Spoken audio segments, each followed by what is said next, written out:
Čekaj, otvorim, daj mi kameru.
Yeah,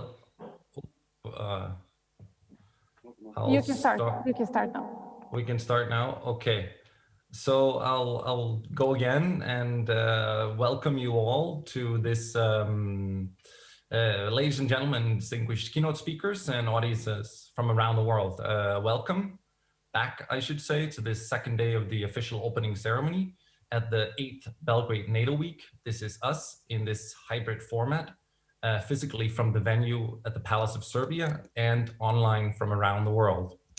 I'm Jorgen Samso, and it's my pleasure to be a moderator for this opening ceremony. We have a lot of ground to cover today, an impressive range of issues and lots of excellent speakers. And for the first time ever, I should mention the most amount of high-level speakers, both from the Serbian government and NATO in the history of this international conference. Before we move on, a bit of technical housekeeping. To remind the audience that's tuning in, if you follow on either Zoom or YouTube, and this will be the case for all the panels going forward, they'll be streaming in 2 channels with non-stop simultaneous translation to English and Serbian. And you can choose the language you wish to follow on the globe icon on the bottom right of the screen. And all the technical instructions and guidelines are also available on the website, natoweek.rs, or on the Twitter account for the Center for Euro-Atlantic Studies. We have about an hour set. We have an hour set off for this opening ceremony, but time is running, and I think without I will just quickly present our four speakers in the order they will address us. First, we have Jelena Milic, director at the Center for Euro-Atlantic Studies, with us from the Palace of Serbia in Belgrade, and Angelina Eichhorst, managing director for Western Europe, Western Balkans, Turkey, and the United Kingdom for the European External Action Service. And then we have Laura K. Cooper, U.S. Deputy Assistant Secretary of Defense for Russia, Ukraine, and Eurasia. And unfortunately, due to unforeseen circumstances, we will not be joined by Dr. John Mansa, Assistant Secretary General for Operations at NATO, but luckily instead we have Mark DiPaolo, who's the director at the Defense Capacity Building Directorate at the Operations Divisions at NATO. And we're very happy that, Mark, you could step in on such a short notice and join us. So thanks for that. I should mention that this opening ceremony will not be followed by a Q&A, but we will, if time, when we will move on to the next panel, if time allows us that. And now it's my pleasure to give floor to Jelena Milic for her opening remarks. Over to you, Jelena. Dragi svi. Dear representatives of the Government of the Republic of Serbia, MPs, high officials of NATO, United States, and Europe, dear colleagues for all institutions and media, top-ranking experts of Serbia, representatives of the diplomatic corps, welcome to yet another Belgrade NATO Week, international conference organized by Center for Euro-Atlantic Studies, CES, from Belgrade. This year, under the slogan, "This is us," 8 years in a row and 10 events in a row, dozens of tabloid headlines with headlines saying Jelena Milic, the face of NATO evil, due to our Don Quixotean combat against disinformation about the use of depleted uranium during the NATO bombing. Dozens of television programs promoting Vojislav Šešelj, convicted war criminals, book entitled Jelena Milic, NATO Scraps. There were dozens of litigations with the tabloids, with convicted criminals, mercenaries on trial for the murder of Albanians, just because we claimed that the former chief of staff of Serbian army is deeply compromised. We very seldom get anyone's support and help. This is why this NATO week is for us special, because in all these 8 years, this year we have the highest number of representatives of the government of Serbia addressing us, and the highest representatives of NATO, but American government as well, not just the American ambassador, and we also have very high-ranking representatives of the European Union, because this is us in this world where everything is changing, where the great divisions are being created, where the new relations is being constructed and reconstructed between the United States and EU in the world of the competition of the great powers, divisions between the regions and topics where they shouldn't exist, and all those are very easily exploited by third parties. And when the President of Serbia meets the President of the United States, regardless of who he is or who sits in the White House, this deserves to be reported on in the annual progress report of European Commission. Because the meetings with Russian and China representatives are mentioned there.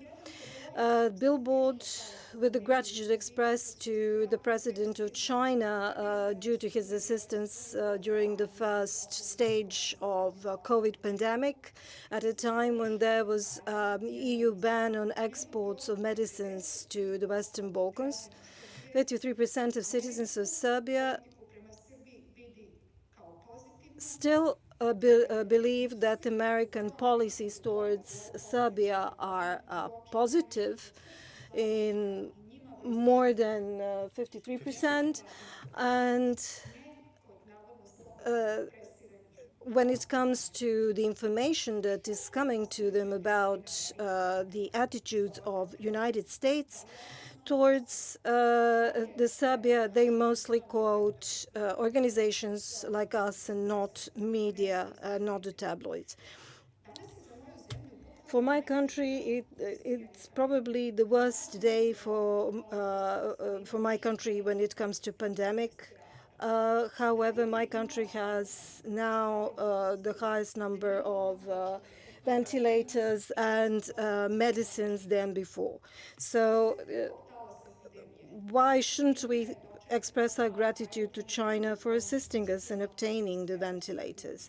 However, the Prime Minister also was there at the airport to greet the import of ventilators from EU. However, that was not reported in the tabloids or in international media.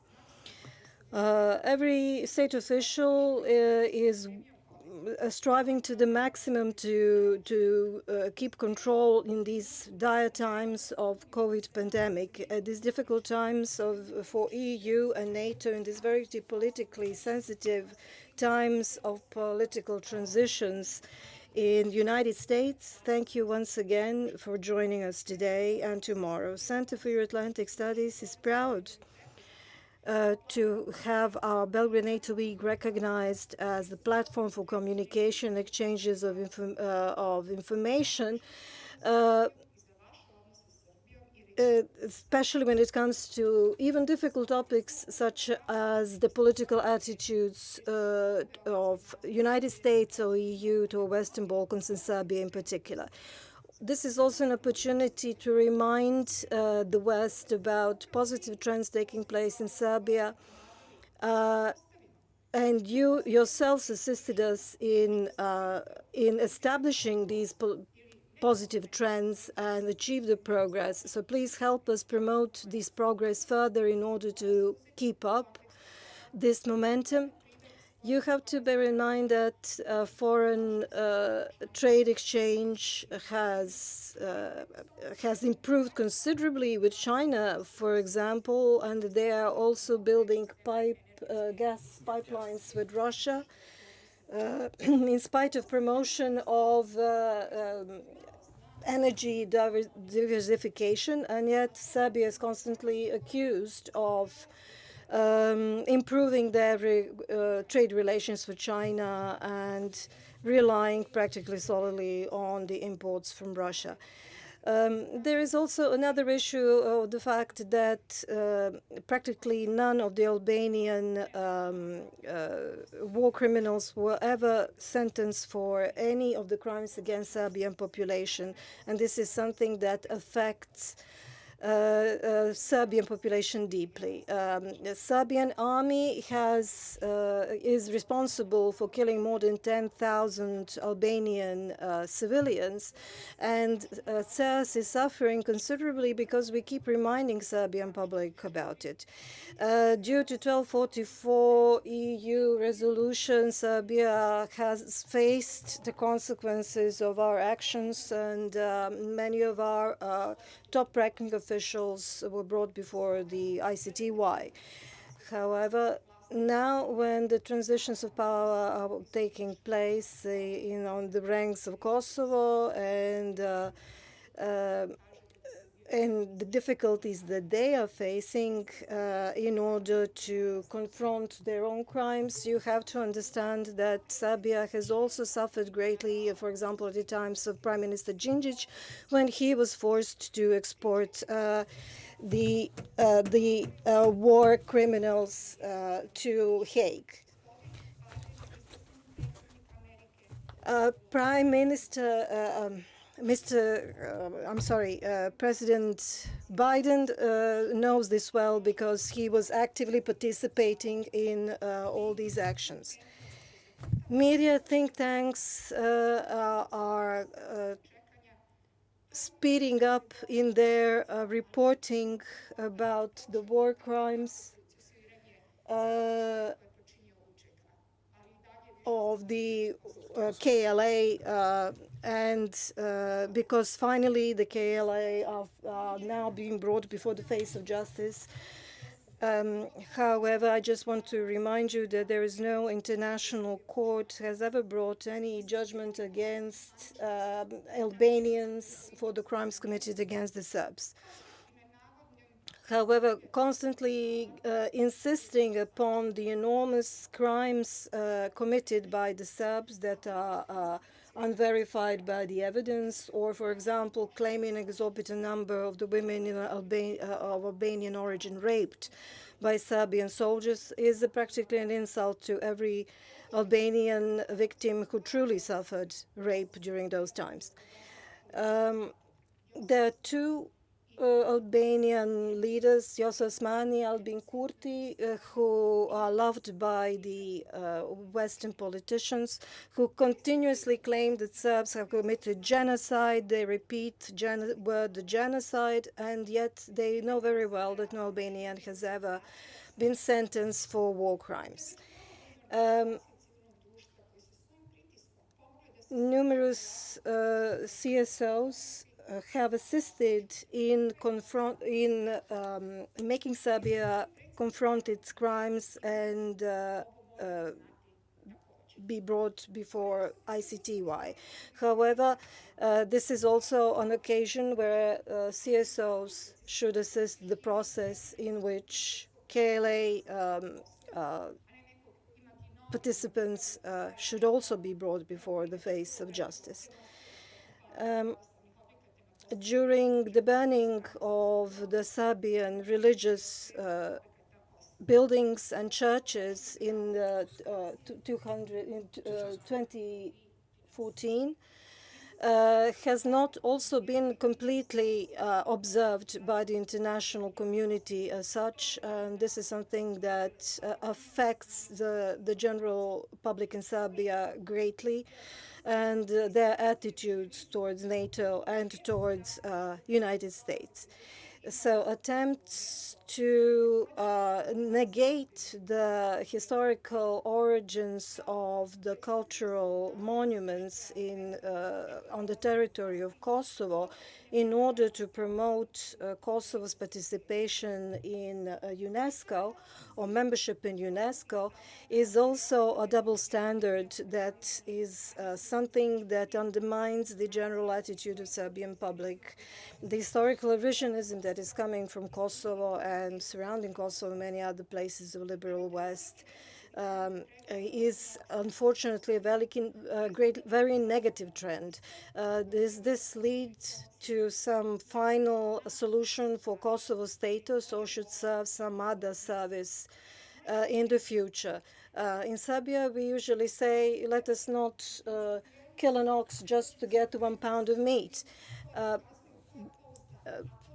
We will need better reference systems to ensure who is a reliable partner and who is not.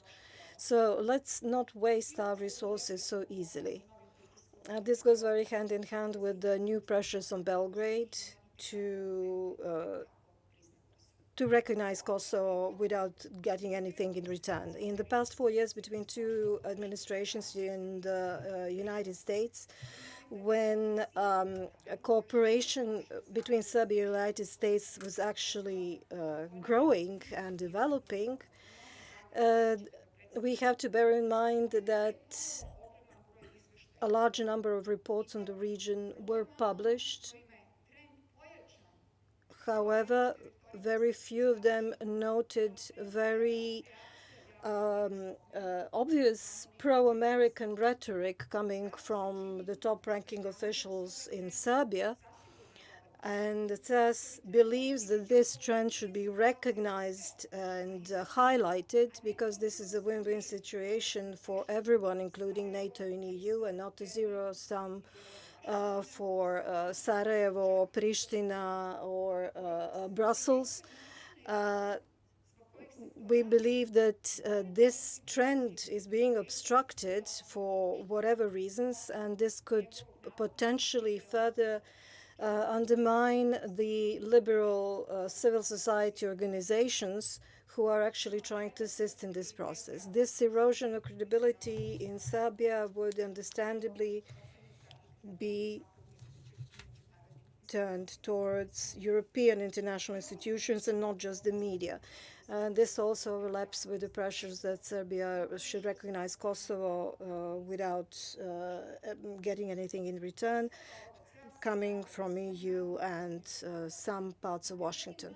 We hope that CES managed to contribute at least by a small percentage to better attitudes of Serbian public towards cooperation with United States, regardless of the professional organizational consequences and disappointments that have exhausted us almost to the end.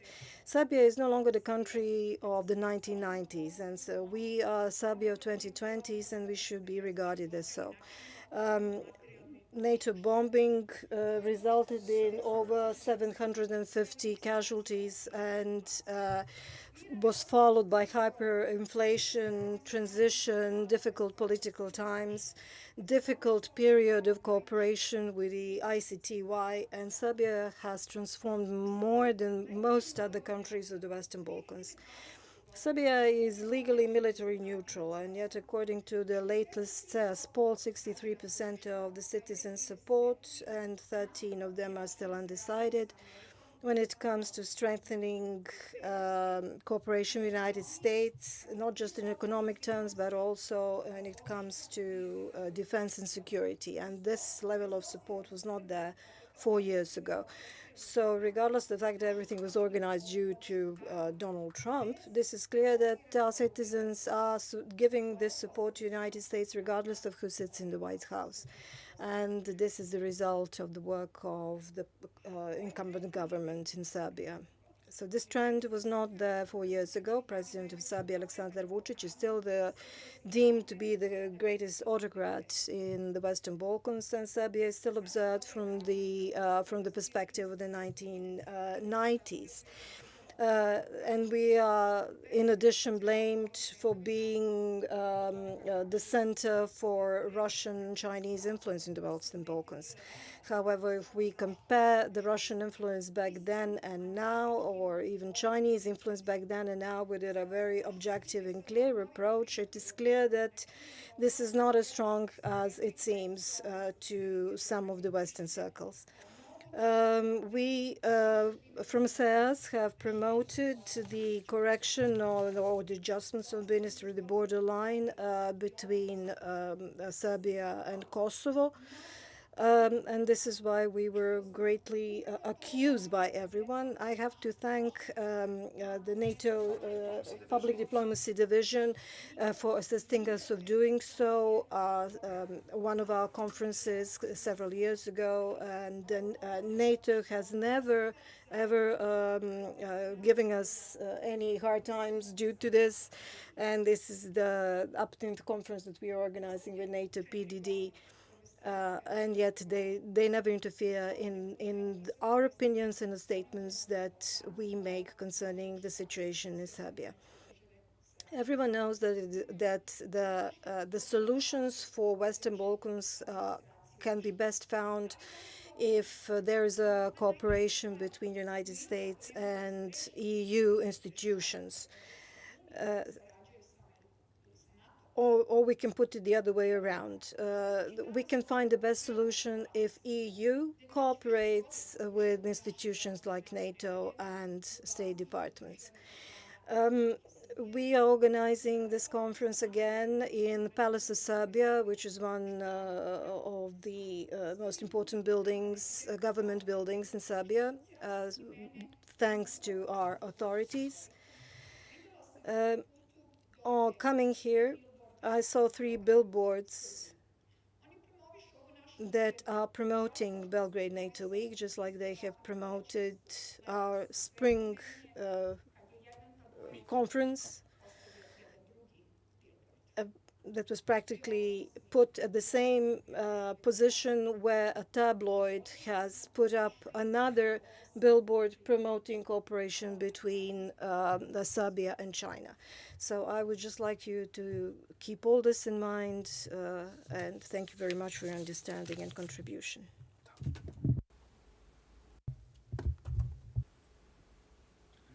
Thank you so much, Jelena, for this excellent overview and for putting things into perspective, for many issues into perspective for Serbia and for the Western Balkans and for Euro-Atlantic relations, and giving this overview also of the CS's work in this regard. And on that note, I will pass over, we're running a bit short on time, but I'll pass it over to Angelina Eichhorst.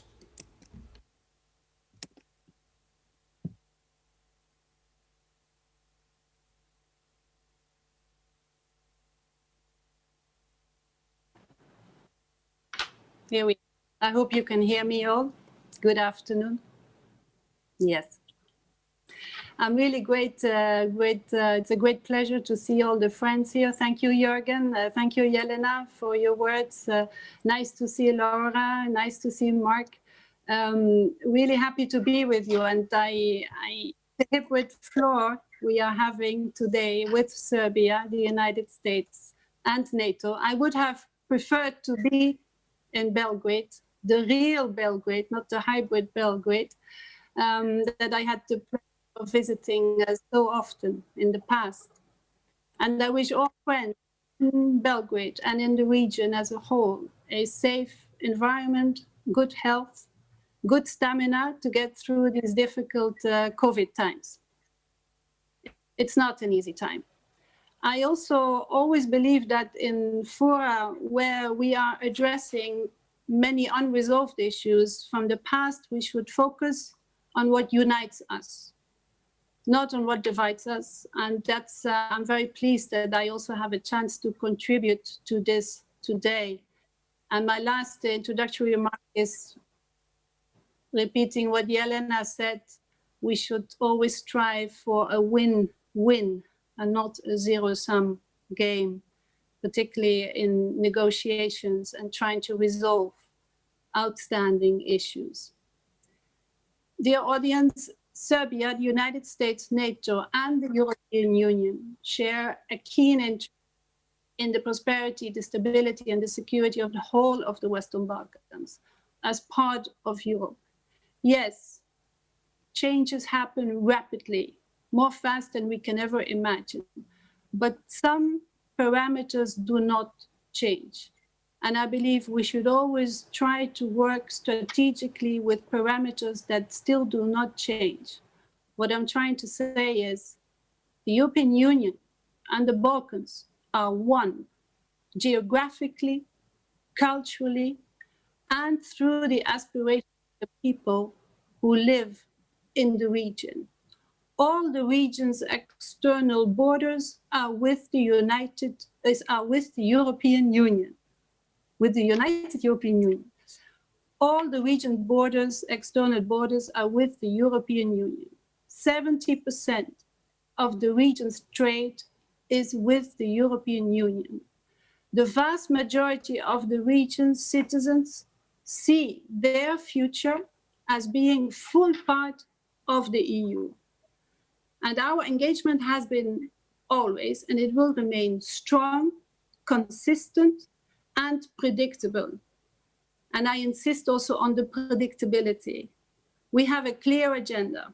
The European Union has no secrets, full transparency, joint interests.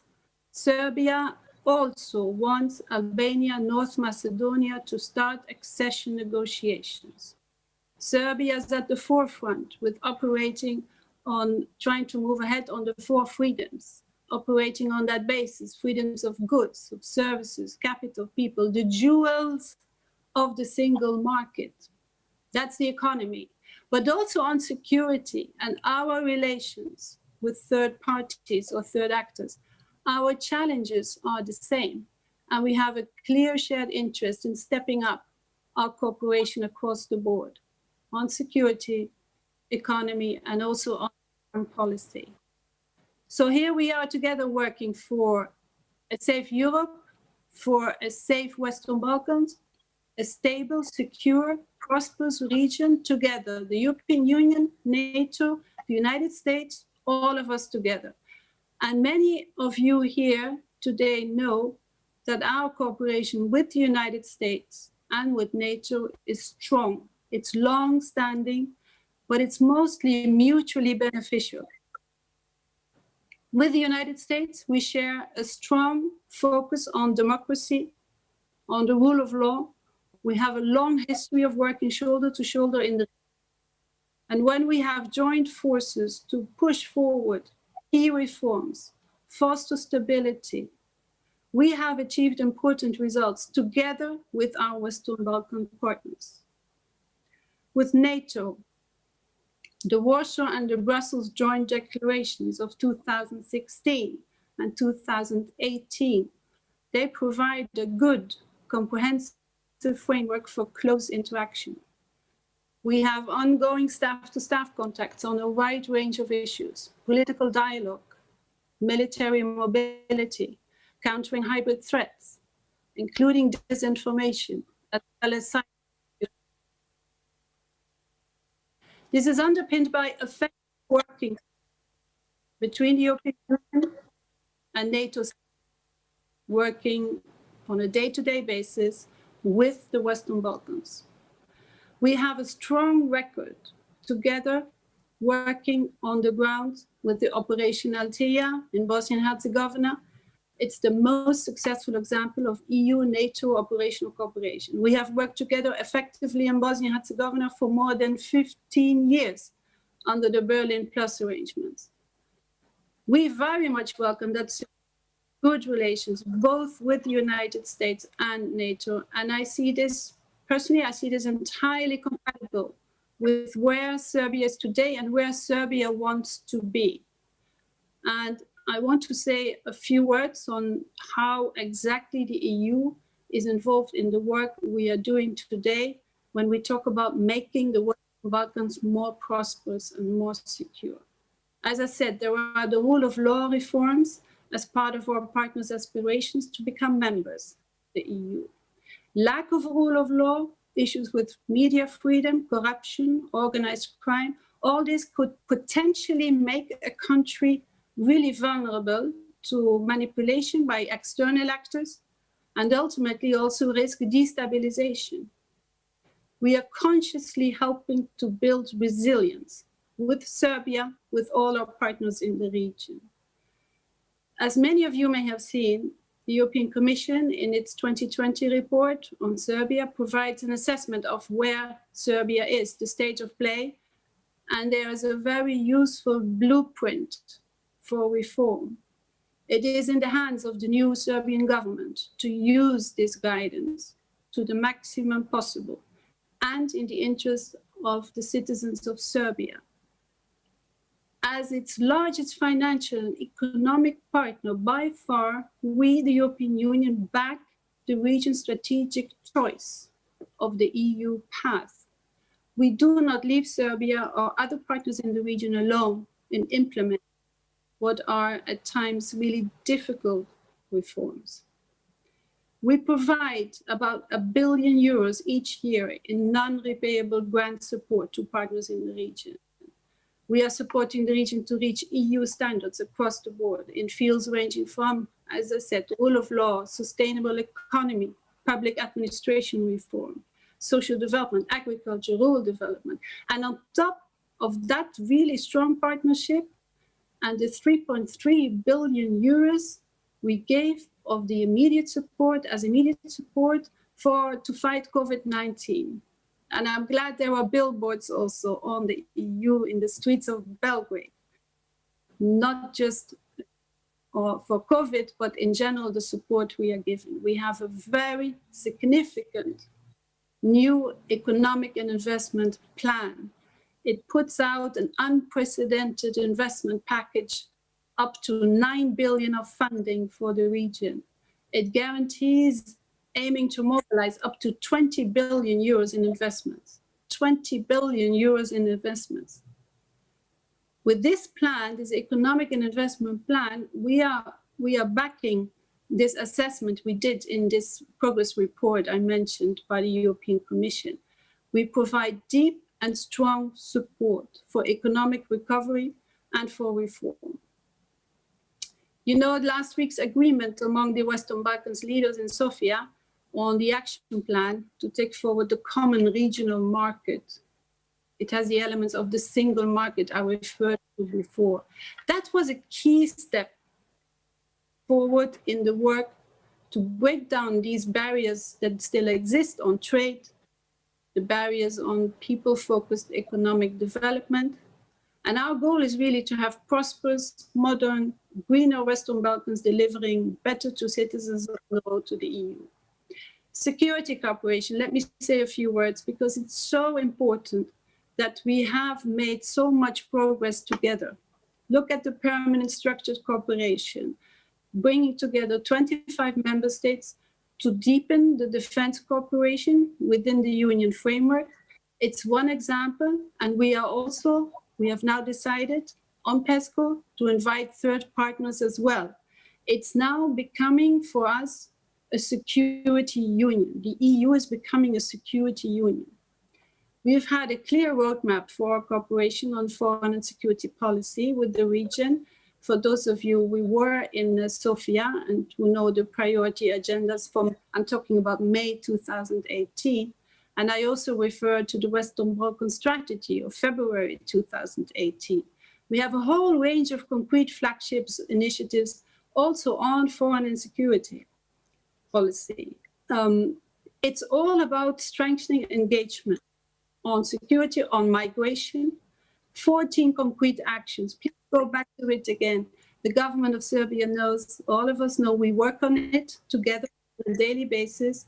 It is the work that is happening on counterterrorism, on preventing and countering violent extremism, fighting organized crime, addressing cyber and hybrid threats from small arms and light weapons. It's not just the EU institutions, it's all the member states of the EU obviously working together. We have a very open dialogue on the matters of CFSP, so Common Foreign Security Policy, and the Defense, Security and Defense Policy, CSDP as well. We do that together with all partners in the Western Balkans, all of them.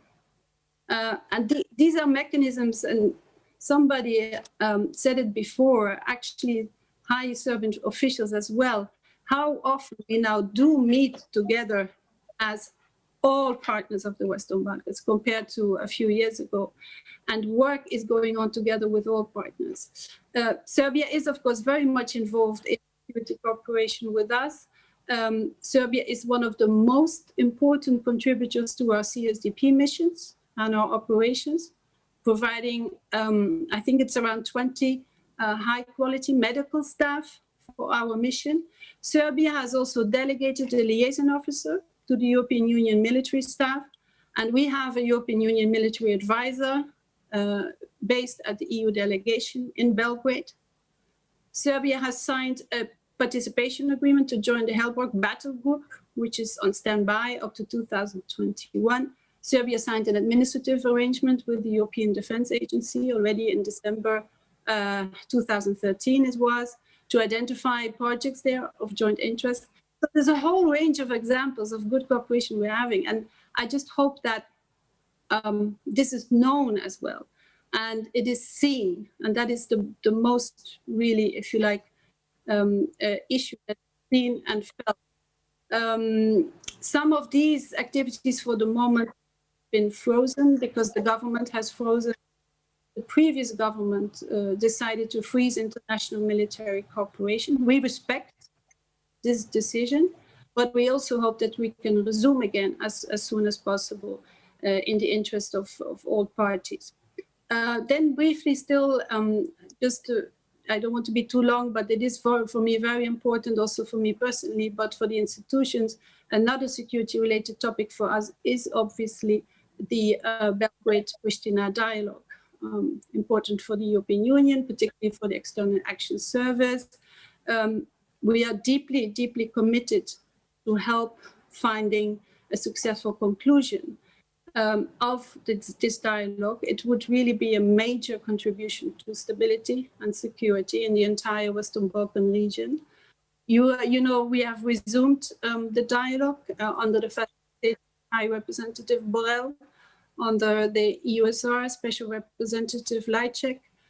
Already some tangible progress has been made on some elements of a comprehensive normalization agreement, and we will definitely continue to work with the parties on a comprehensive agreement to normalize relations between Kosovo and Serbia, dealing with all outstanding and in line with international law and EU acquis.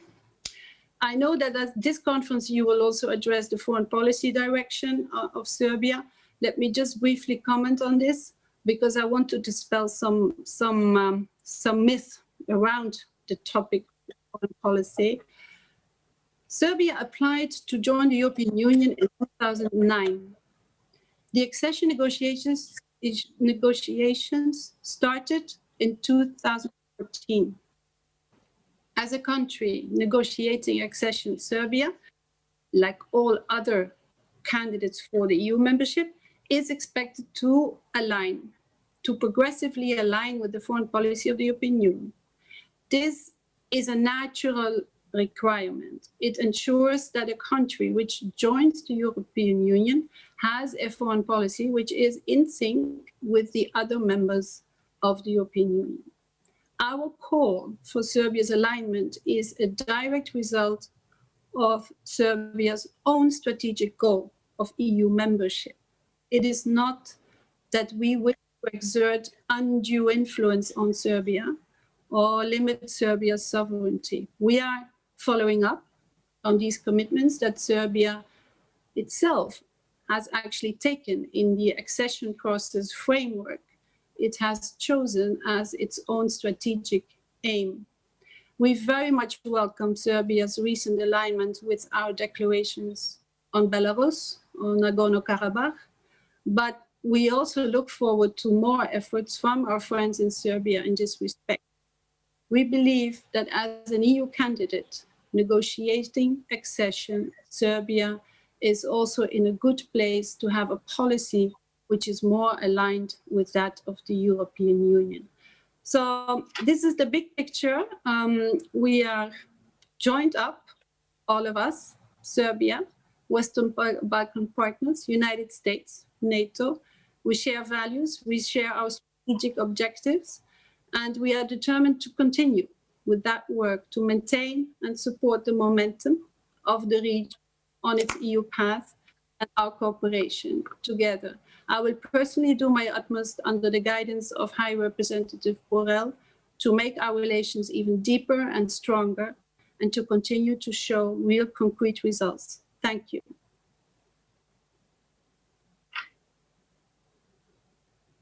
Thank you for those this overview and for those insights into the work of the European Union, the EU member states in the region, in Serbia. And I think you made an excellent overview, which could be a good starting point for many of the panels that are to come during today and also tomorrow.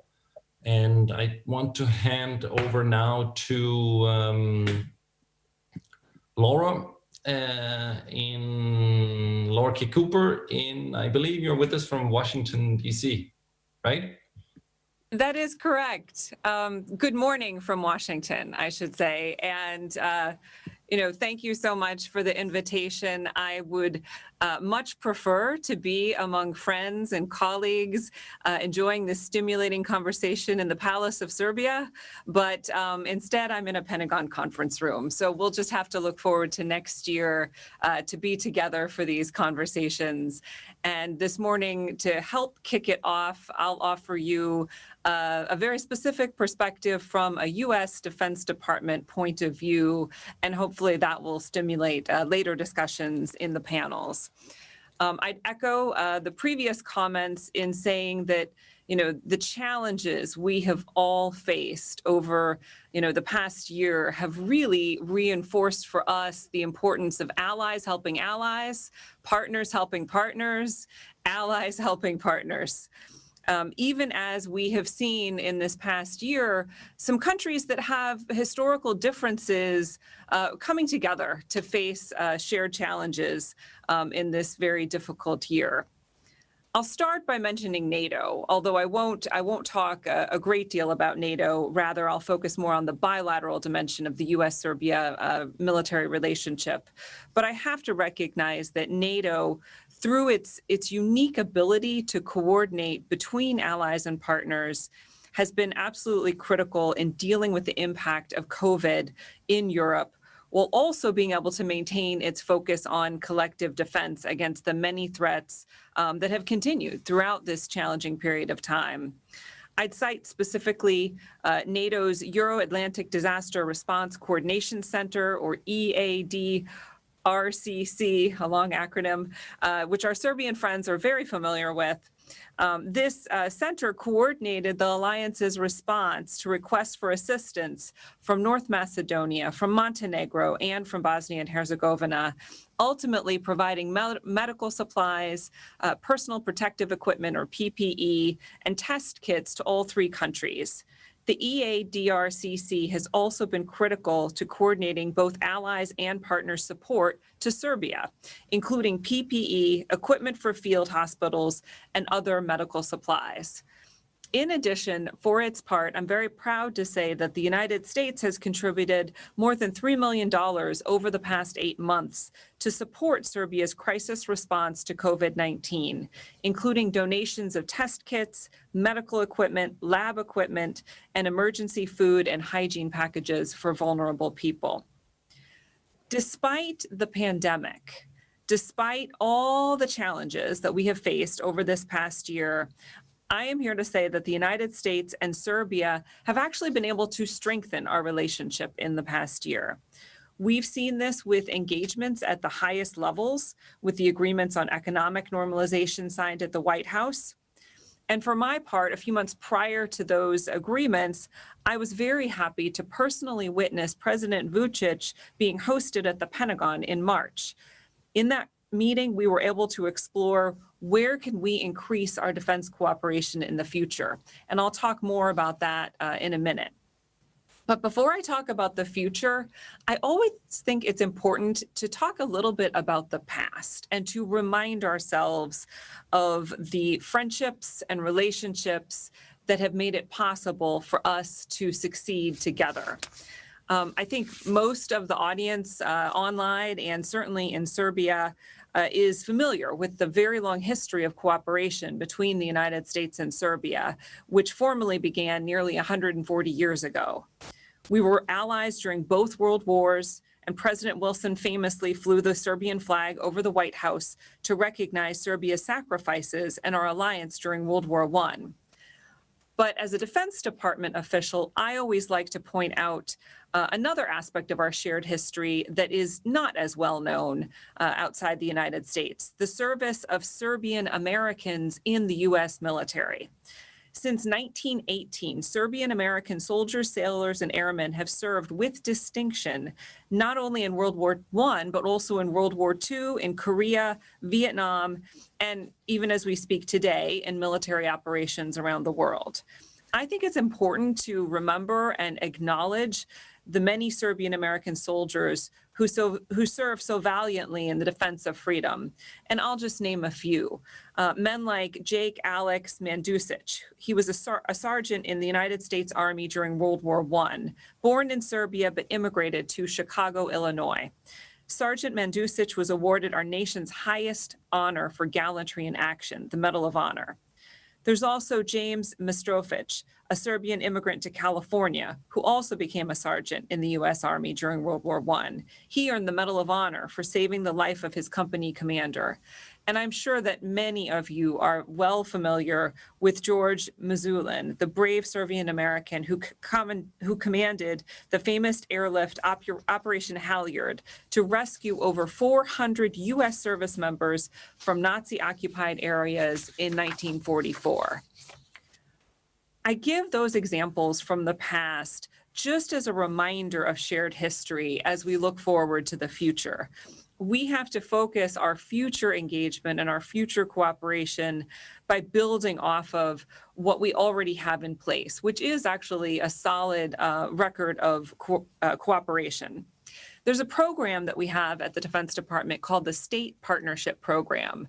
And it's not a coincidence that when I give lectures to audiences of many countries, I cite the State Partnership Program with Serbia and the state of Ohio as a model for what this partnership program can achieve. The relationship between Ohio and Serbia is enduring. And something that we continually improve upon with military exercises. We see potential for further expanding this program through new equipment training if Serbia should decide to expand acquisition of defense equipment with U.S. and Western interoperable programs. Now, I would say if you ask your average American who might be watching the news but not know the region closely, I think they would say seeing deliveries of MiGs and seeing, news of an opening of a Russian defense office in Belgrade would feed into a perception that Serbia is aligning with Russia, or that Serbia is, somehow turning its back on the United States. But I think those of us who work with Serbia closely, who know the region, know that Serbia is absolutely nobody's puppet. And we appreciate that Serbia on many occasions has also had to turn its back on external pressure to maintain its military's neutrality and to exercise sovereign decisions about Serbia's future. And we would agree that Serbia's future is a future of Western and European orientation. Now, we do understand that the government of Serbia decided in September to suspend all international military cooperation for 6 months. But I will say that we were disappointed by our inability to engage with the Ministry of Defense and Serbian armed forces during this period. And we are really looking forward to resuming those engagements in the future. Looking back a couple of years ago, I was in Belgrade and I had the opportunity to engage with then Minister of Interior Stefanovic as Navy SEALs, U.S. Navy SEALs were training Ministry of Interior forces and law enforcement elite. Looking back to that opportunity to engage with him, I am certainly looking forward to an opportunity to engage with him again as Minister of Defense, because we really do have a lot to work on together. And here's where I'll conclude by saying that in Washington right now at the Defense Department, we are looking forward to hearing from the Serbian Ministry of Defense on how they want to expand our bilateral defense cooperation. We are ready to participate in bilateral defense consultations as soon as Serbia sets the agenda for those talks. We can imagine a long list of potential new areas where we could cooperate, whether you're talking about combined deployments and exercises, or you're talking about defense industry engagement, a whole host of security cooperation and training programs, and of course, professional military education opportunities. But this is where we are ready to listen and ready to talk. Before I close, I think it's important to leave on a slightly more multilateral note, because in addition to our very strong bilateral engagement and growing bilateral engagement with Serbia, we also appreciate Serbia's participation in regional forums that forge regional cooperation and stability. I would cite in particular the U.S. Adriatic Charter. We've seen Serbia increasingly playing a role by participating in this forum working with partners, working with allies to look at shared regional challenges. And we look forward to continuing to talk to Belgrade in this important forum. As we look to transition to the panels, I think there are a lot of questions on the table for the group. And I look forward to checking in to hear what the other panels have to say on what are our key challenges and key impediments to deepening the U.S.-Serbia relationship. What are the challenges that we can work on together to increase the stability and security of the Western Balkans and Europe? I know you have a great group of people speaking to you, many friends, including our ambassador, Anthony Godfrey, General Hodges, Damon Wilson. So I'm sure they will have answers to these questions by the end of the conference.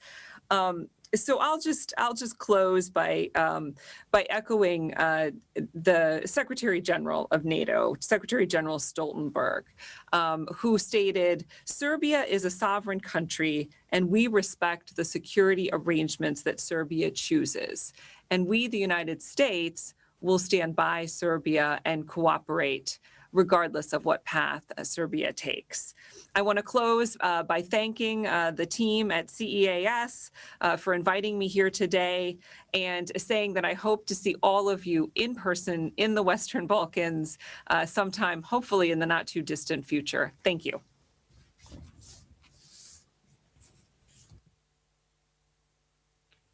Thank you so much, Laura, for those insights and remarks and this overview also of the shared history of the U.S. and Serbia, and also for looking ahead to some of the panels, some of the questions, for posing some of the questions that we can tackle during the upcoming panels. And I think it was good you ended on a quote with Mr. Secretary General Stoltenberg. That leads me. That's a nice segue into getting Mark Di Paolo on next. So good afternoon, everyone. Thank you, Jorgen, very much. It's great to see U.S. and EU colleagues online, and especially thanks to Jelena and the Center for Euro-Atlantic Studies. This is a useful and interesting event. You're right, Jorgen. I'm not John Manza. He was called away suddenly to meet with Secure and other senior NATO leadership to discuss NATO's Resolute Support mission in Afghanistan. It's a dynamic situation in Afghanistan right now, and negotiations towards a comprehensive peace agreement are ongoing as all sides prepare for the possibility of reduced U.S. force levels there. I should point out that at the height of the NATO mission in Afghanistan, there were 50 NATO allies and partner nations working together in Afghanistan. Partners have been a very important part of our response to the 2001 attack on the United States, but partners are equally vital to NATO in many other contexts as well. And that is especially true for our relationship with Serbia. Serbia is important to NATO, and NATO, we hope, is important to Serbia. Not least because stability in the Western Balkans and stability in the broader Euro-Atlantic region, those are linked. And it goes without saying that a strong, stable, and democratic Serbia is key to stability in the Western Balkans. And we want the same things for the region: security, prosperity, and a good life for our citizens there. And so we've demonstrated over time that we're willing to work together in order to achieve those goals, and I think to good effect. Some of you may be surprised to know that the NATO-Serbia formal partnership is now 14 years old. We have regular high-level contacts, and I think you may be aware that our Secretary General, that Laura so kindly mentioned, has a special link with Serbia, having spent part of his childhood there. And we also have a very good cooperation framework to capture the work that we do together with Serbia, that stretches from political dialogue to military interoperability, to crisis management and disaster response. So it's quite broad. By the way, NATO also has an office in Belgrade with the mission of supporting Serbia in its NATO cooperation programs. And so we cooperate well together to foster security and stability. And I'm happy to throw out just a few examples, cognizant that we might be running short of time. First, NATO and Serbia work together to develop Serbian armed forces capability to participate in multinational UN operations and EU crisis management operations. And I should highlight, the places where these Serbian forces go, like Lebanon, Central African Republic, Somalia, these are not easy places to go, but the Serbians do it and they do it well. NATO's role in that process is to support Serbia's goals for defense reform, including the professionalization and training of armed forces. So it's a two-way street, however. Serbia has worked with NATO to train Iraqi military and civilian personnel. I think that was in 2017 and ongoing. And we're grateful for that work that was done at an early stage of NATO reestablishing its presence in Iraq. So that was a substantial and lasting contribution from Serbia. NATO allies have helped Serbia to destroy surplus ammunition, weapons, and explosives. And that's a project which benefits Serbia, but also the region. So it's good for all of us. 2 years ago, back in September 2018, Serbia hosted the largest ever NATO consequence management field exercise. There were about 2,000 participants from 40 countries. And I have to say, Serbia did a fantastic job organizing and executing that event. And we haven't done another one since. Maybe it's because it will be difficult to match it. I also want to highlight Serbia is a very active participant in NATO's Science for Peace and Security program in areas ranging from energy security to human security and a host of other things. So there is a lot of cooperation happening. And all of that cooperation is done with full respect for Serbian sovereignty, military neutrality, and at Serbia's invitation.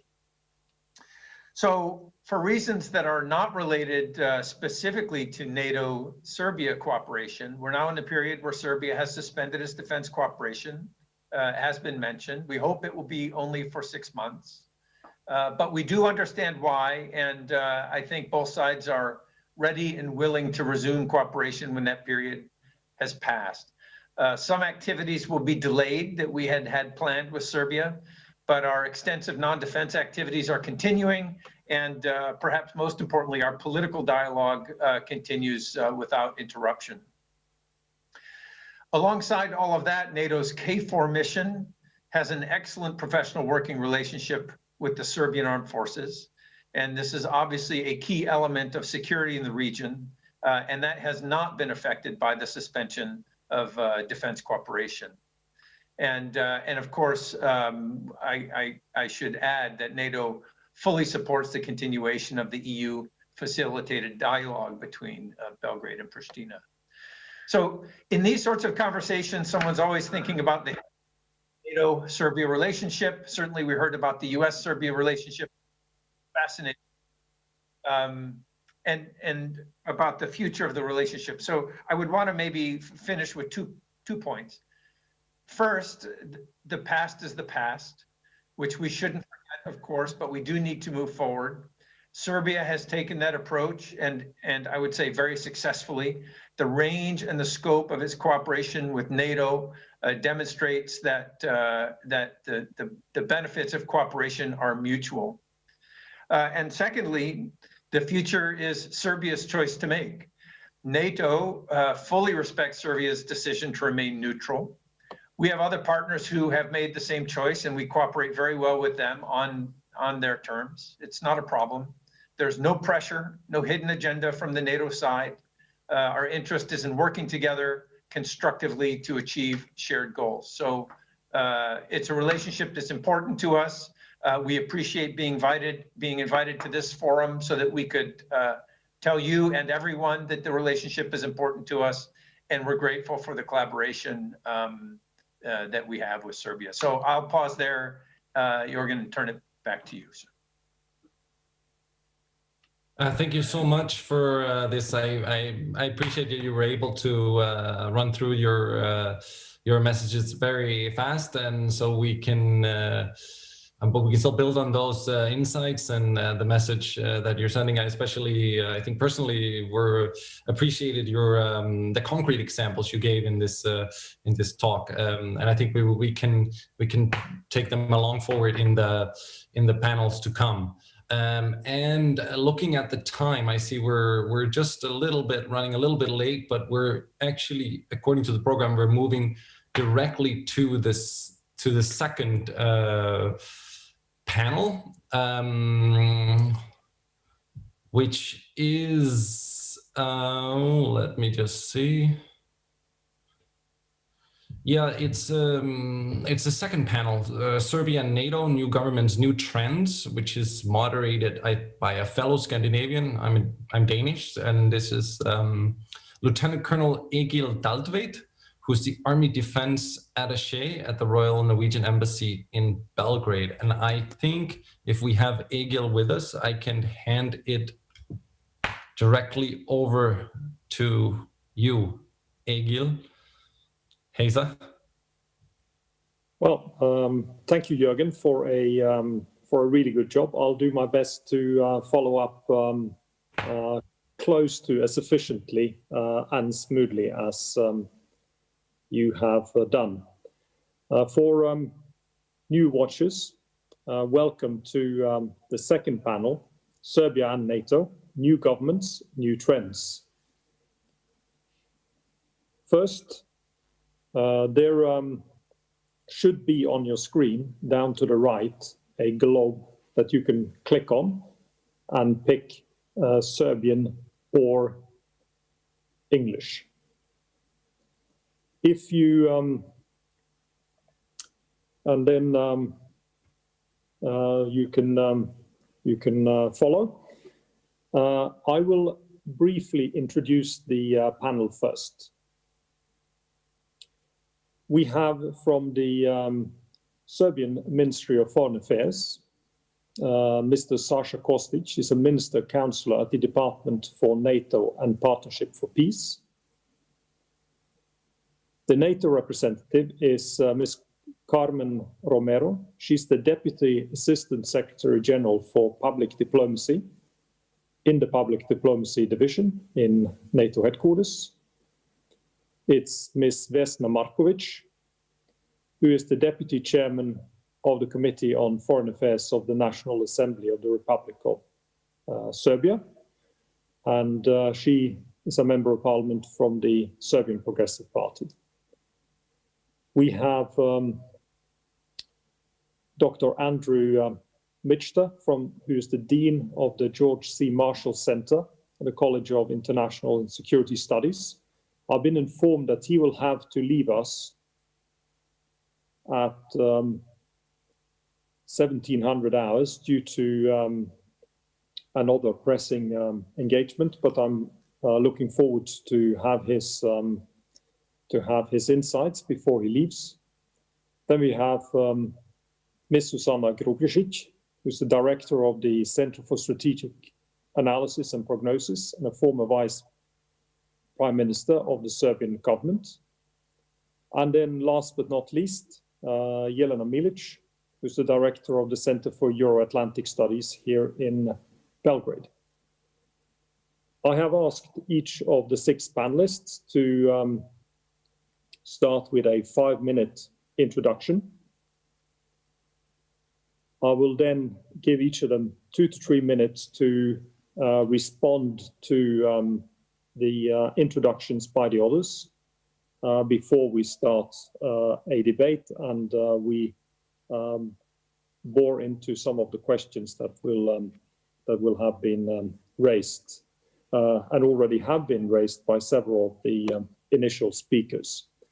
I have asked very kindly, and I remind the speakers that we have 6 panelists, and limited time, so please respect the timeline.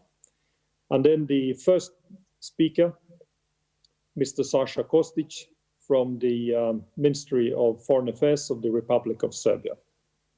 Please, Sasha.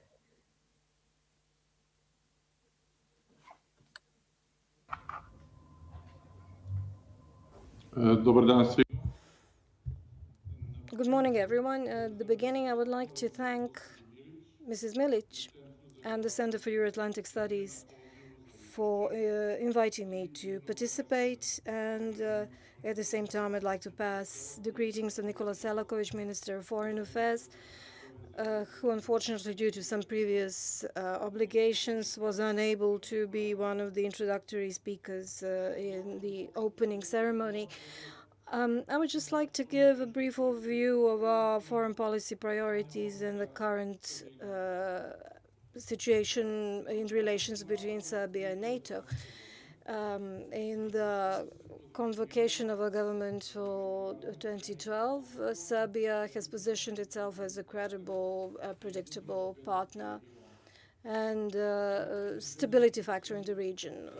Security challenges are something that we all share, are common for us all. They are all transnational, regardless of whether we are talking about terrorism, organized crime, cyber or hybrid threats, proliferation of weapons and arms, illegal migrations, or human trafficking. This government will continue, together with the President of the Republic, to implement our current foreign policy course that has improved our position as a country and built our reputation as a stable country. However, we do have a problem, as you know, with our relations with Kosovo. Since the final status of Kosovo has not been resolved, we understand that only constructive dialogue can help us find sustainable solution to the benefit of peace and stability of the region. Our priorities are protection of stability and territorial sovereignty of our country, membership in the EU, promotion of regional cooperation, nourishing partnership relations with all our allies and partners. This is something that we will stand behind in the future and further reaffirm our country on the global scene. Membership in the EU is our strategic objective. We are certain that EU integration of our region is the only guarantee of its peace and security and prosperity. We are using all the instruments available offered to us by the EU, including participating in various joint missions. We have adopted a joint security and defense strategy that is harmonized with global EU strategy. So we have confirmed once again that membership in EU is our primary objective. Stability and peace in the region is one of our priorities as well, because the region can be stable if there is instability in any of its parts and if interest of one is being fulfilled against the interest of others. So we are a unified region and we have to work and cooperate as such. And in that direction, it is of extreme importance to successfully implement initiative started by Aleksandar Vučić, President of Serbia, Prime Minister of Albania Edi Rama, and Zoran Zaev, Prime Minister of North Albania, entitled Mini Schengen.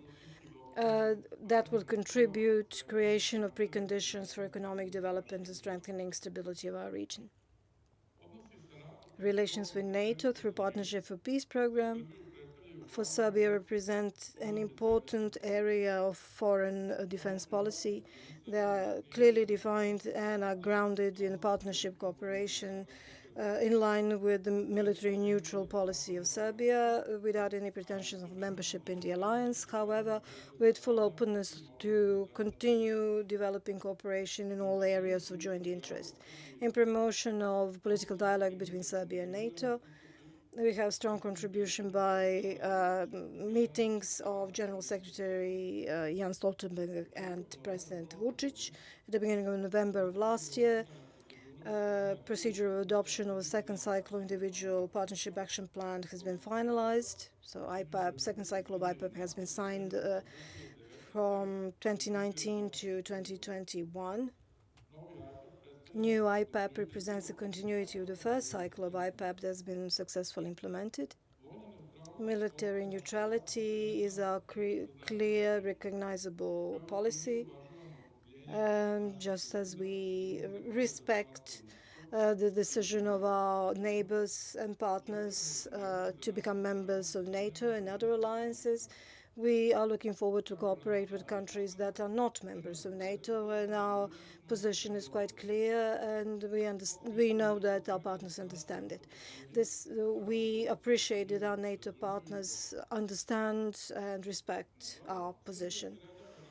Unfortunately, Serbia was under strong external pressures to step aside from our military neutrality policies and give up participation in military exercise in Belarus in order to ensure our principal positions. Serbia has brought a decision, the only possible decision at that time, to temporarily, for the period of 6 months, suspend all military cooperation exercises with all the external partners.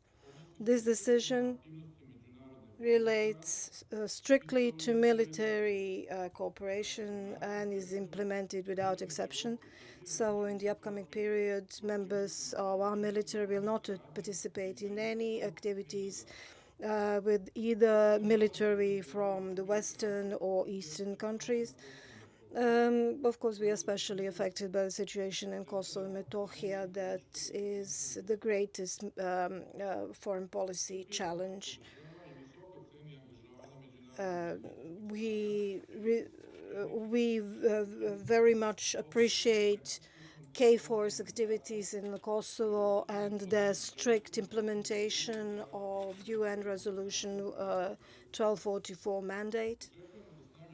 We expect that KFOR remain in Kosovo and keep working proactively in order to prevent any kind of breach of the security situation in Kosovo.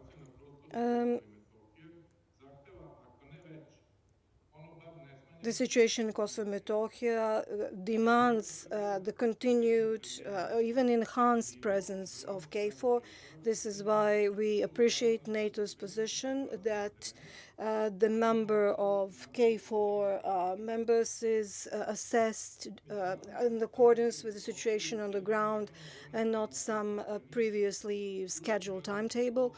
KFOR remains the only guarantor of the implementation of the UN resolution and protection of the Serbs who still remain living in Kosovo and the protection of their property and the property of Serbian Orthodox Church. So any withdrawal of KFOR would cause a breach of the violation of the resolution of 1244 and undermine the security in Kosovo. We know that some attempts have been made to, on the territory of Kosovo and Metohija, install a new security player on the ground for implementation of one-sided decisions on establishing the so-called Ministry of Defense of Kosovo and initiate the process of transformation of the so-called Kosovo security forces into Kosovo Army. Such one-sided attempts of Pristina represent the grave violation of the provisions of 1234 UN resolution and agreement from Kumanovo that give the mandate to KFOR solely when it comes to all the security issues on the territory of Kosovo and Metohija. International presence in Kosovo and any revision of the mandate can be declared null and void only via the new resolution of the UN. Cause for concern are also raised by the statements of representatives of the government of Pristina when it comes to compulsory military service for all Kosovo men in the length of 12 months. There is also an area of security around the monastery High Dechani that is continuously violated. It shows clearly that the Kosovo government does not uphold the decisions made by relevant institutions, including UNESCO, UN, Organization for Protection of the Cultural Heritage. Finally, I want to reinstate that we are looking forward to further cooperation between NATO. We are looking forward to extending and enhancing our cooperation for the benefit of both sides in order to ensure stability and security of not just Serbia, but the region. Relations between Serbia and NATO are delicate due to the heritage of the past and NATO bombing of then Yugoslavia without decision of the United Nations.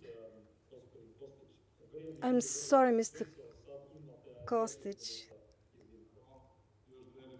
Well, just 2 sentences. So no, these events of the past cannot be forgotten, and we will always remember, memorize casualties. But we are certain that nothing like this should happen ever again. So this event that is called either NATO aggression or NATO campaign, and we insist on the fact that this was aggression, but we understand that we have different perspective on these events. However, both sides need to do everything to ensure that that nothing like this occurs again and the stability is maintained throughout the region. Thank you once again. Mr. Kostic, for your comprehensive introduction. I will now hand over to Ms. Carmen Romero, the Deputy Assistant Secretary General for Public Diplomacy of NATO. Please. Good afternoon from Brussels. It is a pleasure to join you in this important discussion because we see Serbia as a very valued, respected, and also a very important partner for the alliance. And as my colleague Mark Di Paolo just said, Serbia is important to NATO, and NATO is also important to Serbia. From the outset, I would like to stress what others have already said, which is that Serbia is really key to the stability of the Western Balkans. It's really a force for good in the Western Balkans, and stability in the Western Balkans goes hand in hand with stability in the Euro-Atlantic area. Both NATO and Serbia want peace, security, prosperity for our citizens, and we, with our partnership, are actively working together to help make this a reality. And this is why our partnership is worth for both sides. This panel is about assessing the NATO-Serbia relations in light of important recent events. One of them is our support to the fight against COVID-19. And this pandemic has been an unprecedented challenge to us all, and it continues to have a profound impact on our people and on our societies, on our economies. NATO, I would like to share with you what has done. NATO has responded in 2 ways to COVID-19. First, protecting our forces to remain ready to deal with any security threat, and also by making sure that this health crisis does not become a security crisis. And second, by showing strong solidarity supporting civilian efforts. NATO has facilitated the airlift of medical equipment, the transport of medical personnel and patients, and also the construction of field hospitals. We have shown solidarity with members of the alliance and with our partners. And something that I think is important is the fact that NATO has responded to all calls for assistance without distinction. This pandemic has demonstrated the value of nations working together and supporting each other. Individual NATO allies have provided critical medical assistance to Serbia and also to other countries in the Western Balkans. Turkey, for example, has provided masks and test kits to Serbia and other nations in the region. And also the Czech Republic has worked with Serbia to develop filters for masks. And this was done under a NATO umbrella, under a NATO program of cooperation amongst defense education institutions. Our alliance, in this case through KFOR, has provided medical equipment to all communities in Kosovo, and this includes the Serbian population as well as Serbian minorities in countries of the region. So NATO's response to this global crisis and the support provided to partners in the Western Balkans is, in my view, a tangible example of renewed trust in how mutually beneficial the relationship between Serbia and NATO is and will continue to be in the future. In times of need, we can help each other on top of the many other benefits of our political and practical partnership. COVID-19 has also led to an increase in disinformation and propaganda. You also asked me and asked the members of the panel to speak about this. In propaganda, disinformation is aiming to undermine our democracies and also deepen divisions. As we have seen, facts and clear communications can really save lives during a health crisis. And NATO has actually practiced this throughout the pandemic, communicating facts and also communicating about the key role that our militaries have been playing in support of national civilian efforts responding to this pandemic. Proactive, factual, and credible communications, in my view, are the best way to counter disinformation and also to help build resilience in our societies. This is why we are working very closely with civil society to support local projects to increase resilience to disinformation, both in our member states, but also in partner nations. The local expertise of civil society organizations cannot be matched. We have worked closely with a number of Serbian institutions to support our efforts to promote dialogue and also awareness about the alliance. One example of this was a series of 10 short videos that were titled Serbia and NATO 2020, View to the Future, and they were published by the Media and Reform Center, NIS.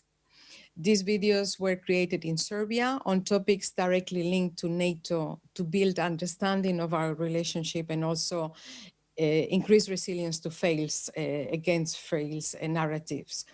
We have supported as well the Fund for Democratic and Social Initiatives, which is based in Serbia, to develop a timely, what I think is a timely documentary on women, COVID and security. And we have helped amplify this work across Serbia and internationally on digital channels. These are just two examples of the many grassroots projects that NATO and the Public Diplomacy Division of NATO supports to increase dialogue and understanding of our role in the region. We are always looking to broaden our relationship with civil society, and we would also welcome new proposals for projects from organizations from the civil society in Serbia.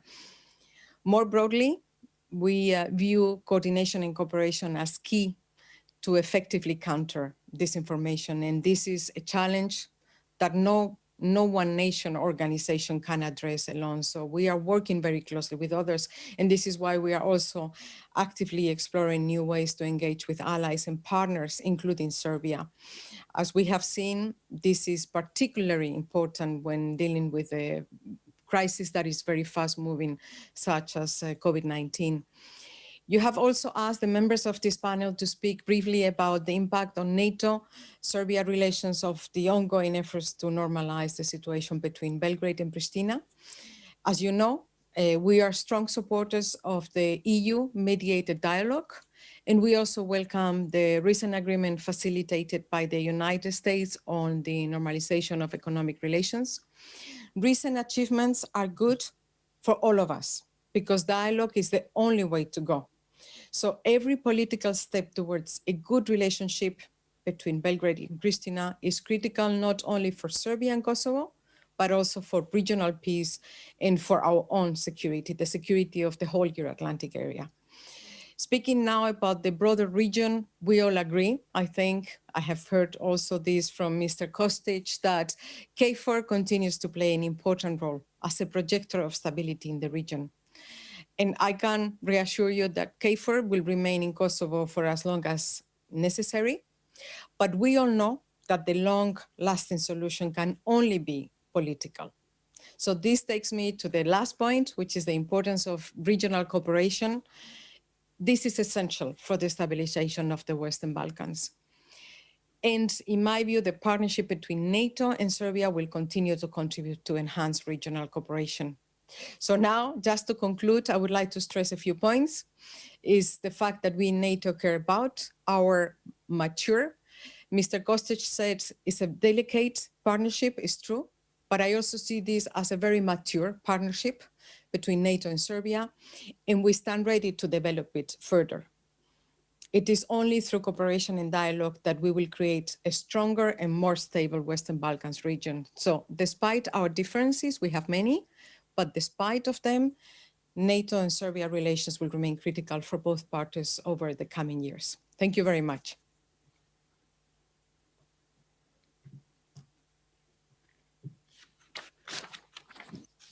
Thank you, Mr. Romero.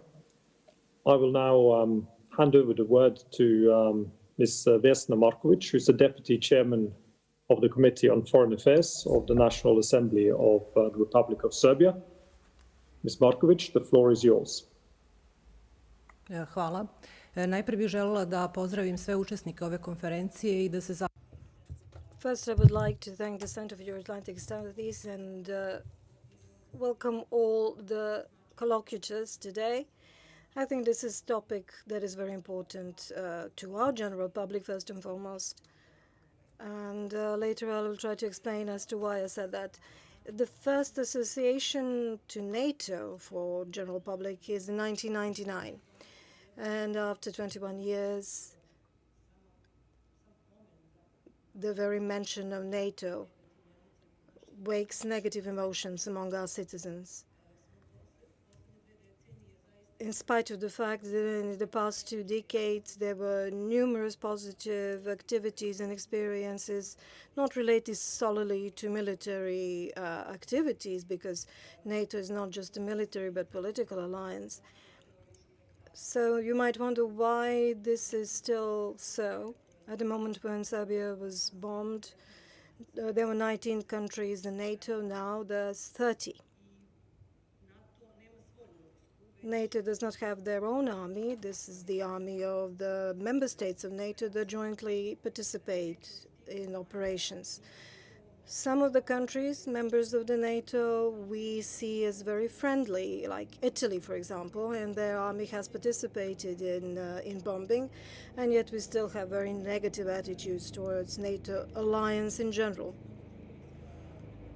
The greatest foreign trade exchange, over 60%, the major investments are coming from the countries of EU, and the majority of these countries are EU member states, NATO member states. And when asked, our citizens believe the countries of the EU, who are at the same time member states of NATO, are the ones where they would like to live or where their children should get education.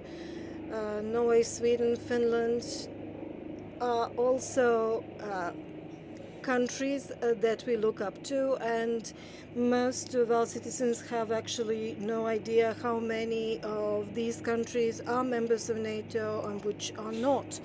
So we can see this in the result of the CES poll. So one of the reasons for this type of the public opinion is instrumentalization of general public opinion in the interest of various political parties. So some media or political parties try to manipulate this topic to the maximum. Media bear responsibility, but not just the media, but all of us in the political circles, all of us in public authorities have responsibility to inform our citizens about our primary foreign policy interests. Membership in EU is #1, as my colleague has mentioned. And there are some situations where you simply have to put emotions aside and be guided by your own interests and benefits coming from cooperation with partners, or in this particular case, NATO alliance. We should also raise awareness about the importance of the regional cooperation, of bilateral cooperation with the countries of the region, and it is of great interest for Serbia and NATO alliance in general to promote cooperation in combating terrorism, irregular migration, cyber attacks, the management of emergency responses and crisis management, like the one with pandemic of COVID. I'm sure that we will continue expanding our cooperation in all these levels. I will reflect the Washington Agreement briefly because it represents a new stage in relations between Serbia and United States. A new page has been opened in relations between our two countries, and the United States have recognized Serbia as a credible partner in the Balkan by establishing the development fund here in Belgrade. However, the Washington Agreement has introduced a new dimension, new component in relations between Belgrade and Pristina as well in the dialogue because it focused on economic cooperation, and I think it's of key importance to keep people in Kosovo to raise their quality of life. So creation of mini Schengen, this joint economic sphere, will definitely affect stability and peace in our region and overall economic development. In the meeting in Brussels, in the presence of Matthew Palmer and Miroslav Lajčák, also contributed to promoting this dialogue further. Because we are all aware that stability of the region largely depends on improvement of relations between Belgrade and Pristina. I hope I was brief enough. And I'm sure that there will be some questions later on. Thank you, Ms. Markovic. The next panelist is the Dean of the George C. Marshall Center, the College of International and Security Studies, Mr. Andrew Mitchell. The floor is yours. Thank you very much. And again, thank you to the hosts and our Serbian friends for inviting me to speak. I am speaking in my private capacity as analyst, not necessarily representing the views of the Marshall Center or the Defense Department. I'd like to make 3 points very briefly, if I may, about the impact of this pandemic on NATO and the transatlantic community, broadly speaking. The first and the most important one will be consensus on China as a power in Europe. The COVID has shifted a lot of attention to China's role, China's behavior in the international system. The United States looks at China as both a military problem set and an economic problem set. In Europe, my assessment is China is viewed still predominantly from the economic perspective. There has been some changes, a more level-headed approach to how China has behaved in Europe and in the larger transatlantic community. But I think this will be a key priority. And I think a NATO high reflection group that's currently working on this, led by Wes Mitchell and Thomas de Maizière, is going to address that issue. I think it has to be addressed. The second one is the stress on defense budgets. To manage the impact of the pandemic, both the United States and our allies have spent huge amounts of money. And that is coming at a time when maintaining defense spending levels that the alliance has agreed to reach and rebuilding real usable exercised capabilities is a key challenge, especially in light of the revisionist pressure from Russia on the eastern flank and the larger global pressure from China worldwide. So that will be a huge impact of COVID. And we don't really know at this point to what extent the government priorities across the alliance will need to shift to respond to this. The third one, very briefly, and that was already mentioned by the NATO representative, coordinating our messaging and countering Chinese misinformation in this era of great power competition. I think this will be a critical task for the alliance. I think we're going to be rediscovering that we are an alliance of values, first and foremost, that we share those core principles, and no amount of transatlantic friction or bickering can overshadow that particular aspect. We are an alliance of free people, and those values are absolutely critical going forward, especially now as we are confronted not just with one near-peer military competitor, as we did during the Cold War, but in fact two. While I mentioned early on that Russia is a revisionist power, it wants to revise the post-Cold War order, China actually wants to replace the existing liberal international order with an order based on its values and on its priorities.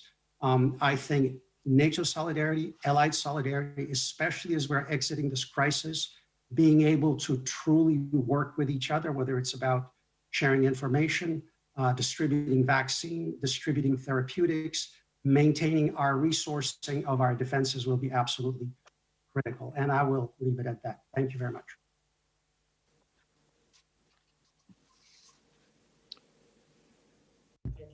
Hvala. Sljedeći panelista je Suzana Grubješić, koja je direktorka Centra za spoljnu analizu i bivša potpredsjednica Vlade Republike Srbije. Thank you. Can you hear me? Okay, your Serbian is excellent. Thank you. Just like everyone, I would like to thank the organizers for the invitation to Center to Euro-Atlantic Studies. And as 5 o'clock is approaching, we are always keeping shorter and shorter our contributions. So I'll try to not reiterate what the previous speakers have been saying about cooperation between Serbia and NATO and between Serbia and United States. I will try to open the issue of our military neutrality a bit, because Serbia is surrounded by NATO member states, and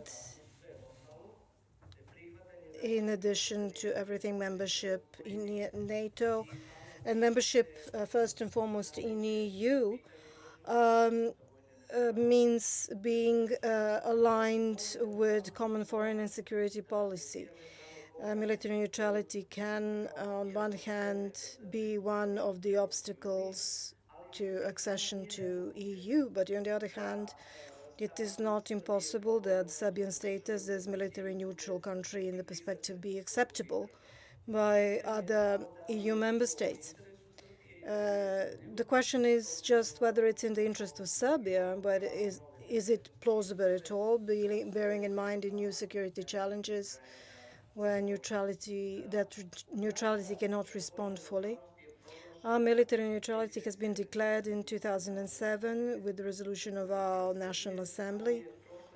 But last year, in 2019, it was once again confirmed through 2 strategic documents,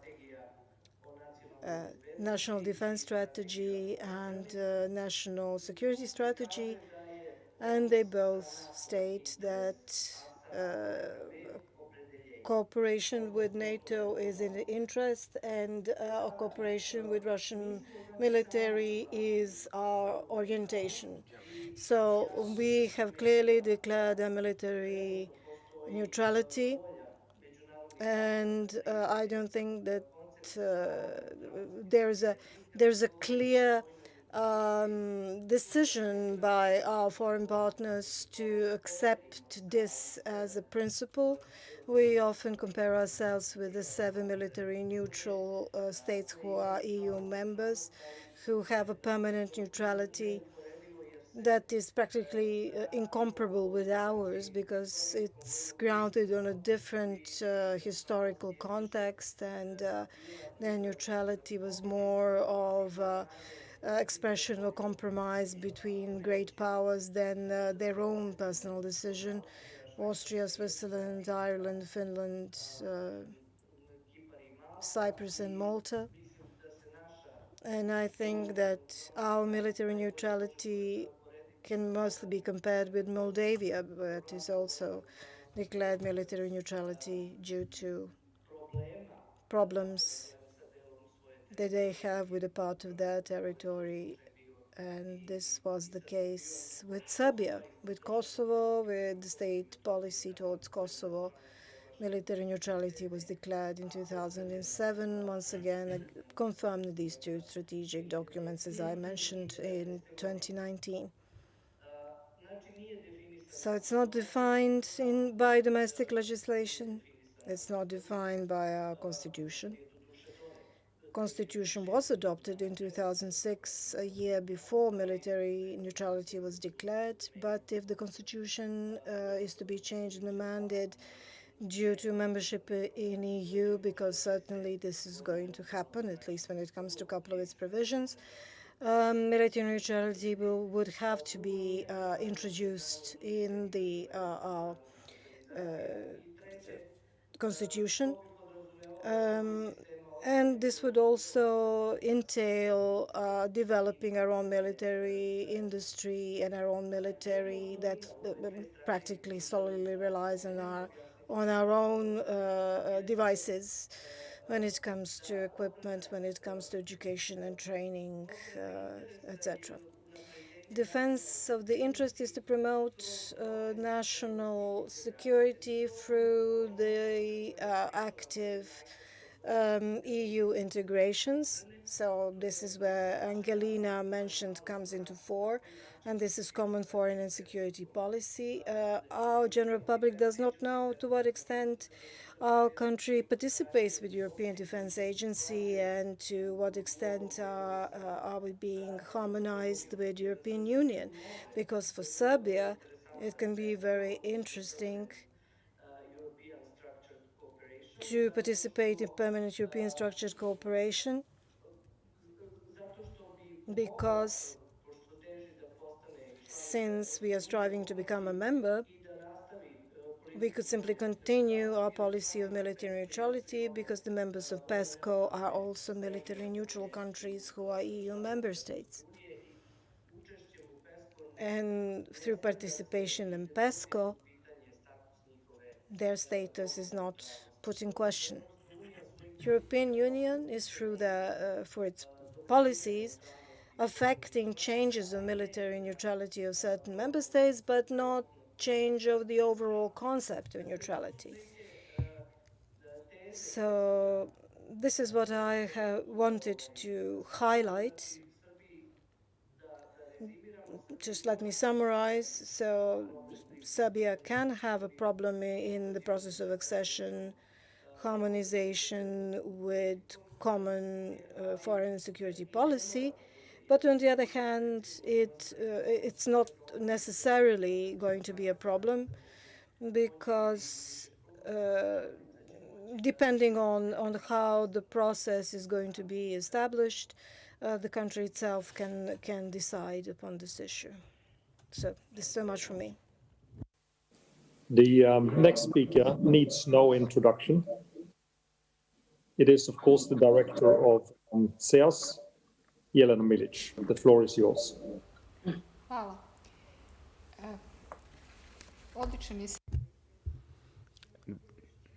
Ms. Grubišić gave me an excellent segue into the fact that we may have issues regarding European integration. Ms. Eichhorst mentioned that already. The European Union already is a security community, but since no one mentioned the presentations and latest opinion polls that we sent to you, let me use this opportunity to say 46% of Serbian citizens said that European integration needs to continue if the European Union becomes a defense community. So arguments regarding military neutrality and NATO do not have much to do with military neutrality. For 10 years or 20 years, we can talk like let's forget the past and look towards the future, we can talk for 20 years that NATO is good for the economy, but it's to no avail. Serbia is a special case because of the bombing and because of the Kosovo negotiations. Also, we can talk as much as we want about fighting disinformation in principle, and we have a new term now, the pandemic. For years, Serbia has been the ground of a hybrid disinformation campaign by people who are very influential in the faculty of medicine, and but it's supported by Sputnik and by Russia, and an increasing number of documentaries that are being used to promote this around the world. We fought as much as we could, probably destroying CS in the whole process.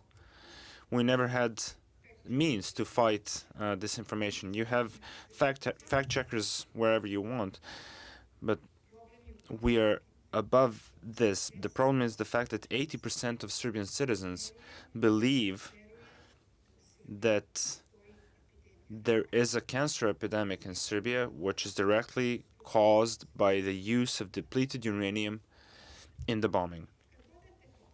Add to this the fact that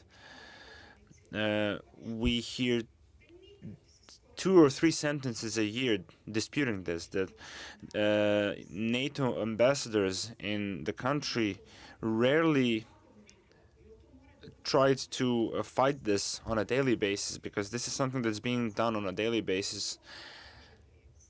We have this person saying that the World Health Organization is an exponent of the military industrial complex of the US, that the vaccines for MMR and smallpox may be poisoned due to the pressure to recognize Kosovo. This is a professor of the Faculty of Medicine in Belgrade, 2 days ago, who 2 days ago received a medal. So I know a few things myself. Maybe Sasha can confirm how many other civil society organizations came to him and to Ambassador Filipovic and sat with him for 3 or 4 hours, going word per word for the second cycle of the individual partnership action plan, just like Seas and myself did. But this other thing needs to be tackled as well. The results are showing this. It's horrible that so few Serbian citizens understand that most EU members are also members of NATO. So who is responsible here? People often say that all results would be much better if only Ceas and Jelena Milic didn't deal with NATO. But I never saw that we ever forbade anyone to deal with these topics. There are many organizations of civil society that deal with disinformation and websites. None of their findings never crossed to the dark side, and try to address this on national television. But let us not include these talks about European integration and boil them down to just negotiations and not mention all the points of cooperation between the European Union and NATO. So why not mention this? We need to mention this every day, because the other side uses all moments of misunderstandings between the European Union, NATO, and Serbia. We cannot clusterize ourselves. These 80% of Serbian citizens who support strengthening cooperation with NATO, this it happened in the past 4 years when we saw, and as the director of CEAS, I supported this. There was this kind of separation from NATO and the bombing and a return to history. So we returned to history. We talked about large partnerships. I would like to close this part of my by this quote from the Wall Street Journal. If we have to fight Sputnik here every day with war criminals and murderers, I think we don't have to fight Wall Street Journal. Did anyone in NATO ever respond to this? I think it would be useful. Thank you. That we would have each of you would come back, but as a collective, the panel has used quite a large amount of time, so we will move directly to a discussion. And since Professor Michter will be the first to leave us, I will ask him to comment as an analyst. And of course, there is a lot of very interesting and very important themes that I've brought up. But I ask you what Sasha Kostic started with by stating very clearly that the strategic goal of Serbia is an EU membership. And we were also reminded both in the previous panel at the opening by Angelina Eichhorst that EU is becoming a security union. And she gave a very strong call for Serbia to move towards the EU's foreign and security policy, because that is a direct result of Serbia's strategic aim. Professor, could you talk as an analyst? How do you see this this influencing on it's on a tangent to the NATO relationship, but it influences Serbia's strategic world. How do you see this?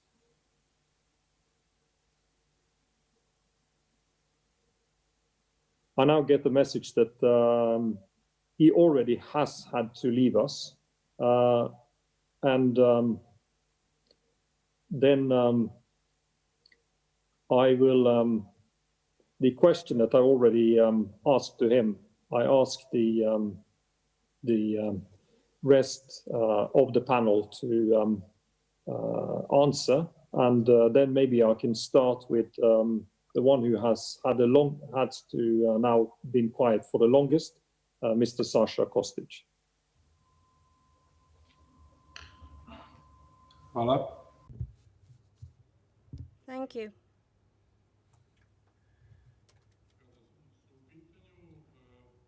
When it comes to relations between Serbia and European Union, I've already mentioned that the successful process of accession, strategic objective of Serbia.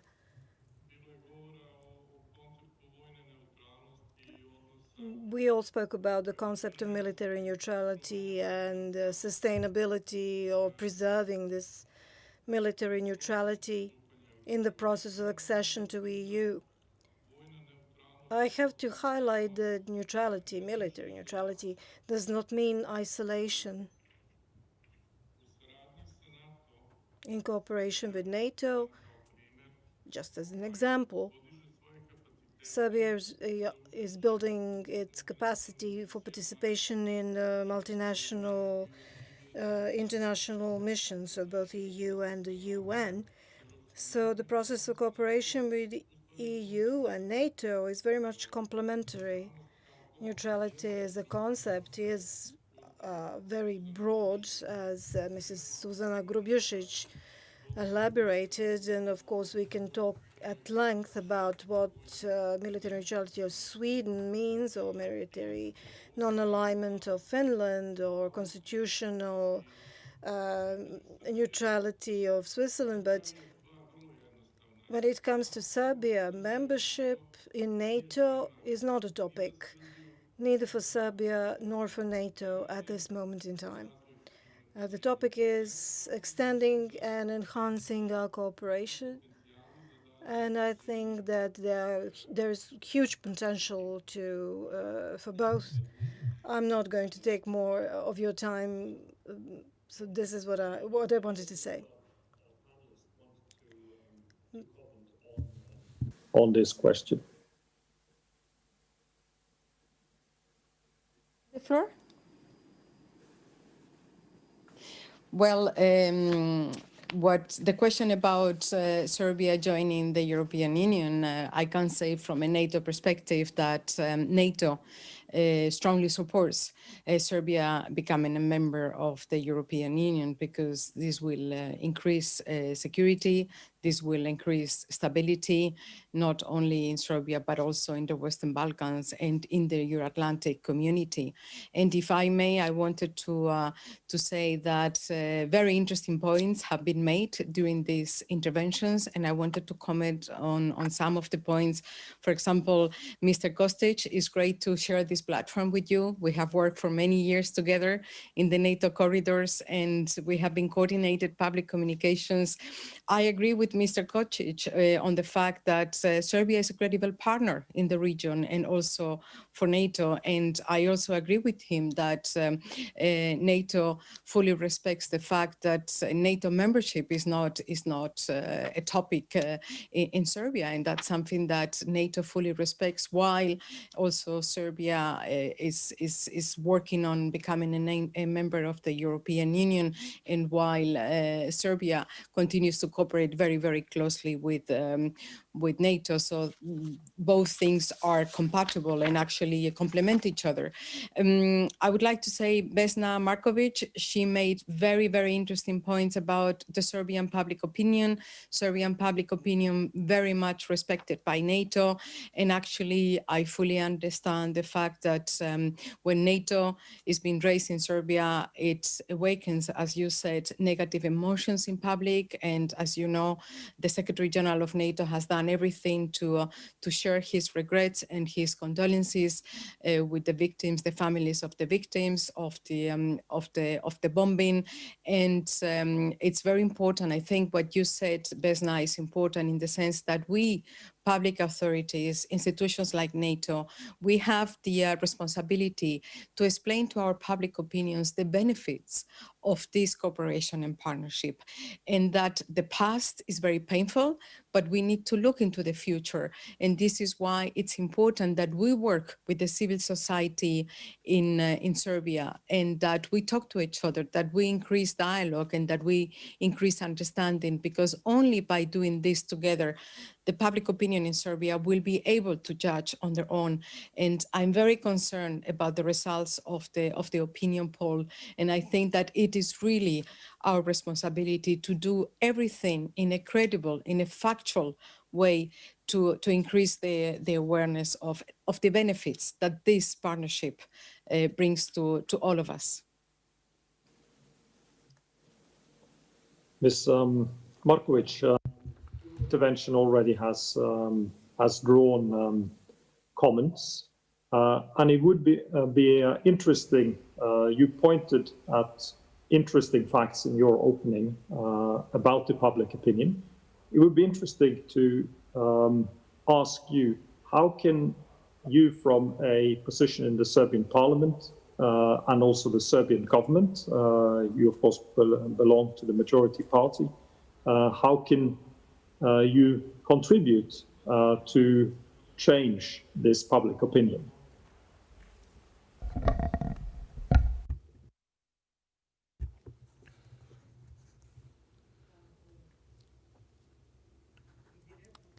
If I answered your question directly, the answer would be very difficult. Exactly because of the fact that we need media support, and we have none, or sufficient media support regarding this topic. And also, there is disinformation that Jelena mentioned. Jelena is the only one who mentioned it. And it's very difficult to counter this. You know, we cannot, as a country, prevent someone from spreading disinformation. That is a very hard thing to do. This is something that I participated in numerous conferences in Brussels and elsewhere in the European Union where the topic was fake news, but no one really had a specific solution as to how we can combat this in the proper way. I hope that in the future we may find a way, if we're talking about the truth. Speaking the truth is one of the ways, but there's another thing that I wanted to mention before you asked this question. I wanted to comment on the fact that the results of the poll regarding support to the European Union. Jelena said that it's 46%, so I would say that for years it's been around 50%. But I think this is a very high percentage given the fact that the European Union does not deal with enlargement as it had in the period before Brexit, before the migrant crisis, before terrorist attacks, before 2015. The European Union is facing its own internal challenges and problems. The proposal of France is to deal with its own internal problems and then to discuss enlargement. So this is the messaging that is reaching the Serbian population, which is why I think this percentage is actually very high, given the messages that we're receiving. And I agree with anyone who's saying that enlargement is important not only for the stability of the region, but also for the stability of the European Union, because of all the reasons I mentioned, which is also the reasons why it is important to cooperate not only with the European Union, but also with the alliance because of counterterrorism and the current challenges regarding COVID.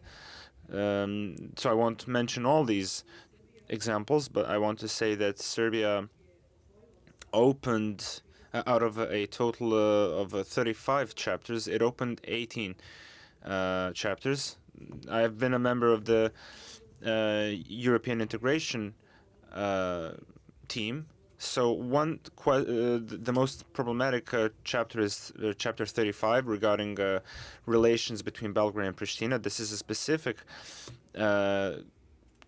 point that no other candidate had, and our membership and further progress, as I have already said, depends on the progress of our dialogue with Pristina. But if we consider the dialogue and everything that's happening and the pause that we have had since the Washington Agreement and all other events in the European Union, I think that this moment, of course, if we consider the pandemic as well, at this moment it is very hard to deal with all these challenges and to deal with the opening of every chapter and progress in this direction.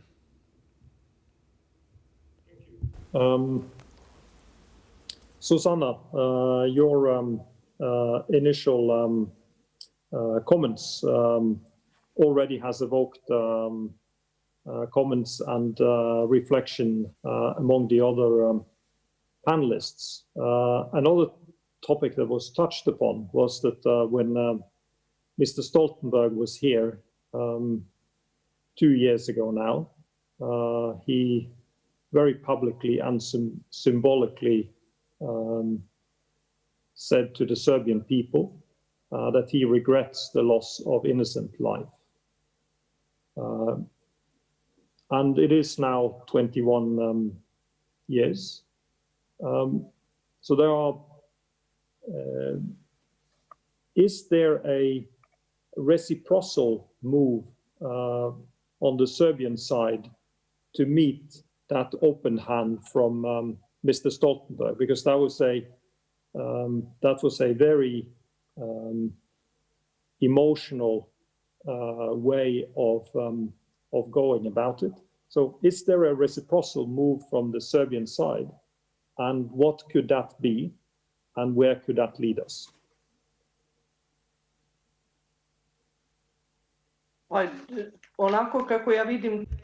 The way I see the reciprocity, where we could meet is a foreign policy strategy of Serbia where European integration, cooperation with NATO would be included, and regional cooperation as well. So it would be clearer if we had a clear foreign policy strategy. It would be easier to deal with accession. Chapter 31 is also another specific thing that we have.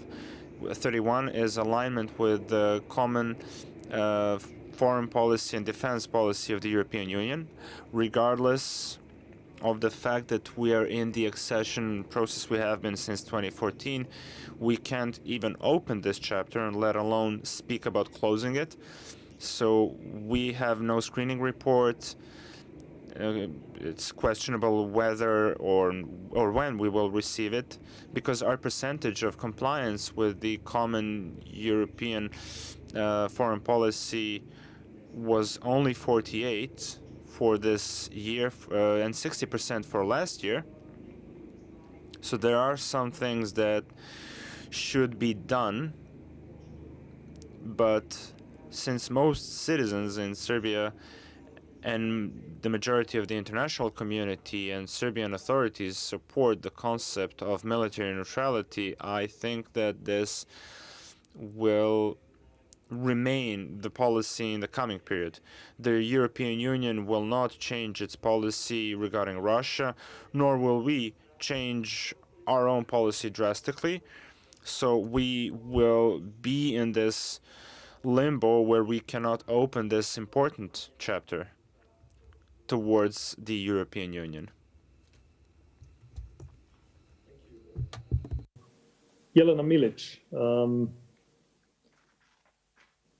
you are now at the 8th NATO week, and it is, I think, pertinent to ask you, where have you seen the relationship between Serbia and NATO develop over the course of 8 NATO weeks? Maybe you can reflect on the developments that you have seen, and so maybe we can then see from the retrospect how we can move forward.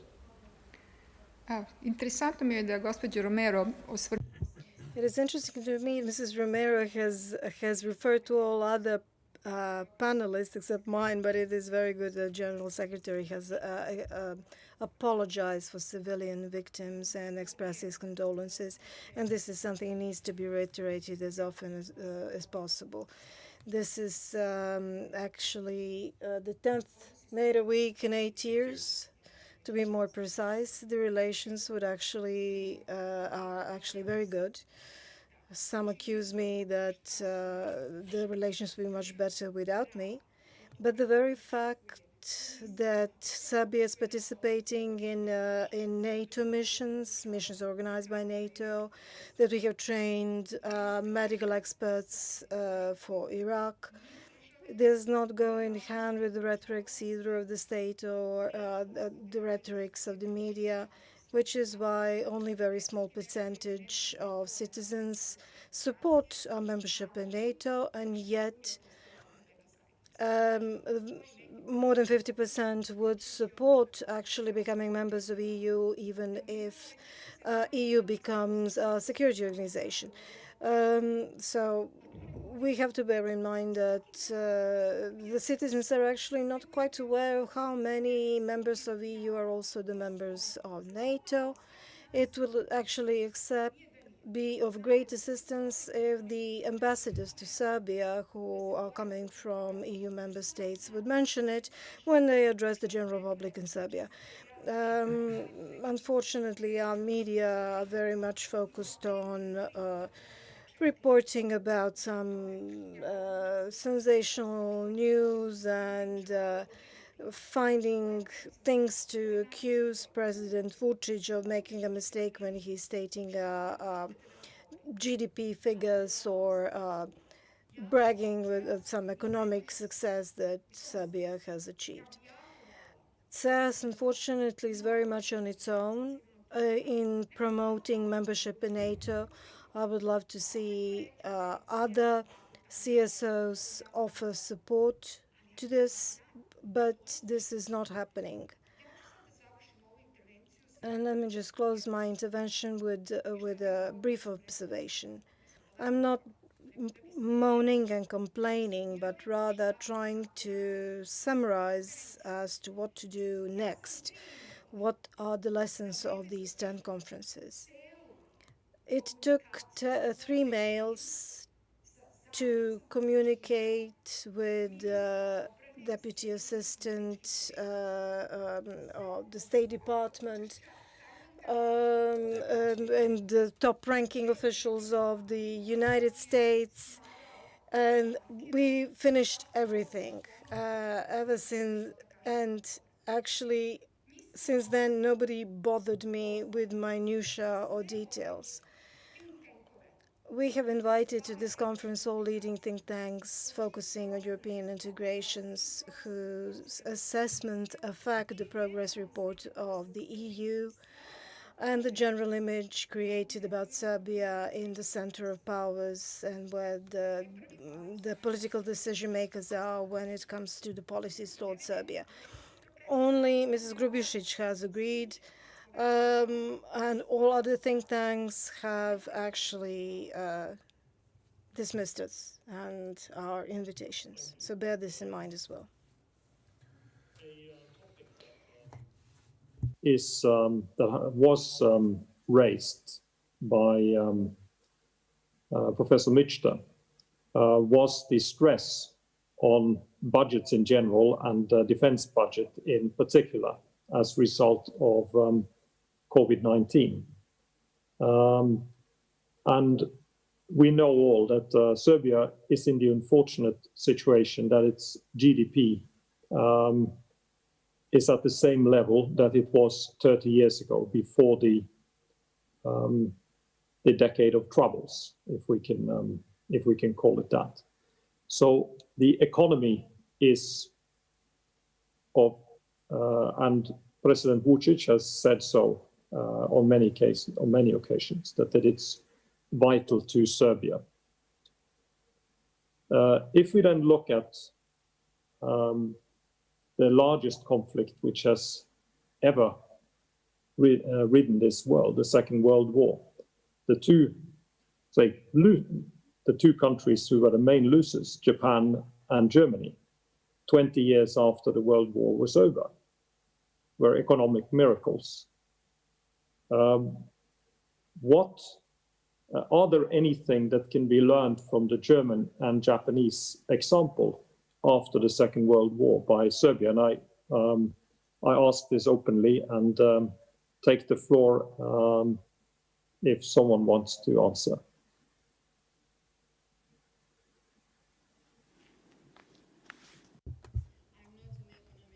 So I will not elaborate on how also Serbia could become an economic miracle, which I hope it will happen. But what I can say in relation to defense spending and investment in our security is what the Secretary General of NATO very often says, and it is that with COVID-19, our security challenges have not diminished. The contrary, our security challenges have become even more unpredictable, and this is why, despite the difficult economic situation, it's important that all of us continue to invest in our security and continue to invest in our prosperity, which is basically in the defense, because we have seen the important role that our armed forces can play in supporting civilian efforts in response to a crisis such as of this pandemic, and resilience is very important. So we need to think about that. The fact that there is a downturn in our economies doesn't mean that we will not. We will have to continue to invest in our security, and actually by investing in security and defense, this can also create economic opportunities also for our people. Any of the others in the panel want to comment?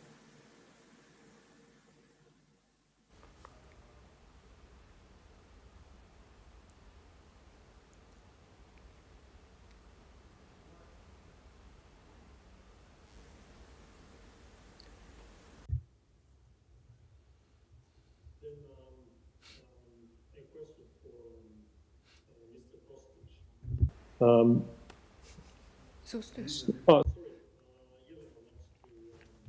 to comment. I got that invite now. I'm before I forget. Soon, the trial before domestic courts in Serbia will begin for members of NATO due to the alleged effects of depleted uranium. They will be aided by a lawyer from Italy. I talked to Stefano Stefanini, about whom, and Dr. Radovanovic, everyone tried to explain this to me. So a court cannot dispute medical findings and facts. An Italian attorney is here. He's in the media every day. So pay close attention to this. 4 or 5 is low, but let us not go into negative numbers. Thank you. Any of the others in the panels want to comment on that question, or we move on to the next question? Mr. Kostic, as it was mentioned earlier that at the opening by Ms. Angelina Eichhorst, that the EU was very happy with Serbia joining the EU's declarations on Belarusia and on Nagorno-Karabakh. Can you say something about the process leading towards such a decision, and how to join such declaration, because it's a big step for any country to join declarations of an organization it's not part of. So maybe you could say something about this, and also about how you look at similar topics in the future.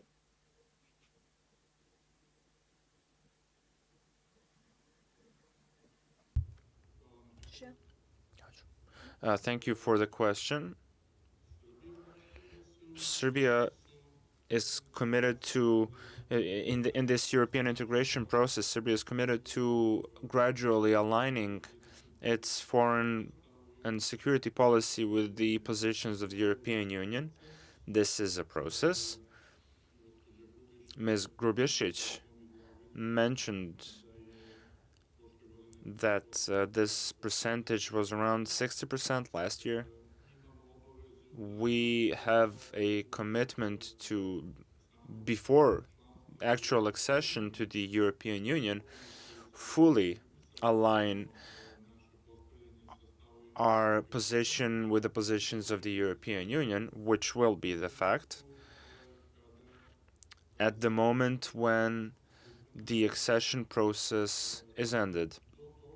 Until this moment, Serbia assesses on a case-to-case basis its own position, and based on this, it joins or fails to join, decides not to join the positions and declarations of the European Union. We assess this primarily based on our own foreign policy priorities and national and state interests. In this specific case, the 2 declarations on Belarus, Serbia decided to join this declaration.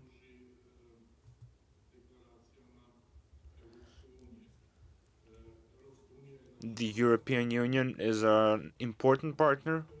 NATO is an important partner for us. But also China is an important partner, and the Russian Federation as well, in many areas, especially in the area of energy. In any case, Serbia, in its decision-making regarding joining declarations of the European Union, it assesses whether our position can have an impact on support to our own national interests. That is the status of Kosovo or our position in the defense of Security Council Resolution 1244. In any case, as I have mentioned myself, and Ms. Laura Cooper also mentioned in her introductory speech, so I will paraphrase. She said that Serbia is not sitting on two chairs, but it is responsibly building its own position in the international scene, and it wishes to have a place at the table on its own chair. Thank you.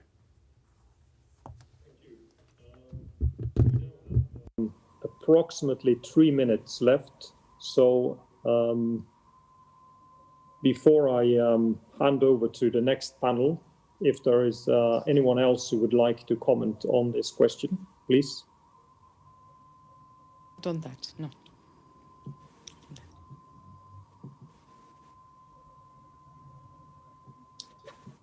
Well, we are then right on time, and I would like to thank the 6 panelists who have given us very important insights. Mr. Sasha Kostic, Ms. Carmen Romero, Ms. Vesna Markovic, Professor Andrew Micha, Ms. Susana Grubesic, and last but not least, Ms. Jelena Milic. Thank you all for your contributions and for an open and good debate of many important questions and aspects. The next panel, panel 3, is This Is Us, Serbia 2020, where the latest CESID opinion poll will be represented. And I have the great pleasure of handing over to a fellow Scandinavian again, Jörgen Samso. It is now you who are on the floor, and I apologize for not having lived up to your standard, but I hope that you will now rectify everything and make this go smoothly in the continuation. The floor is yours.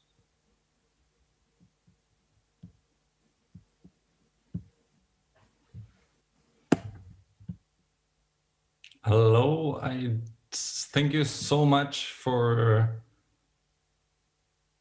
this transition. I'm having a bit of problem starting my video.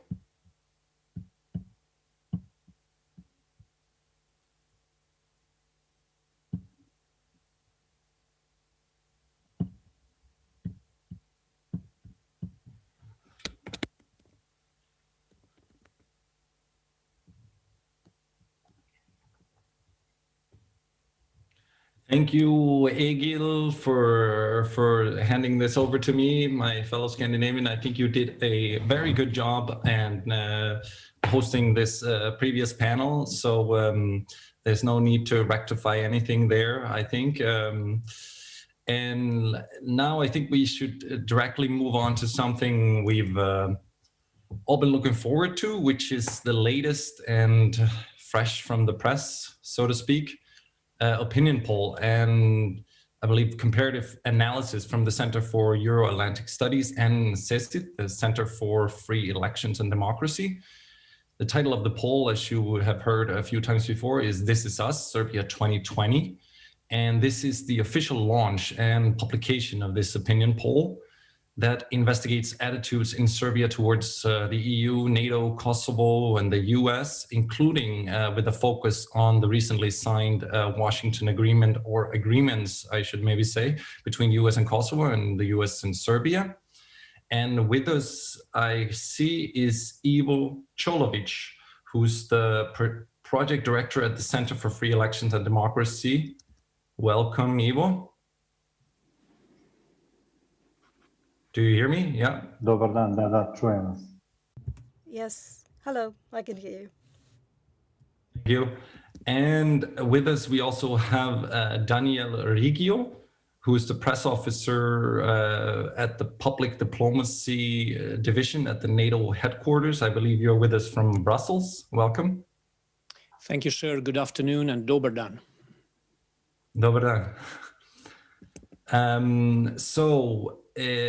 I should mention that we have about 60 minutes for this panel, and for a little bit of technical housekeeping, as I also said before, to the audience, if you follow on either Zoom or YouTube, we'll be streaming in 2 channels with non-stop simultaneous translation into English and Serbian, and you can choose the language you wish to follow on the globe icon on the bottom right of the screen. I hope I'm pointing in the right direction. But you can also read all the technical instructions and guidelines on the natoweek.rs website or on the Twitter account for the Center for Europe Atlantic Studies at CS Serbia.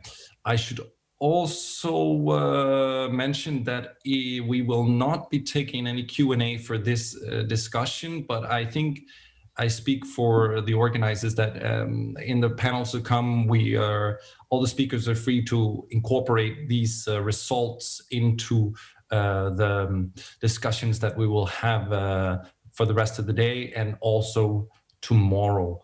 But I think without much further ado, I'd like to hear from Mr. Cholovic, who will now present these results. Now, Mr. Cholovic, the microphone is yours. Hvala. Dobar dan. Thank you on my behalf as well. I hope that you can hear me, because I sometimes have technical problems with the microphone, although I never discovered why. So hi from my part as well. I will present to you the findings of the 4th cycle of public opinion surveys organized together by CESID and CES, Center for Euro-Atlantic Studies. It was implemented from 29th of October to 10th of November 2020. So we are launching the results that are quite fresh. I will share the screen with you in order to be able to follow the findings better.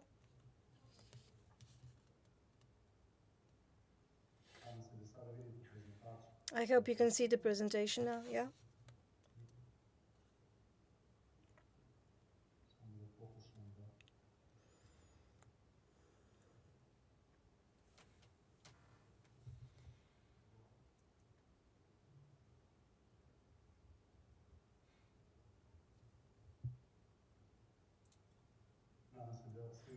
I hope you can all see the presentation and that it's quite clear that you can read the figures.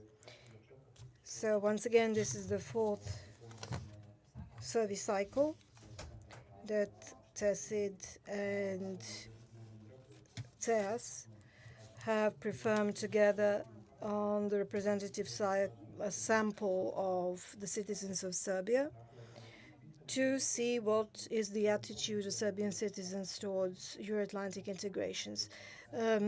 We kept some of the questions the same as previously in order to keep up with trends and to monitor whether there are any changes of the attitudes. Over time, we implemented this survey on 800 random sample citizens of Serbia who own a landline telephone. All the samples were later weighted in line with the census in order to have the best possible sample of the citizens. Questionnaire was not too extensive. It contained about 25 questions. So let us go straight to the questions. At the very beginning, we tackled the topics relating to the attitudes towards European Union.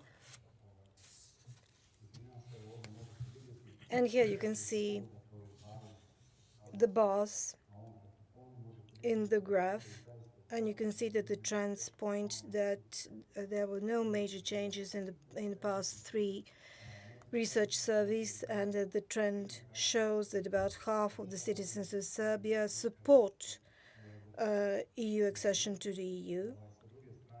On the other hand, there were no major changes when it comes to those who are against Serbia's accession to the EU. The figure comes up to 1/3 of the citizens, 36% are against Serbia's accession. And the same goes for those who would not vote or who are still undecided and whose percentage is on average about 15% over the past full cycle.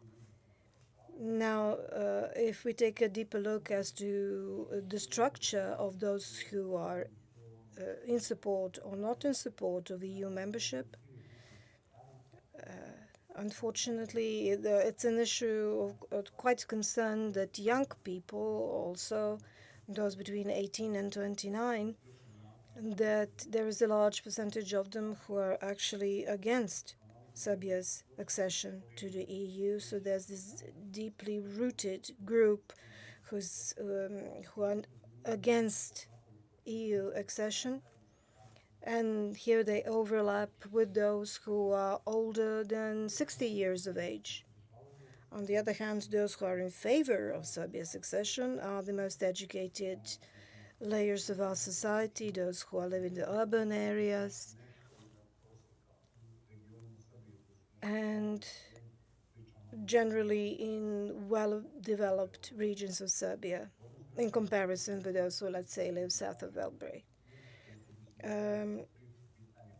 Even if we introduced additional question to see how the citizens would react if the EU were to become a supranational entity with binding defense policies, we see that once again half, or 46%, said that this would not affect their opinion and that we should continue European integration even in such situation. 29% believed that in that case we should abandon European integration by 1/4.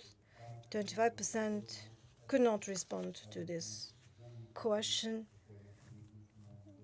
Some of them probably did not even have sufficient knowledge to respond to that question or sufficient information. However, if we cross-reference these results with the results of the previous question, we see that those in favor of Serbia's accession, there's a very small drop in the number of citizens who would actually be against EU membership if EU were to become a supranational entity, which shows that citizens still feel a bit cautious when it comes to supernatural entities due to the heritage of the past, especially 1999. So whenever the issue of military alliance is raised, citizens are very weary of any kind of military alliance membership. So the responses to the question concerning the attitudes towards NATO, we see that the trends are quite different. We see that 2/3 of the citizens do not support membership in NATO. We see that the number of those against are growing. So 80% of citizens are against Serbia joining NATO, while 1 in 20 are actually in favor of joining NATO. In this case, only in the final, this last survey, only 5%. There's no specific demographic characteristics of the respondents who are against Serbia's joining NATO, but even we could say that those who are in favor of joining NATO are those who are the highest educated, either with university diploma, master diploma, PhD, so the highest educated. Within this group, 18% are those who are in favor of Serbia joining NATO, which is double in comparison with the general sample of Serbian society. So this is a small group, but influential one. if we were to work further on promotion of the idea of Serbia's membership in NATO. So this is the question that points to the fact that Serbs actually do not have too much information as to which countries are the members of NATO, who are also EU member states, and to what extent is those two figures overlapping. So to the question, to the best of your knowledge, how many EU member states are also NATO members, we see that nearly all EU member states are also NATO members, varied from 42% to now 31%. So we see that there's a drop. And we also see that there's a fewer than one half of EU member states are also NATO member states. We see that this year's findings are 21%. There's also 35% who do not know, who actually do not have that information, which means that there's the huge space for dissemination of credible information, fact-based information that will inform the general public about these issues. So this also shows the attitudes of the general public in terms of NATO as an international organization. So we see that 80% are against membership, but on the other hand, how they perceive NATO as an international organization, the findings are much, let's say, milder. We see that 54 have negative attitude towards NATO, while on the other hand, 37% have neutral attitude towards NATO, while 6% have a positive one towards this international organization. So this is a bit softer attitude of the general public. And yet, I mean, the very next question as to what is their opinion of the current state of cooperation, of partnership between Serbia and NATO.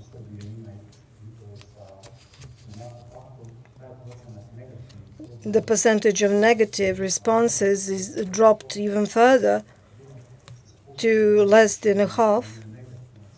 So we see that only 33% have a negative attitude when it comes to cooperation between Serbia and NATO. 47% is neutral. 14% actually perceive this as a positive thing. So we see that the partnership, cooperation, is something that is perceived as a potentially positive thing, and this could certainly make further work much easier, because it is clear that there is an interest when it comes to cooperation, if not membership. We also try to find out what are the sources of information that the citizens rely on when it comes to finding additional information about NATO. I don't know to what extent are you aware of a media scene in Serbia, how citizens are actually consume information, and how this information is disseminated. Majority of our population relies on television stations with national frequency. We are talking about elderly population that receive majority information via TV.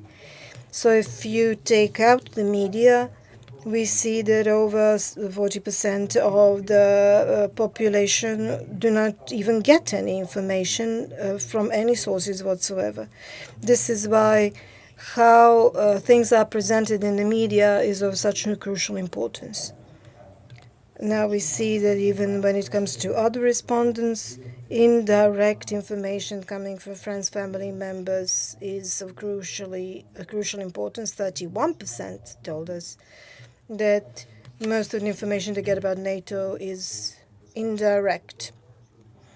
So we see that citizens actually receive their information from other citizens who receive their information that are passed down from maybe not so reliable sources. So there's a huge space for improvement when it comes to general information. Now let us go on to attitudes towards Kosovo, how they perceive the attitudes towards Kosovo.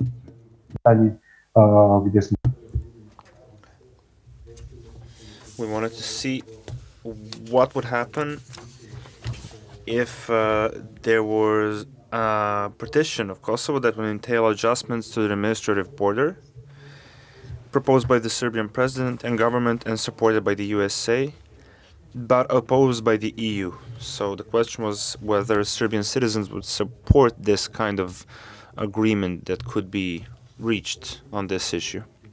You can see that 1/5 of the responders are in favor of the partition, whereas under these conditions, over 1/2 of the responders, that is 54%, are against it.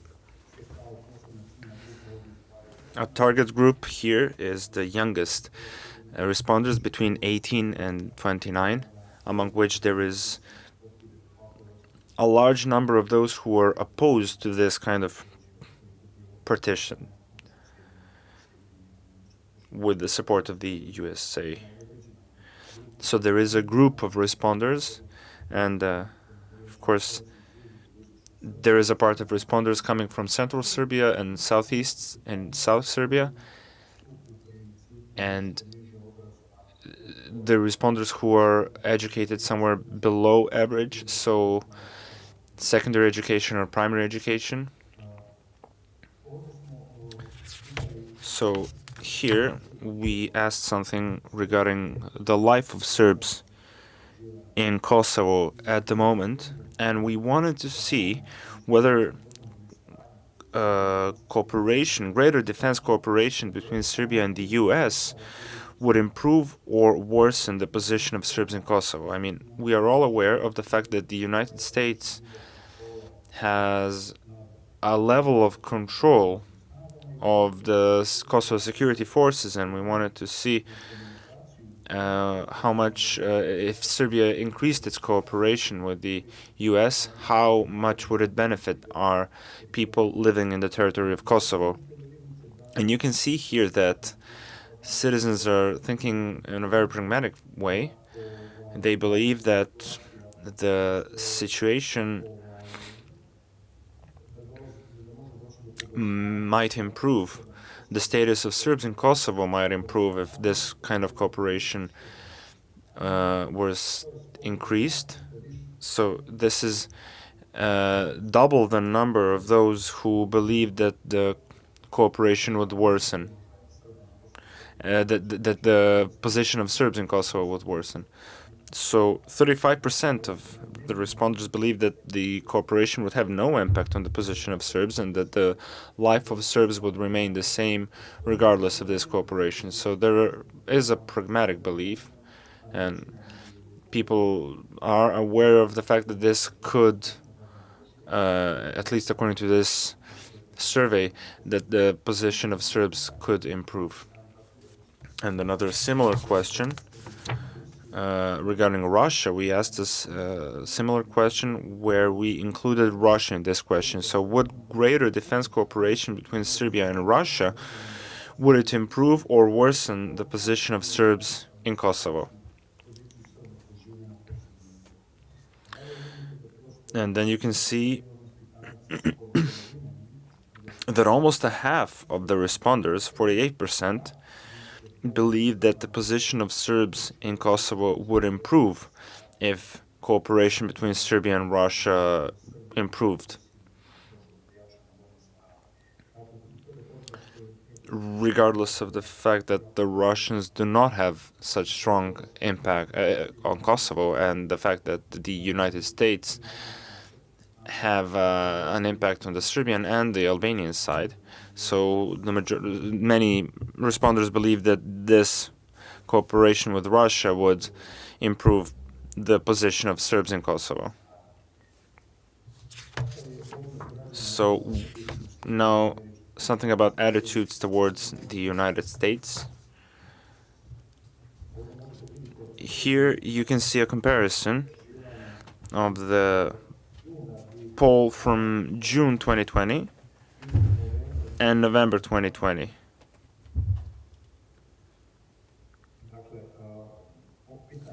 So this question pertains to whether you support closer cooperation with the United States in the areas of economy, security, and defense, regardless of which administration is in office. We can see that the percentage did not change significantly. Almost 2/3 of responders are in favor of closer cooperation with the United States. This is a good piece of information if we think about what happened in the past. I mean, what the numbers were in the past and how difficult it was to support cooperation and this positive position of Serbian citizens towards the United States. A good thing is the fact that regarding relative to June, so in these 5 months, the number of those opposing closer cooperation actually decreased by 3 percentage points. If we continued this trend, the number could become more significant in the future surveys.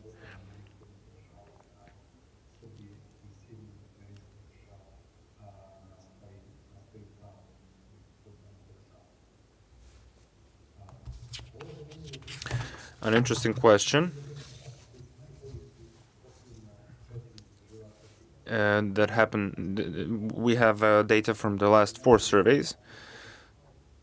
So we got the best data when we asked whether you have noticed a change in the US policy towards Serbia lately, and if so, in which direction. So more than a half of the responders, that is more than half of Serbian citizens, if we extrapolated these results, believe that the US policy towards Serbia has become more favorable. At the same time, only 4% of citizens believe that the US policy has become less favorable than in the previous period. And some people believe that the policy has remained the same. So these results show that there has been a significant change in the perception of the relations between the US and Serbia. To determine how and why this happened, we asked the responders whether they noticed in the last year, whether they noticed that pro-American rhetoric has intensified in Serbia, and if so, where they heard it. So you can see these are subtle messages that the majority of Serbian citizens didn't notice. They didn't see it in the civil sector or the opposition politicians or social media. So this is where the message was not seen as much. On the other hand, 20% of responders saw that government politicians talked about the United States in a more positive way. Also, the media image of the US changed slightly, so 23% of responders believe that the media has disseminated a more positive message and image of the United States. Something that all of us were interested in, not only here in Serbia, but that is the entire planet. It was interested in the US election. And we asked a question that troubled many people in Serbia recently, whether they believe that a change of president in the United States would be bad or good for Serbia. We wanted to see how Serbs saw the Trump administration and whether its change is bad or good for Serbia. So this question is very important for the perception of future relations between Serbia and the United States. You can see here that 42% of responders, more than 2/5, believe that the change of the president in the United States will be bad for Serbia. 40% of responders believe that this change would not change anything, and 8% believe that this change will actually be good for Serbia. So this is something that could be interesting to note. So 42% believe that in the previous period, the relations between the United States and Serbia improved significantly, and they're not sure whether this trend will continue under the new administration with the new president of the United States.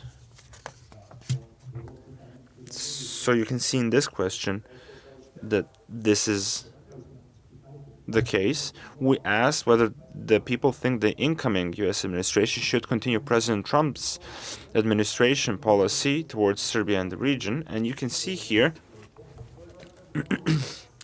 that 37%, almost 2/5 of responders, think that no change is necessary relative to the previous administration's policy. So 27% believes that minor changes are necessary, but these are like cosmetic changes and nothing essential should change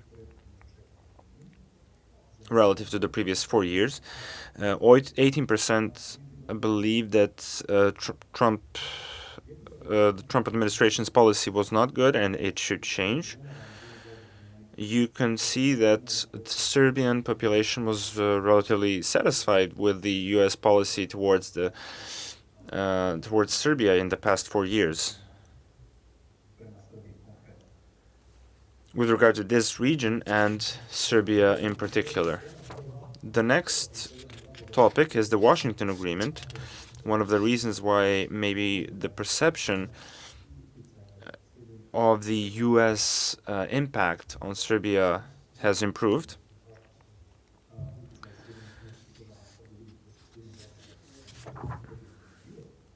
So we can see the first question.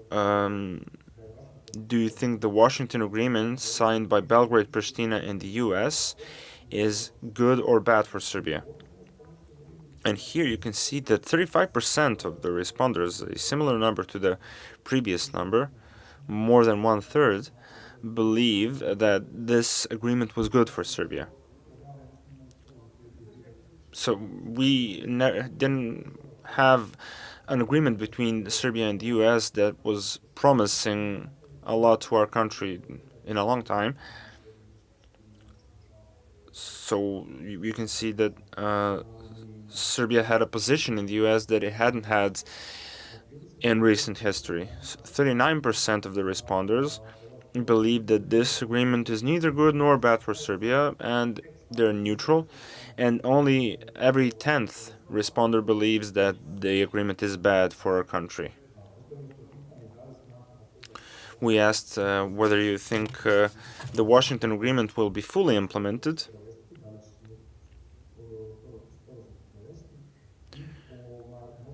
And we can see that more than 2/5, so 44% of the responders believe that it will be implemented partially, if not fully.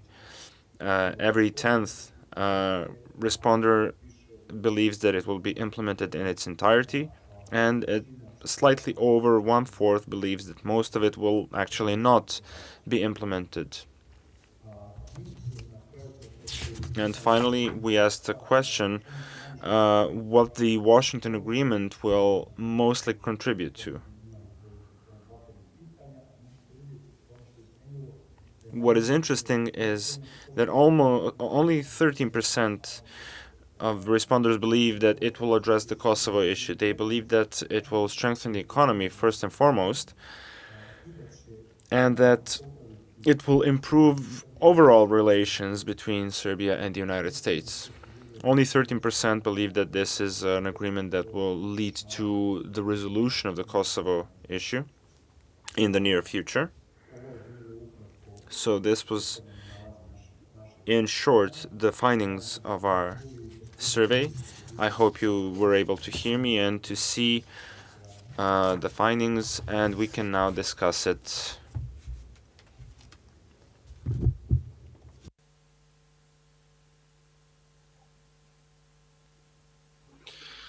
Thank you for this presentations. I think actually, just to be a cheeky journalist, didn't you leave out the very last slide that I believe I have about the knowledge about the NATO week? Or was that merely just a little fun fact in the end? The very last slide.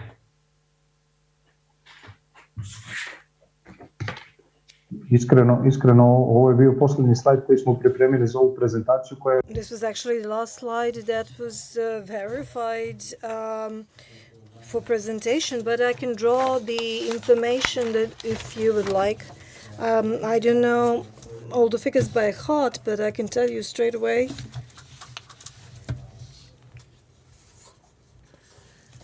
And the question is, do you know who organizes Belgrade NATO Week?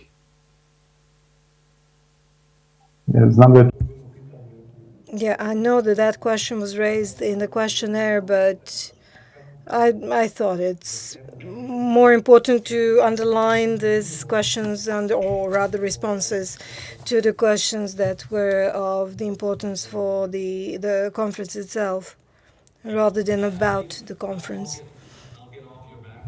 With that one, and maybe I'll give you a small break and we'll return to you, and I think I want to go over to Mr. Daniel Riggio, just from your perspective. Then when you're seeing, I think the segments of which regards NATO are of course of significance from the chair you're sitting in.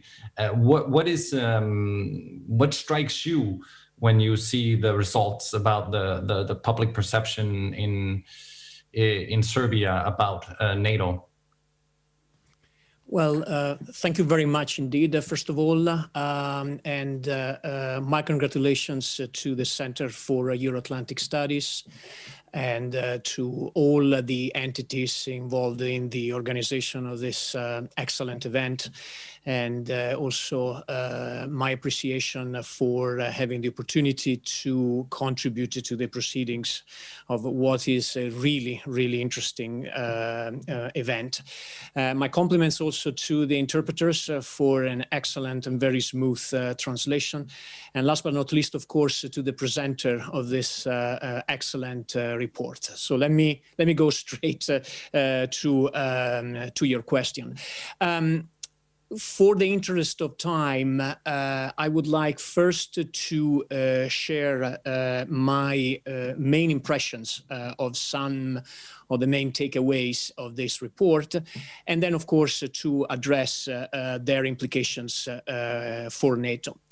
The first thing that I would point out, as already highlighted, albeit with some very important caveat by the presenter of the report, is the steady increase of support for Serbia's accession to the European Union.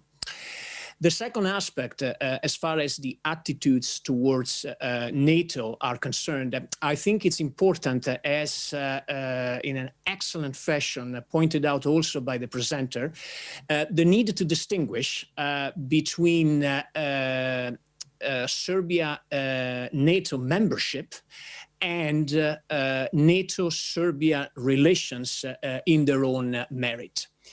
And I think with respect to the former question, the trend is pretty much steady.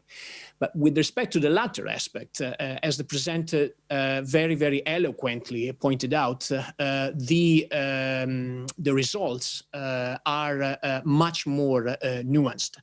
And there is a not insignificant portion of respondents who have a neutral position with respect to NATO-Serbia relations. There is also another aspect that I find it interesting coming out of the report, and that is the quite high percentage, actually, of respondents who don't feel informed about NATO. And the presenter pointed out several times that provides a space, actually, of opportunity to provide more regular and more tailored information about NATO-Serbia relations. There are also two other impressions I have from this report. The first has to do with Kosovo. And it's clear that from a security perception standpoint, the Kosovo issue remains quite important. It is indeed an important issue. And it is interesting also to note that the developments of Serbia-US and Serbia-Russia relations are clearly seen through this prism. Having said that, I think that the poll also highlights that there is a clearer representation of a US-Serbia relationship in its own merit. And in this respect, I think three important aspects come out. I think the first is an increase in support for, if you wish, a closer, multifaceted cooperation between Serbia and the United States, including on the economy, but also, of course, on security and defense. Secondly, there is a continued increase of a perception about a change of US policy in more favorable terms to Serbia. And in this respect, I would note an interesting interface between an increase of perception, but on the other hand, a not so clearly evident rhetoric towards the US. Although, as the presenter pointed out, there has been a more clear initial trend towards that direction in recent media reporting. And a third aspect that comes out from the poll is that the prospect of a strengthened economy remains a dominant driver in people perceptions with respect to the development of US-Serbia relationships. And this comes very noticeable following the Washington agreement. So for me, these are the main impressions that I can identify following the excellent presentation. Now, what does this mean actually for NATO? Well, the implications are several.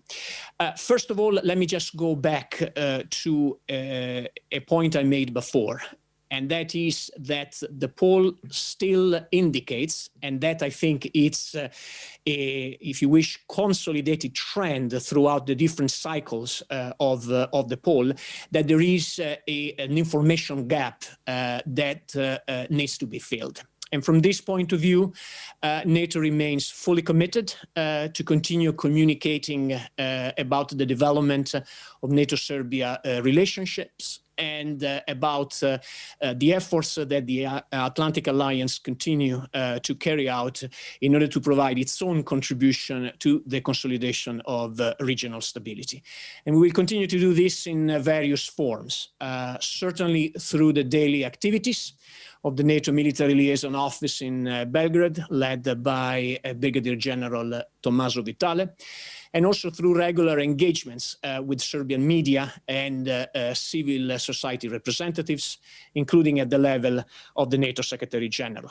In this respect, the NATO Secretary General Stoltenberg has a particular attachment to Serbia from a professional and personal standpoint, and this always comes out loud and clear in all his media engagements, including the very recent one with the Serbian outlet Kurir, which, by the way, got picked up pretty much across the region. Another point that I would like to make is that we fully respect Serbia's stated policy of military neutrality, and we fully respect the sovereign decisions that this country makes about the kind of security arrangements it wants to pursue. Our position to this effect has been always consistent and is always pointed out by the NATO Secretary General. Having said that, and I return to the point that I had made at the beginning of my very short intervention, we do have a long-lasting relationship. NATO and Serbia are close partners in their own merit. And therefore, there is a good reason, actually, to explain the aspects of that relationship, which throughout the years has continued to develop through regular political consultations and through practical cooperation in specific areas mentioned by my colleagues before. A third clear indication for NATO, of course, has to do with Kosovo. And as I said before, this remains an important issue from a security perception for the Serbian public opinion. And our engagement in Kosovo stands through our KFOR mission, which, as you know, since 1999 operates under a very strict UN mandate, which is to provide a safe and secure environment and freedom of movement for all communities in Kosovo, and also through the support to the EU-facilitated dialogue between Belgrade and Pristina. We do believe, in fact, that a constructive dialogue is key for regional stability. And then, as a final point, our overall commitments to the Western Balkans remains loud, clear, and solid. This is a region of importance for NATO. Regional stability has direct implications for our Euro-Atlantic security.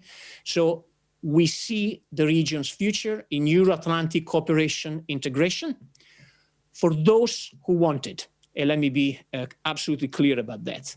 And in this respect, we remain determined to help countries of the region implement the reforms necessary to further the well-being of their citizens, given that economic prosperity, as I said before, is an important driver in the perceptions of the Serbian population, and I would argue of the population across the region in how they see their future moving forward. Thank you.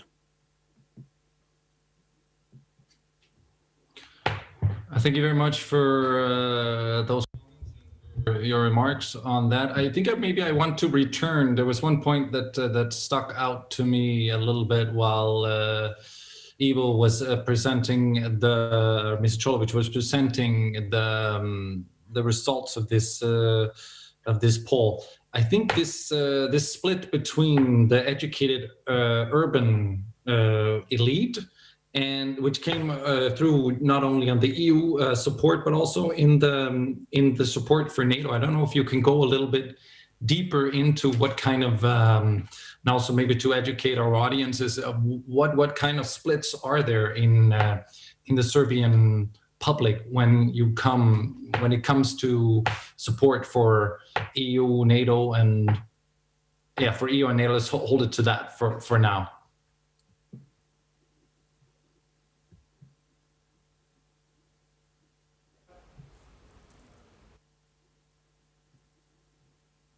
Yes. Is the question for me? I'm just trying to understand.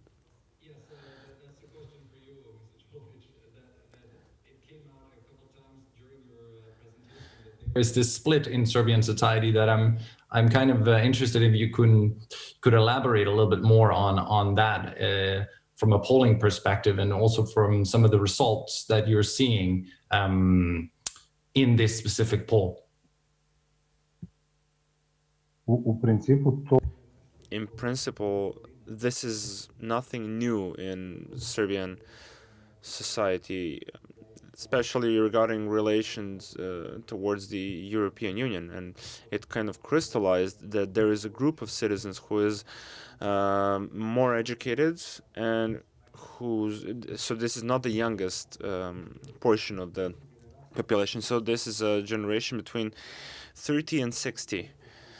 People who managed to travel and see life outside Serbia and to see how things function in countries outside Serbia, which are connected economically, and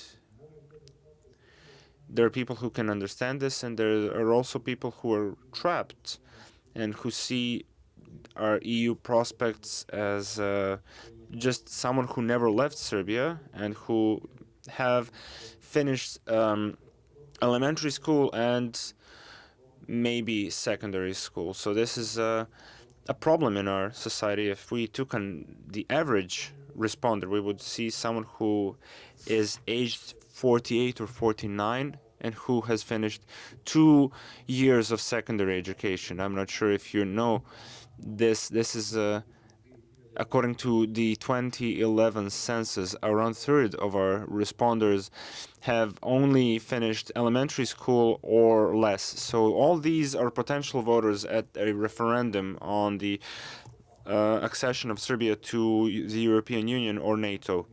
So this is a group with which we need to communicate in a planned and careful way so that they can see all the benefits by the benefits of the membership in the European Union or NATO.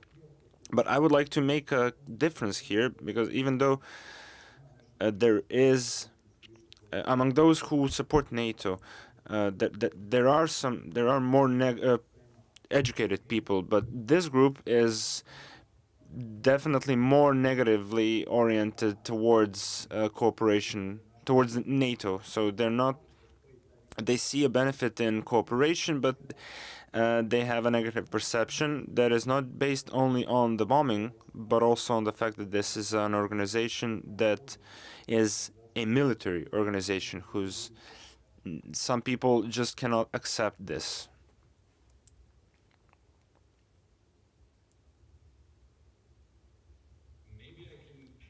Paul, I see that Mr. Danilerico is making notes, or did your screen freeze? No, you're making notes.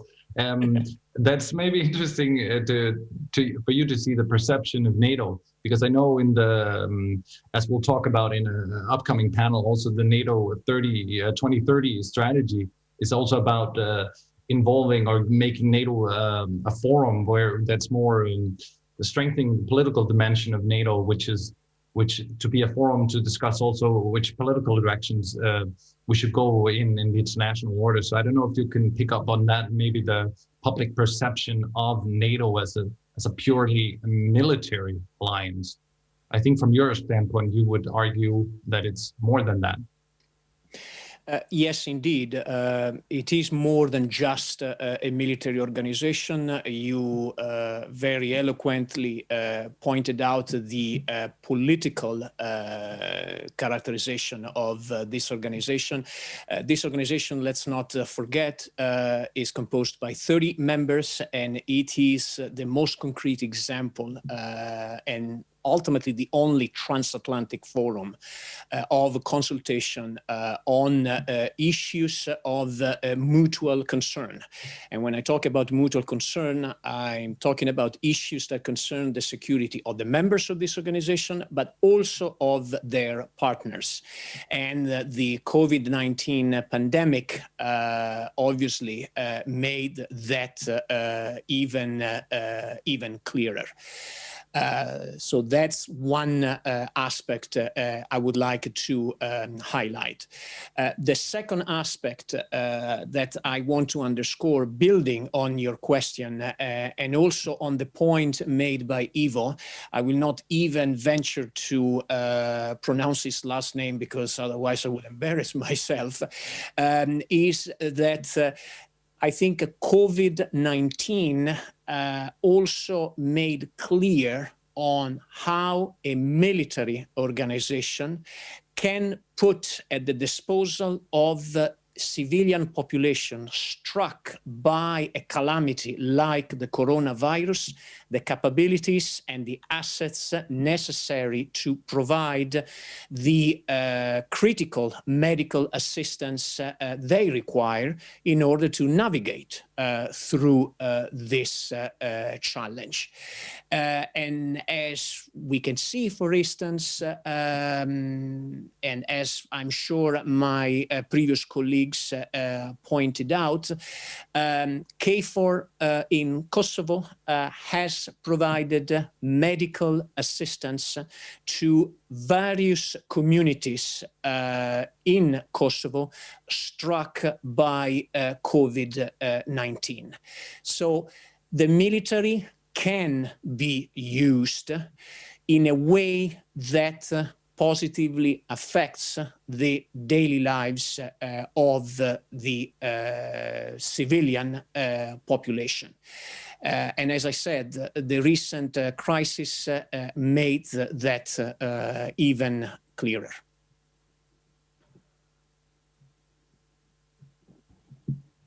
Thank you for that. And that's, I think, a good point we got to there. I think I wanted to ask, when I saw this poll, I wanted to ask Mr. Cholovic. I hope I'm pronouncing that correctly. What was the result that stood out most to you? What is the most result that struck you when we have all these results? There are many numbers in there, but what was the result that you found most striking?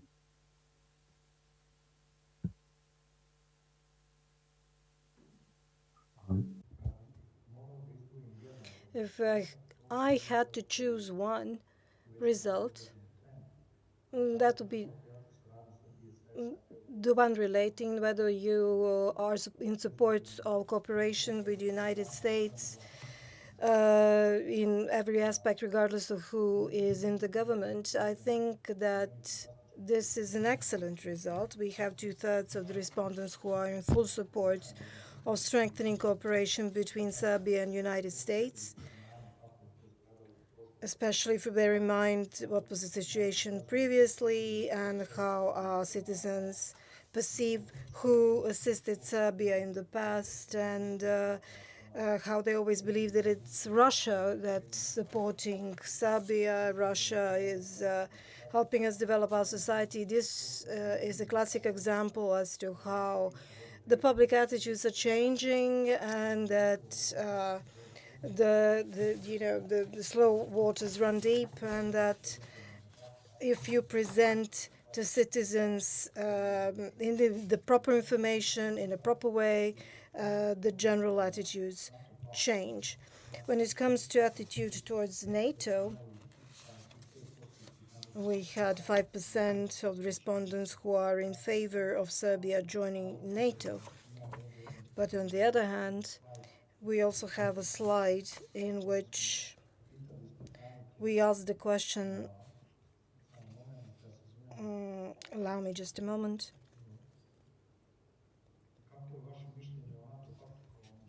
What is your opinion of NATO as an international organization and about the state of cooperation and partnership between Serbia and NATO?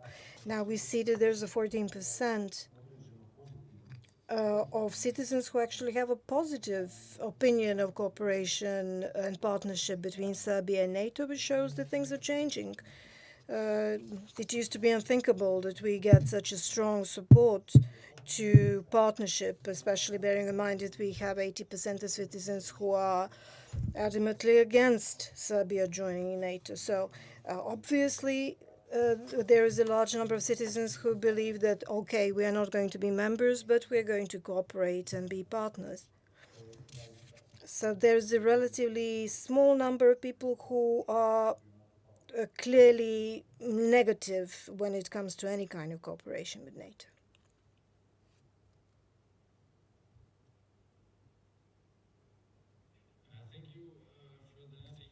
One thing I think that might be related in a way that I often get is this that NATO is kind of perceived as synonymous with the US. If I speak very like bluntly and roughly, I don't know that it's also maybe relates back to what we're talking about, the information gap. How do we in the future change that, I think, very broad public perception that the US is, or NATO, or vice versa, is equated with each other? I don't know if that's a question, I think, for you, maybe, Marco.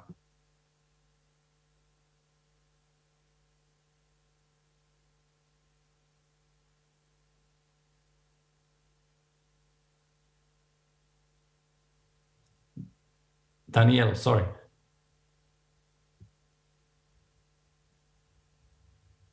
I do acknowledge this perception, but clearly our job is to explain the facts. And the fact is that NATO has the United States among its members. But together with the United States, there are 29 other North American and European countries.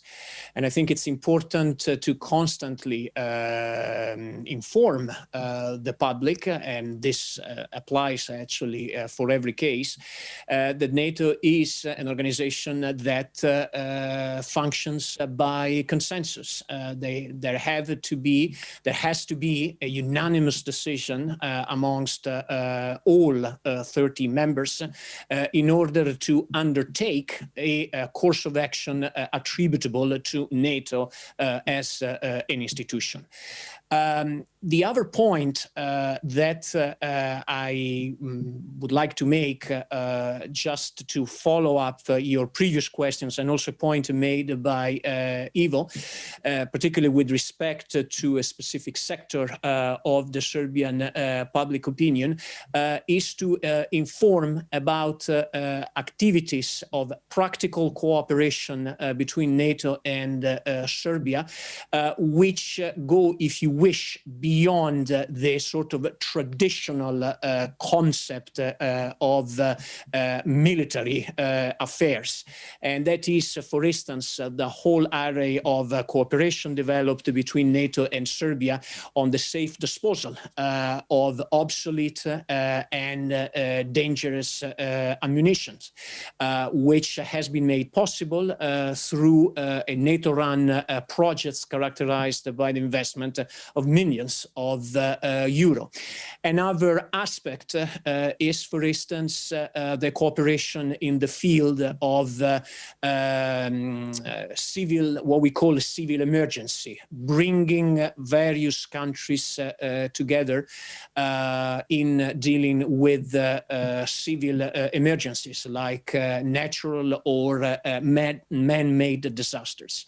These are concrete examples of activities where Serbia and NATO cooperate, and which benefits NATO as an institution, Serbia as a country, and ultimately the very Serbian population.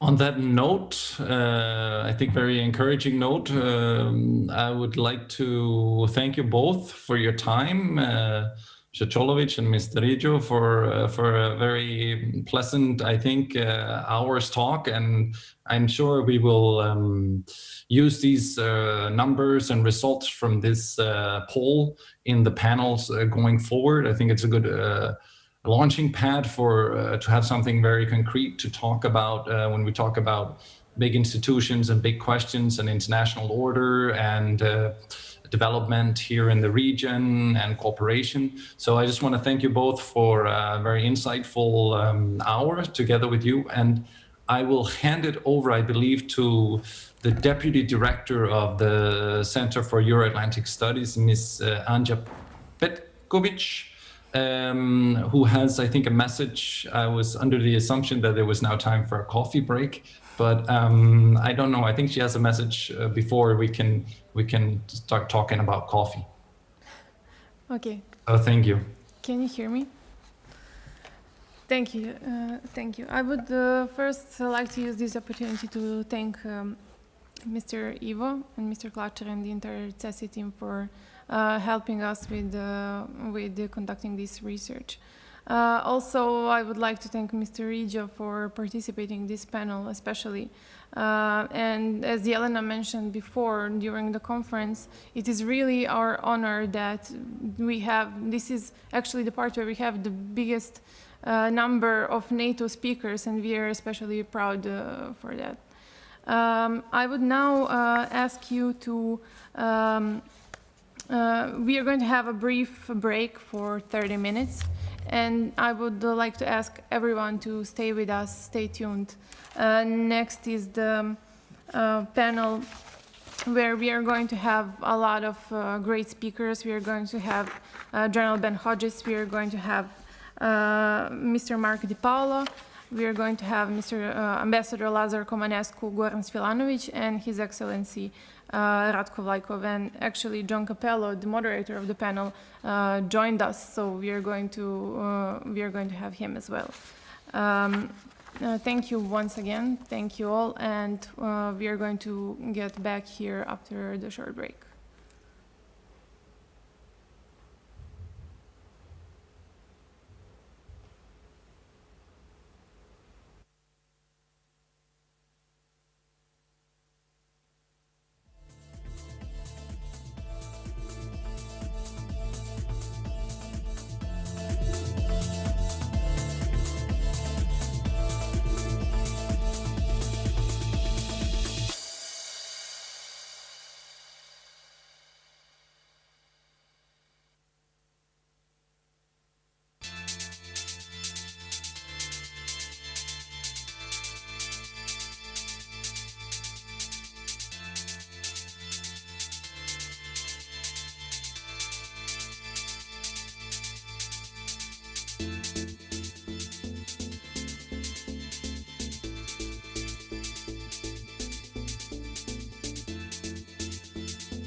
Got it.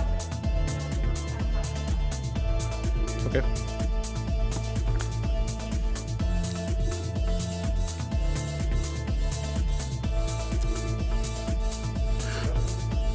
Okay, ready?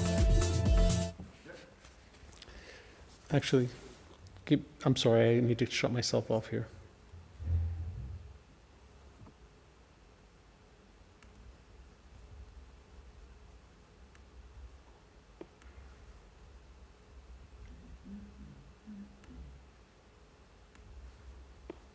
Okay.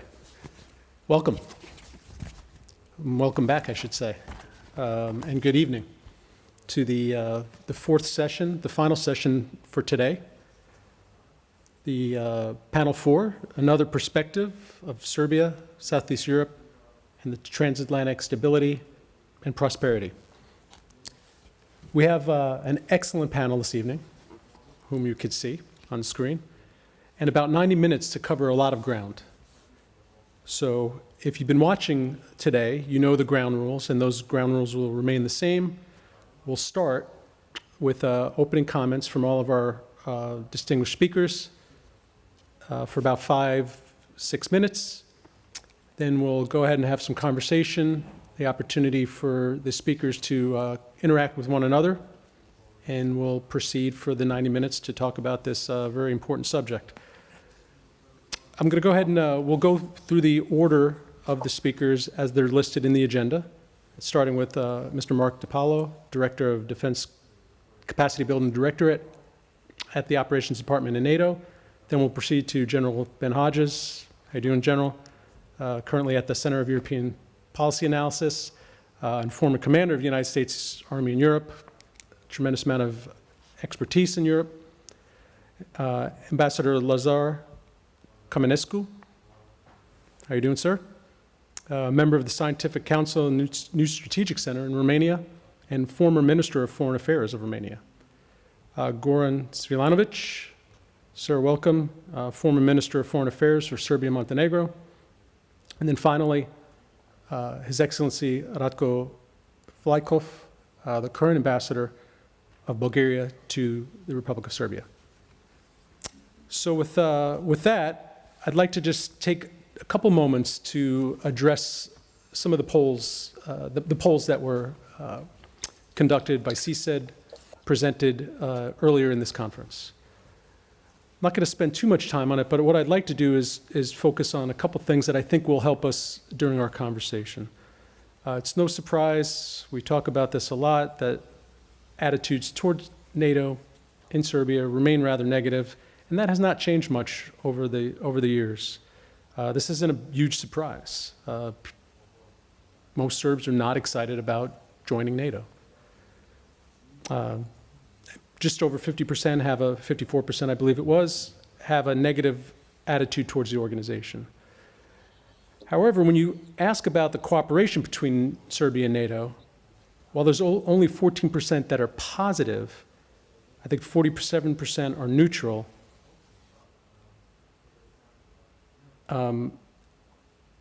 I think it's not too much to be a little optimistic and argue that there's some opportunity there. There's some opportunity to change attitudes and perceptions. And finally, when we look at the question, what's the source, not including the media, do you use to get your information about NATO? 31% talk about family and friends, it's 7% government, 5% NGOs, but 41.3% say they're not informed. So we could look at that two ways. We could be a glass half full or glass half empty. If you're a pessimist, you might argue that we're not doing our job in discussing the importance of NATO and the relationship. But I would argue that the fact that there are so many that are not informed is a tremendous opportunity. And with that, I'd like to open the discussion about the transatlantic community, future stability and prosperity. Mr. DiPaolo, please. So good evening, everyone. We are the last event, and it's great to be here with the community that cares most about transatlantic relations and NATO relations with Serbia. So my name is Mark DiPaolo. I know some of you, but not all of you. I manage a portfolio of civilian programs for defense reform and capacity building with NATO partners, including Serbia. And I'm sure that you've already heard several NATO speakers throughout the day emphasize our view that a strong, stable, and democratic Serbia is important to the stability of the Western Balkans region. And so the stronger the cooperation, the better for both Serbia and NATO. And I'll talk about that in particular, and that's where I'll put my focus today, is on the practical cooperation. So Serbia voluntarily joined the NATO Partnership for Peace in 2006. And for the last 14 years, we've grown our practical cooperation. And I have to say, it is a two-way street, very much so.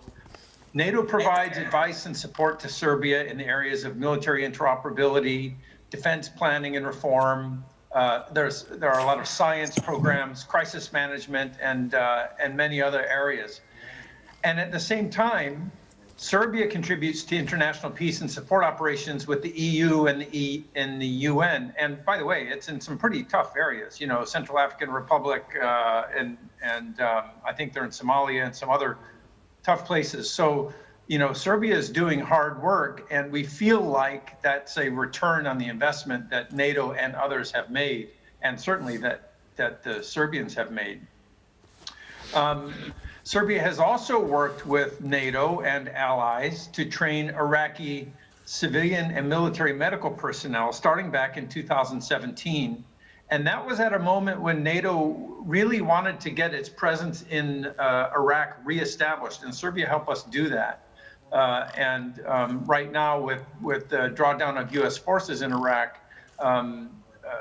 we're very well positioned to help contribute to stability there too. And that was also with Serbia's help. So we give and we get, and I think that's how a partnership should work. I'll give you one other specific example that's quite interesting. Serbia and NATO are working together on a program called DEEP, or the Defense Education Enhancement Program.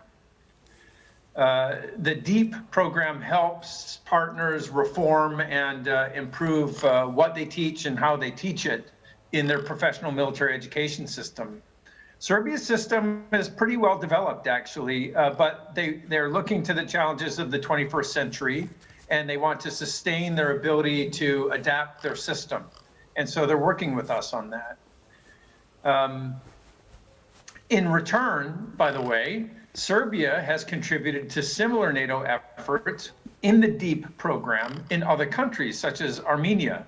So it's a mutually beneficial exchange, and Serbia makes similar contributions to NATO's Building Integrity program for good governance and anti-corruption as well. They've helped us in particular in Armenia and in the Kyrgyz Republic. So again, it's a two-way street. Continuous practical cooperation builds trust and connectedness, and it creates a cascade of other benefits, some of which you can't predict. Let me jump quickly back to DEEP, that education reform program, for a quick example.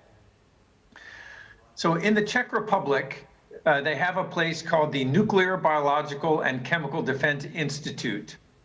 And that institute is working with the Military Academy of Serbia, and they've been cooperating since 2017 as part of the NATO DEEP program with Serbia. Last March, when the pandemic really hit, this cooperative relationship made it possible for the Czech Republic and Serbia to very quickly join forces to respond to the lack of protective equipment for the pandemic. And by the way, that cooperative event was highlighted in many Serbian media outlets and on the front page of the NATO website. So NATO and Serbian staffs interact regularly on practical cooperation. We think we get mutual benefit from it, and that's extended also through NATO's military liaison office in Belgrade. as well, and I should point out, there's a long-standing and very solid professional working relationship between the Serbian Armed Forces and KFOR, and that's NATO and Serbia working together in practical ways to ensure stability in a region that could get out of control if we let it. So, all in all, NATO and Serbia cooperate on about 100 partnership activities per year. It was interesting to note when I read the Serbia 2020 survey results, they were really interesting from CEAS. I saw that Serbian citizens' positive views on cooperation and partnership with NATO, in other words, the practical dimension, are 2 times as strong as the support for NATO as an abstract organization. So if you ask about NATO in general, there's a lot of skepticism. If you ask about the practical cooperation, there is less skepticism. Those of you that have the report in front of you know those numbers are very low, by the way. The positive views are quite low. We need those to come up, but the message is clear to me. Real practical cooperation helps people understand NATO's intentions, and it builds trust, and we need to build on that. So very quickly, and then I'll hand it back to you. I should say a word about the recent decision taken by Serbia to temporarily suspend defense-related cooperation activities with its partners, and that's all of its partners, not just NATO. First, NATO respects Serbia's decision. We hope we can resume cooperation as soon as the suspension period has ended, but we understand why they did it, and we understand that it wasn't targeted at NATO. And I also want to emphasize that this suspension has not affected at all our political dialogue and even our military dialogue, but we're just not planning activities. And we're in regular contact, including through the NATO Military Liaison Office in Belgrade and through the Serbian mission to NATO. So the communication continues. And our KFOR mission, with 3,500 troops, will continue to help sustain a safe and secure environment in Kosovo in line with its UN mandate, and will maintain its operational contacts with the Serbian armed forces as required. And I think that relationship is good and professional.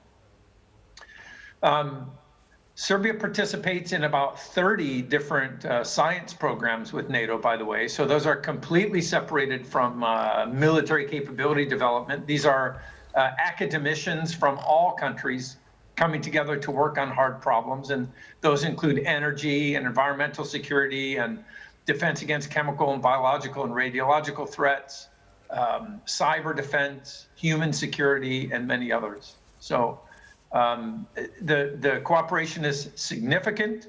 NATO is appreciative of the cooperation and the collaboration because we feel like we receive just as we give. I hope that both sides, I do think that both sides are ready to resume the defense-related cooperation as soon as it's possible, presumably in March. We're already looking towards an upcoming cooperation program for 2021 and 2022 and the planned NATO-Serbia exercise next year. So I'll close with this. Relationships and partnerships are never static things. They're dynamic, so we're all remaining flexible. And I expect that our cooperation will continue in due time. We'll make up for any delays and continue our productive work. So thanks very much, and thanks in particular to CEAS for pulling this together. It's a real honor to be here with the colleagues in this panel. Thank you, Mark. Excellent comments. You said practical at least 5 times. I stopped counting at 5. But I think that's actually extremely important, because the practical aspects about stability and prosperity are what affect people in their daily lives. And that's maybe a strand that I'd like to pick up over the course of this conversation, because you also mentioned the practical cooperation is more popular. So how do we focus on the practical, change attitudes and perceptions, and affect people's daily lives in the process? Let's think about that as we go through this conversation. General Hodges, I'd like to turn it over to you. It's good to see you. Hey, John, and same here. And what an honor to follow Mark DiPaolo. I loved his emphasis on practical, realistic approach, and also, frankly, I thought it was an optimistic approach and positive approach as well. Before I go any further, I have got to say how proud I am of Yelena Milic. She is an incredible person, and she's also a very courageous person. And I think her team and what CEAS do to pull together this NATO week every year is important to keep people focused on the future versus living in the past. And so my hat's off to Yelena and her team to do this. It's not easy. Obviously, having NATO's PDD and others to support it is critical, but every mission needs a leader, and that's Yelena. So I'm grateful to have a piece of this. So I believe that this is the era of great power competition, and I believe that great power competition prevents great power conflict, because you have to compete in all domains: diplomacy, information, and economy, not just military.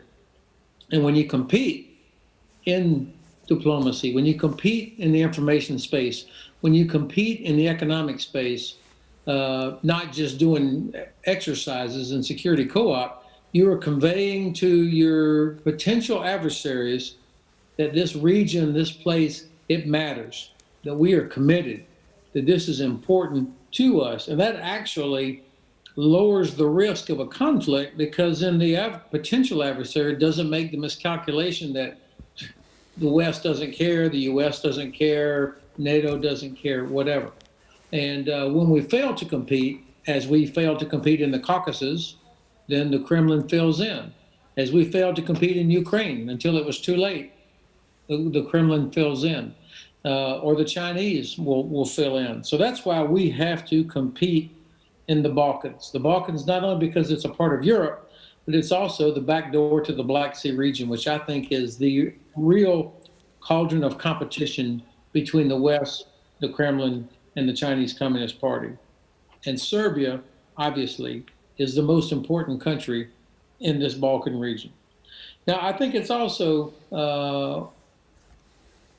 every participant in this region has legitimate historical grudges, complaints, concerns, and interests. But as I can remember, when I was a young officer in 1995, I was the aide-de-camp for SACEUR. The SACEUR was General George Jowen at the time. And this is when the Dayton Peace Accords were being sorted out. And I used to hear him tell everybody, all the participants, he said, you can learn from the past, but you cannot live in the past. And I think that's what we've got to do as we go ahead. So let me just briefly touch on diplomacy, information, military, and economy. In terms of diplomacy, I think the West has got to give leaders in Serbia and in Kosovo, in Belgrade and Pristina, give them some space. If it was easy, this would already be solved. We wouldn't even be having this conference tonight. Give those leaders some space to be able to talk, to no red lines, no lectures, give them space so that they can do the negotiations, the trade-offs, to think through all the hard things that have to be done. And I think the United States and I think the EU have a responsibility here. No lectures, no red lines, give them some protection, because there are so many outside influences that do not want to see any positive development here. There are unfortunately countries as well as people that benefit from the continued chaos and, or maybe not chaos, but unresolved issues. For sure, the United States has got to coordinate with the European Union. I'm very proud of our embassy team in Belgrade, our ambassador. I'm very proud of the fact that this administration has worked hard to try and break some of the log jams, but there's no way we can do this alone. The European Union holds the key to success here because they hold the key to economic and Western integration. So this is an ideal situation where the United States and the European Union have got to work together. In terms of the information space, I think it's important to say that Serbia of 2020 is not Serbia of 1999. We're talking about 2 decades down the road.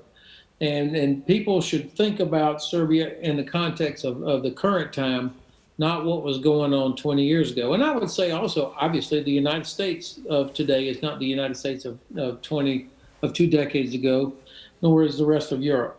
So we need to address the issues as we face them now, not what it was 2 decades ago.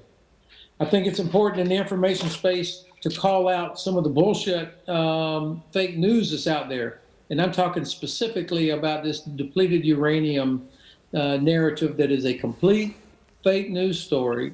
It's been debunked over and over and over by experts, yet somehow this still has legs and somehow people still believe it. And I think that we have a responsibility, and leaders in Serbia have a responsibility to shine the light on that.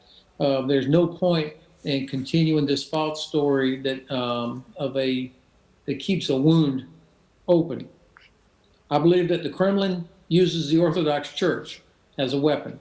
This is not new, of course. I mean, even in the time of the czars, the church was one of their arms for achieving their strategic objectives. And I think we need to be honest about this and not be afraid to call it out.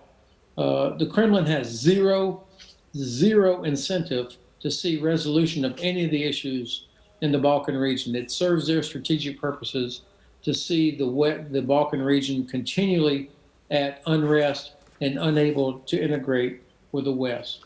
Why is it that they continue to blame NATO? Why is it that they continue to drag down Serbia's or hinder Serbia's future? In the military domain, this is a challenge. And look, it's every nation's responsibility to protect their population, and it is the right of every nation to align themselves or not align themselves, to purchase the weapons that they want, what they think they need.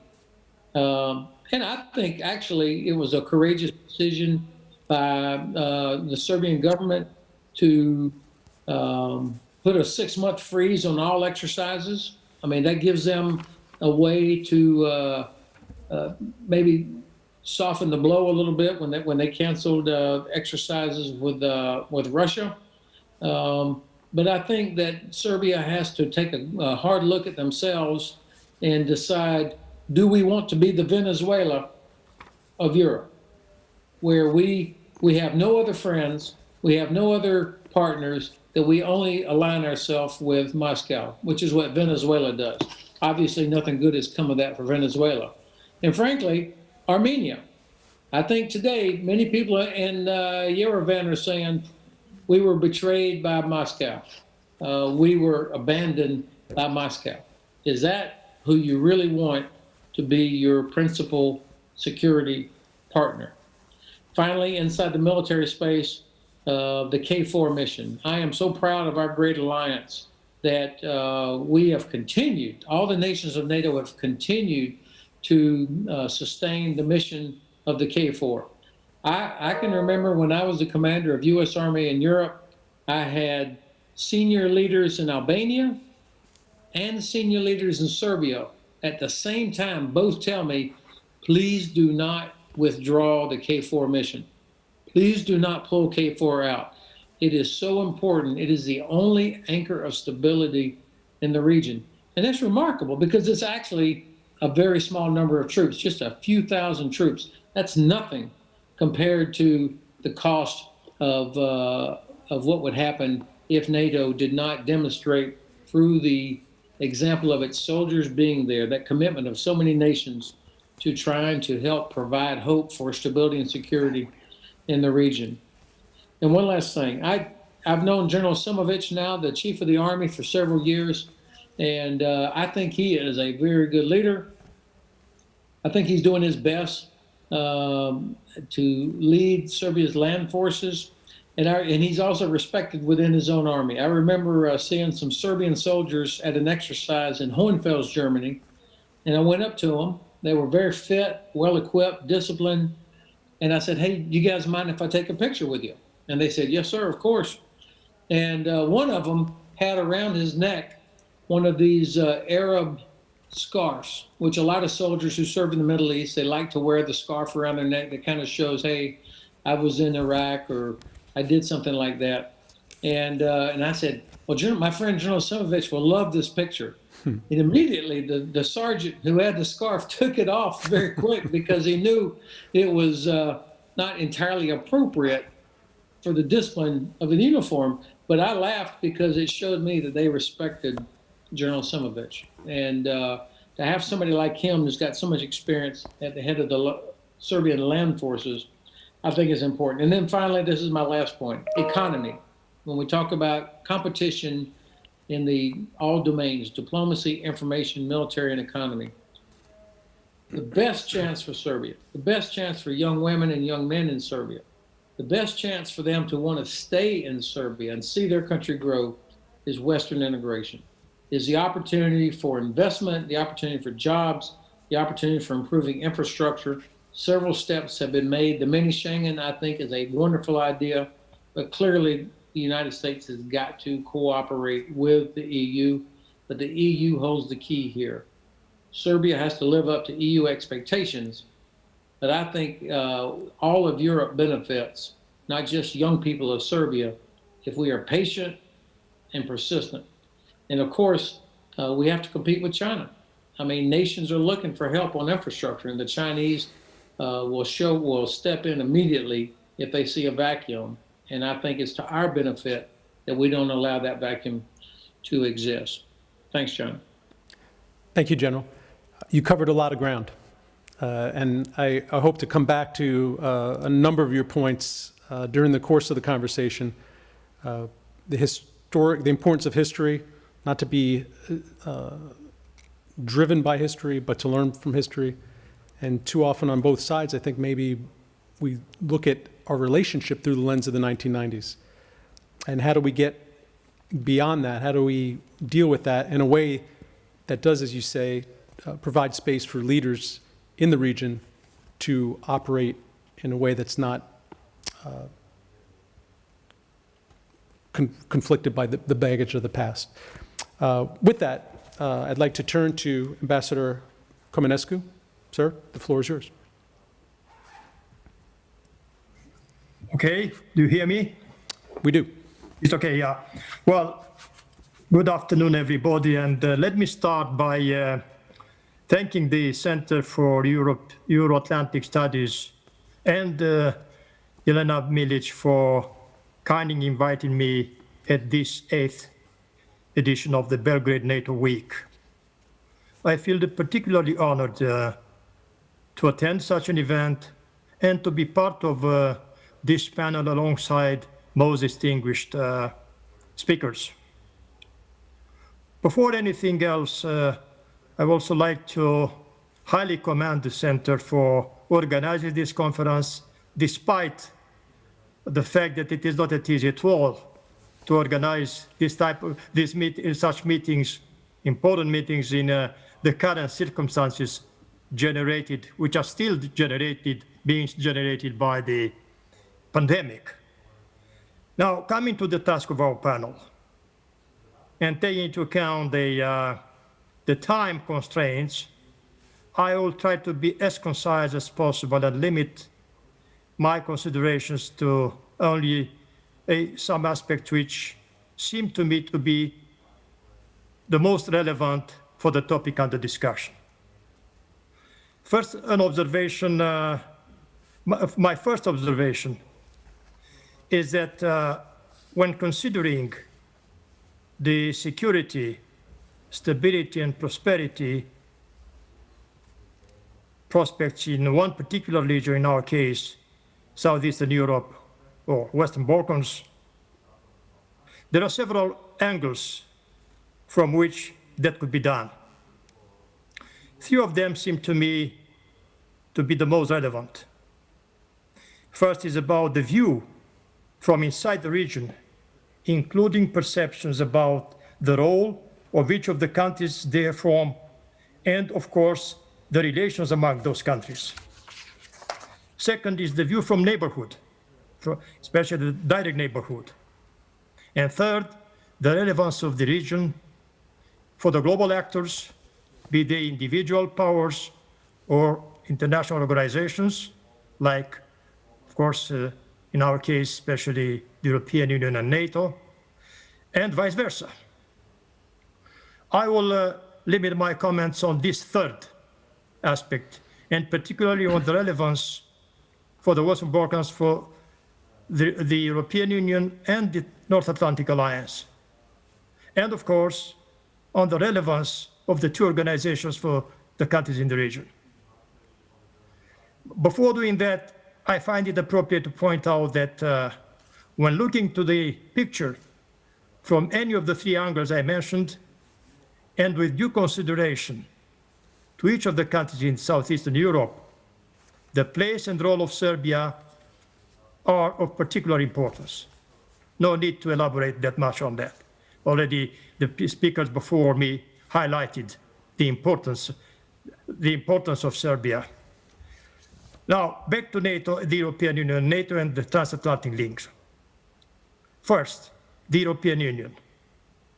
The fact that all the 6 countries in the region have as top priority, as their top priority, EU accession, speaks by itself about the relevance of the European Union for them.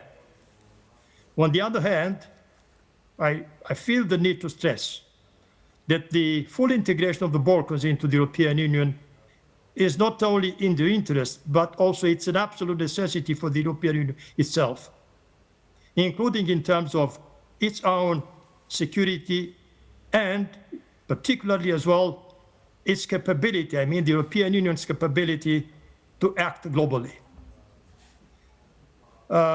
No need to elaborate on that, but just to, if we look at the map of Europe, and we see also if we look at the increasing competition regarding the region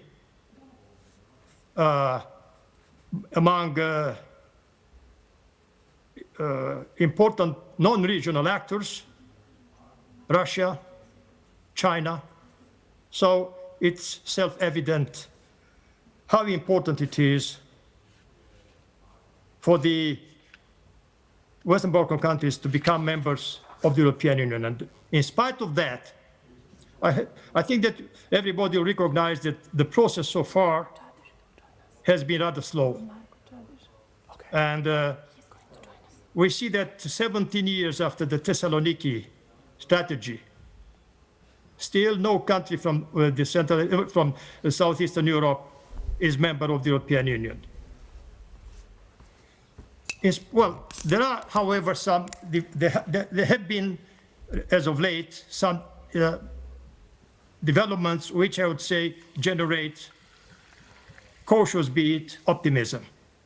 I'm referring to the fact that in March this year, North Macedonia and Albania started negotiations, accession negotiations. I'm referring as well to the Berlin process. And yes, I'm also referring to developments with regards to the dialogue between Belgrade and Pristina. That being said, I also want to underline the fact that from both sides, I mean the European Union and each of the countries in the region, there is need for doing much more. The candidate countries themselves need to upgrade their efforts, both individually, in terms of rule of law, avoiding illiberal temptations, but also in the framework of a regional cooperation. This cooperation can and should be intensified. I'm referring especially, looking at my old-time friend, Goran Svilanovic, to the RCC, and projects like the Common Regional Market, or as it was mentioned here as well, the mini Schengen. One particular point still on each of the countries in the region, and directly related to that increasing competition among global actors, which I was referring to. It is important for these countries, as candidates, as preparing for the accession to the European Union, to align, to associate themselves with positions, decisions by the European Union, especially when they are targeting EU's role as a global actor. Regarding the European Union side, the need is there for continued and even much more substantial action in support of the countries in the region. That requires, inter alia, in my opinion at least, that the European Union clearly be aware of the fact that deepening of the European Union, as some member states speak as being the top priority, and in a way placing as a secondary objective the enlargement, this is not the right approach. Deepening of the integration, internal integration of the European Union and enlargement, these two processes can and should go simultaneously. And well, secondly, still on the European Union, I think that it is important for the EU and member states to encourage to the maximum possible the involvement already from now of the countries in the region in EU existing projects. I'm referring be they regional or EU-wide. The 3C initiative, for example, which is consisting of only EU member states. I think this is a project where countries from the Western Balkans could be and should be in a way or another associated. Just to mention one point which I very much like, I heard in a previous meeting, General Hodges speaking about the importance of the Danube as a logistic and transportation link between the Adriatic and the Black Sea. And I should add also that, you know, the only piece missing in a highway between the Adriatic and the Black Sea is the roughly 100 kilometers of known highway between Belgrade and Timisoara. So these are projects which should benefit of a much more substantial support from the European Union. And that brings me to the role of the countries, members of the European Union, in helping, rapprochement of the Western Balkans to the European Union. And here there is one point which I want to stress. It seems to me that, you know, I'm looking into the past experience, including the very recent one. I think it's appropriate for the EU member states neighboring the Western Balkans. I know that there are sensitivities. I know that there are still pending issues, but the approach should be from the EU member states be that the approach to those pending issues to be a constructive one and not a kind of, let's say, means of preventing or generating difficulties for getting the countries closer to the European Union. Thirdly and finally, a special role the EU member states, I mentioned. Now, my last comment is about NATO and the transatlantic link. One particular important aspect is that progress towards EU integration of the Western Balkans needs to go hand in hand with the preservation and further strengthening of the transatlantic link. Need is there, of course, of taking into account that the approach of the countries in the region towards NATO differs of that towards the European Union. There are 3 of them are already members of NATO, while the other 3 may not seek or have not yet the prospects to join. But as Mark Di Paolo said, and I fully subscribe to this, I think that there are practical opportunities for cooperation between the alliance and the countries in the region. And by the way, the fact that in spite of what has been happening since 99, the fact that there is a functioning, and I would say efficiently functioning, NATO liaison office in Belgrade speaks by itself. And that's something which, again, as General Hodges was speaking about the fact that there are opportunities, and we have to look into what the future may offer to us, all of us. Finally, and well, definitely my last comment, it is extremely important that a real synergy exists between NATO, European Union and NATO, and respectively the European Union and the United States in their approach towards the Western Balkans.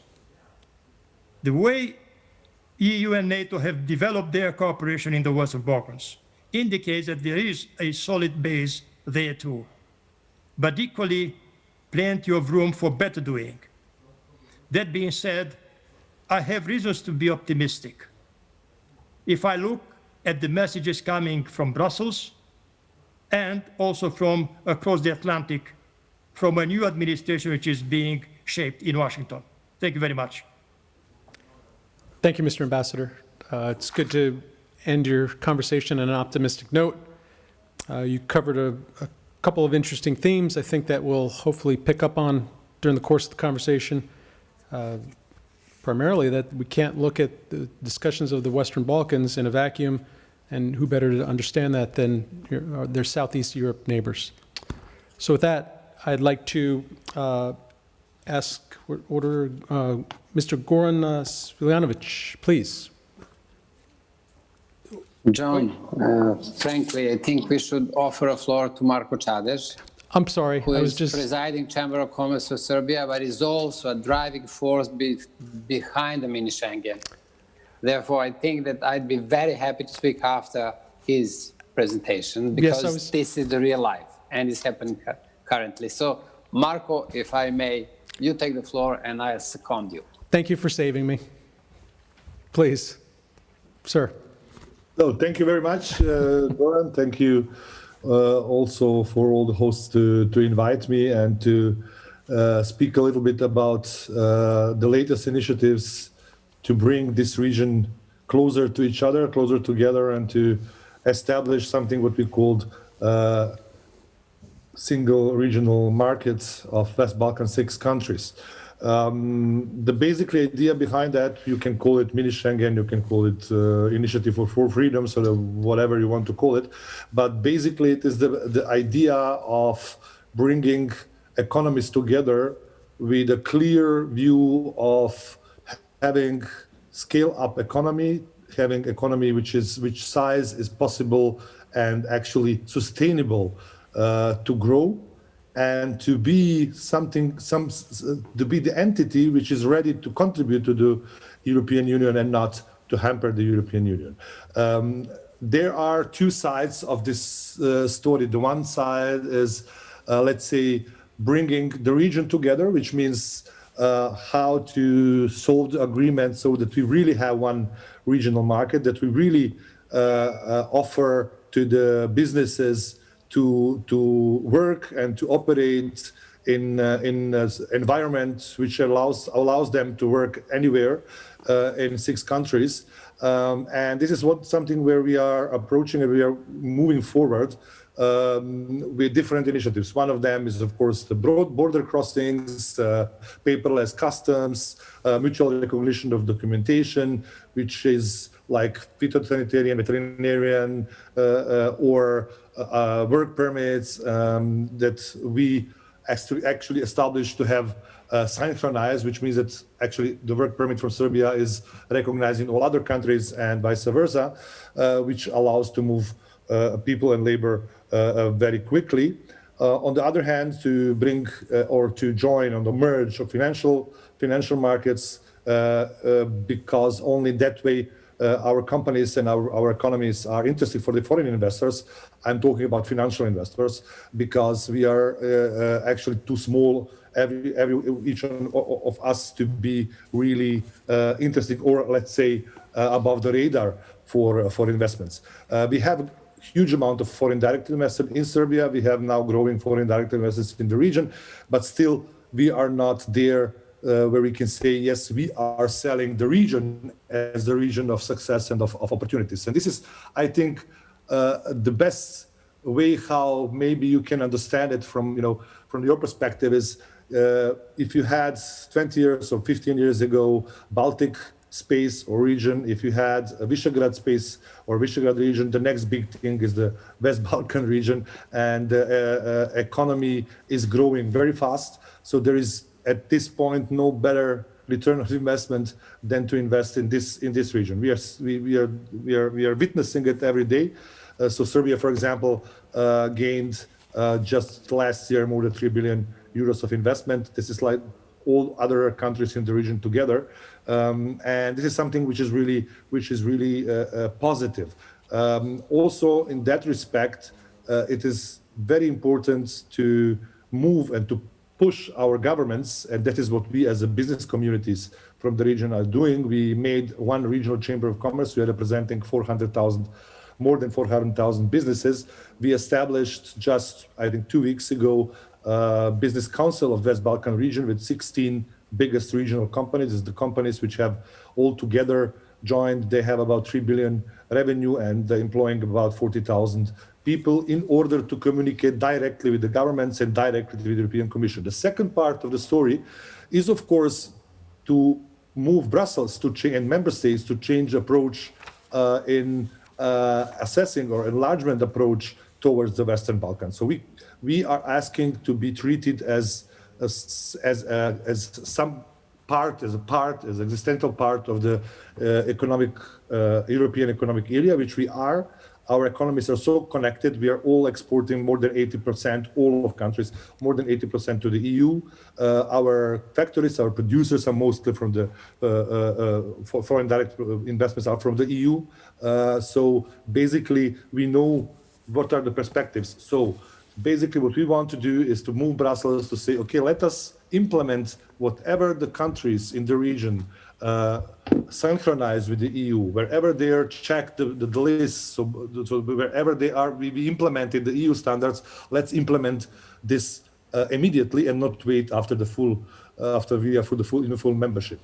This means that Europe says openly that yes, this is a part of European economic area and this is a part of future Europe, and not treating the region as some country like, I don't know, Egypt or whatever, which is Brussels more or less doing now. So basically, this is the idea behind one common regional market, the idea behind the initiatives for the business community.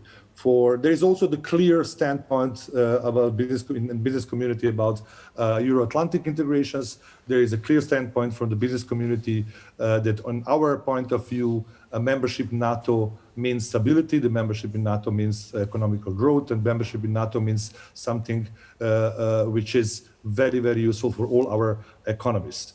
What we are not really, let's say, satisfied to see is this decoupling from NATO membership and Atlantic integration, from European integration, that what we have seen in Northern Macedonia, for example, or in Montenegro, is that one approach is not necessarily helping the other approach. It has to do with the political problems in the European Union, and that is something where we need support and we need to talk with the member states. So this is something what we are working very, very hard, and our plans and our ideas and our papers are now cruising in Brussels, but also in the most important member states in Germany, in France, and in Italy.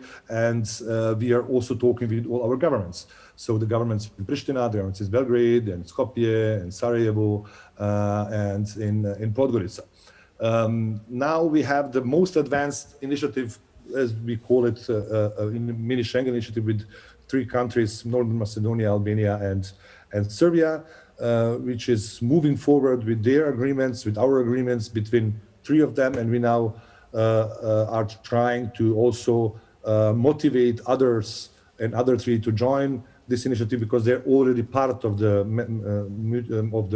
regional initiatives like Berlin Process and so on. So we are complementary with the existing initiatives, but we have to move faster. We have to push for the political support and to be aware that nobody will do that except we alone do this. So this is not something which has to come from Brussels, has to come from Washington or from wherever. It is something what we need to do on our own. I would like to thank also Goran because he made great work as in his mandate as a Regional Cooperation Council, but he's now more on our change the sides from the public administration to the private sector and helping us really a lot as somebody who is working closely with me and the people and the businesses in all the region to push this initiative from, I think, the most healthy, let's say, background, because in the economy there is a really clear motivation. So we have to start with joint interests. You cannot start the business if you don't have a joint interest. This joint interest is mostly making good business operation, making money, making profit, and growing. So this is something what I think is a healthy way of bringing the region together, but also healthy way to say to EU, do you really want your economy to be strong? Do you really want to help your industries, because your industries are part of our economies and huge part of our economies, or do you want to ignore that? So that's from my side now. Thank you. Thank you, Marko. Goran, and thank you for having him speak before you, because I think now your comments will become even more relevant. Yeah. So if you John, thank you very much. Thanks a lot. I'd like to express my gratitude to Jelena for the invitation, but more than that, for the perfect lineup. I'm so happy to see Marko, of course, but I'm happy to see Lazar, with whom I really enjoyed working together years back. Ben Hodges, who spoke excellently well, and I really appreciate his supportive messages that he has shared with us. But also, I've never met Mark, you, as well as you, Ambassador, but I highly appreciate the incoming engagement of Bulgaria as a NATO contact point. Thank you very much for the invitation. It is not easy, as I think Ben and Lazar have mentioned, to organize consecutive several years this kind of event. I'd like to continue on what Marko was just explaining, and would also like to come back to what you were guys saying about the security. So I'd like to link this economic cooperation, which is really booming, with what else is being done already in the field of security cooperation, so that we can discuss the further ideas. Well, to try to help understand those who might be mixed with this idea, we are saying common regional market, well explained by Lazar, and Marko is mentioning now Mini Schengen as initiative. So only several days back in Sofia online, though co-hosted by North Macedonia and Bulgaria, a summit in the context of the Berlin process, 6 economies have agreed. There is a political declaration. They have agreed on forming common regional market. There is an agenda, there is an action plan, there are 20, 30 pages document, which is referring to this regional trade area. They have agreed, all 6 economies. They have agreed on a free movement of goods, services, capital, and people. They have agreed on regional investment area, which means to align investment policies with the EU standards. They have agreed on regional digital area to integrate the Western Balkans into the pan-European digital market. And finally, on the 4th pillar, they have agreed on regional industrial and innovation area, all 6. But then the 3 that Mark was referring at in the context of so-called Mini Schengen initiative have agreed to go even faster and to make all of these steps quicker and more concrete, as we've started with practical steps in the introductory presentation, including yours, Mark Di Paolo. So this is just to understand what is this. So we have everyone on board on a common regional market, and we have three who are even faster in this respect and are calling themselves, we are part of the mini-Schengen initiative. So the task of the Regional Cooperation Council was to include everything already agreed into this paper, which is called Common Regional Market, but still there is room to go faster. And I think, therefore, this message should be heard from those who are still hesitant whether to support mini-Schengen or not. Basically, they have agreed on every element. Now they need only to consider agreeing on being quicker in implementing, particularly in the field of trade, all of these measures. So this is just to understand what is it. So this was a great success and a great work done by the leadership of the Regional Cooperation Council. Then I'd like to say that there is already an infrastructure which is in place when it comes to security cooperation in the region. I mean, besides NATO, etc., European security discussions.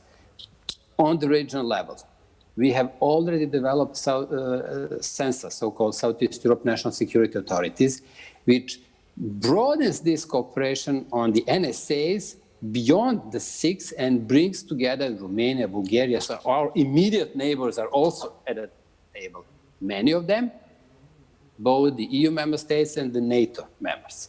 There is CIMIC, Southeast Europe Military Intelligence Chiefs, another security platform which goes beyond these six and brings the immediate neighborhood, meaning the countries who are both the EU member states and the NATO member states. And there is a lot of cooperation in the field of military intelligence, which you will agree is a sensitive area. So this is already there. And then there is a huge step forward, recently done, with the full support of the European Union. And this is called Integrative Internal Security Governance, IISG, which is now, since months back, under the chapeau, again, of the Regional Cooperation Council. And there are three important pillars. So this is really security cooperation in the region. One is Western Balkans Counter-Terrorism Initiative. This is one of these pillars. Another one is Western Balkans Counter-Serious Crime Initiative. And the third pillar is the Western Balkans Border Security Initiatives. So this is already financially, logistically sponsored by EU and brings all six together and is embedding them into security cooperation run by the EU. So I just wanted to share this information with you to see how this regional cooperation in the field of economy is also directly linked with the regional cooperation in the field of security cooperation. So I think that we have to go hand in hand. So we have to continue both regional economic cooperation and regional political and security cooperation. I mean, all of these decisions, and Marco was really instrumental in many, would have never been possible unless there was a strong leadership and understanding. Okay, we have a political will, and let's make it practice. Let's implement these political ideas. So this is all happening. Of course, there is one big issue, and this is outstanding political problems in the region. These issues need to be addressed. We have seen a marvelous development in the context of the name issue being resolved between Greece and North Macedonia. Great step forward. And I believe that this regional, both economic and security cooperation, will also provide a fertile ground for the leaders from the region to agree on other outstanding issues here. So I'd never be negative on this. I'm actually very positive. But for that to happen, I think that the invitation should really go around to those who are still skeptical whether to engage or not. And believe me, I think this is a big must. I was part of the government which was deciding of extraditing to the Hague Tribunal chiefs of staff, former chiefs of staff, and former presidents. These were very difficult decisions.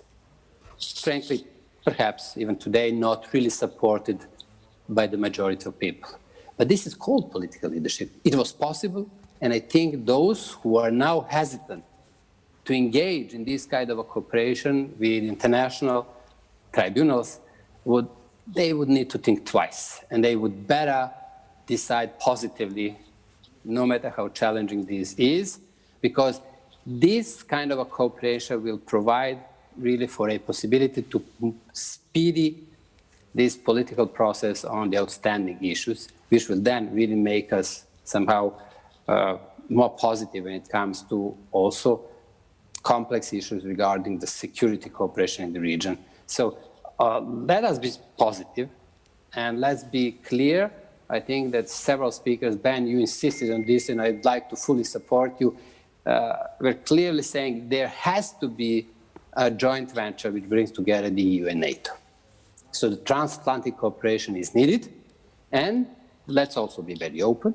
There are partners, I think this was also mentioned, so there are other geopolitical players, so let's try to refine our engagement with them, because there is room to cooperate with them, but that leadership must be clear, and this leadership should come from our Brussels partners.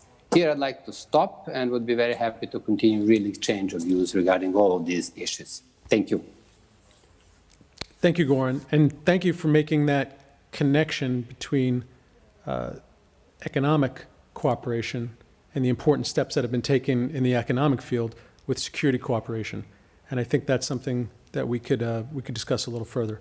But before we do that, I'd like to invite our final speaker, Ambassador Vlaikov, if you would like to take the floor. Thank you. Thank you. First of all, of course, congratulations to Center for Euro-Atlantic Studies and, of course, Jelena Milic. I'm in a very difficult situation now because I was listening very careful the first panels in the afternoon. I was watching and listening very careful to debate now. And I would say that the most of the ideas I wanted to speak about, they were mentioned. But in the same time, I'm very satisfied. I'm very satisfied because we are speaking clearly one and same language and looking in one and same direction. This is, of course, very, very good. I will start probably that I have the advantage to be ambassador of neighboring country first. Second, country member of EU and NATO.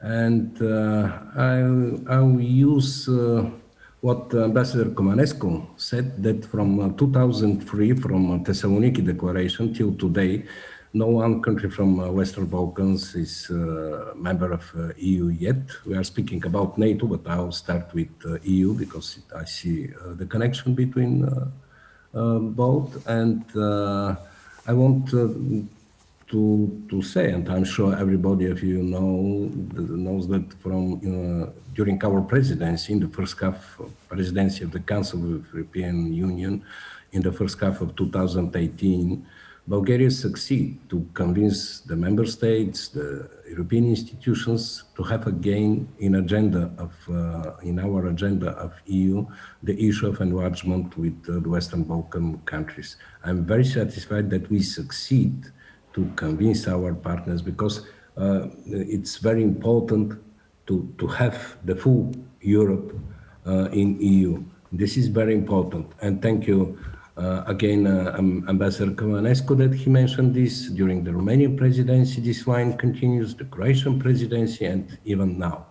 And I'm very satisfied because this focus of European Union to Western Balkan countries, started with efforts also of my country, is very important for these countries, not just for their development and for their European path, but also is very important about the relations with NATO we are discussing today.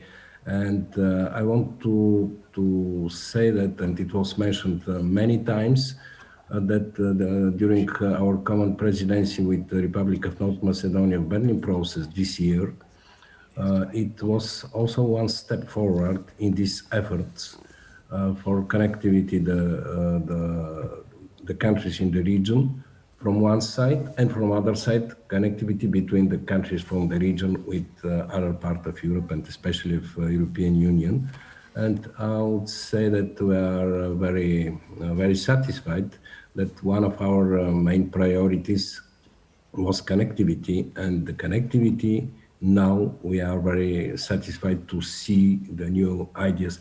When we are speaking about connectivity, we have many directions of this connectivity: economic, infrastructure, energy, but also connectivity between the people and between the young people, etc. Probably we'll discuss some later the issue of public opinion, and for me this is very important. But I want to continue that this is our very successful presidency of European Union, because the focus is again on Western Balkans countries, and Serbia, one of the biggest, as the biggest country in this region.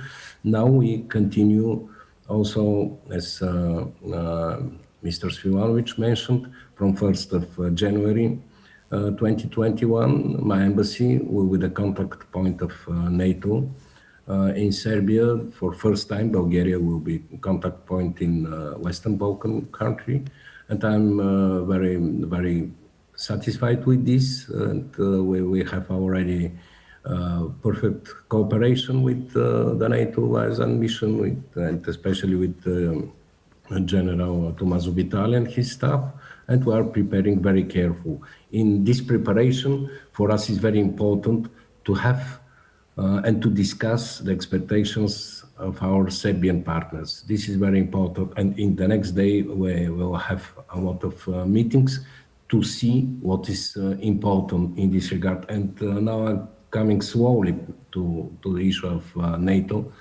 For me, it's very important, not just because of this issue that will be a contact point next 2 years, but it's very important to have one new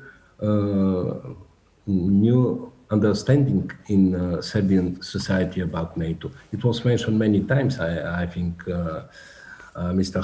Ben Hodges spoke a lot about this, that we have now another Serbia as 20 years ago. This is very important. We see all these positive changes.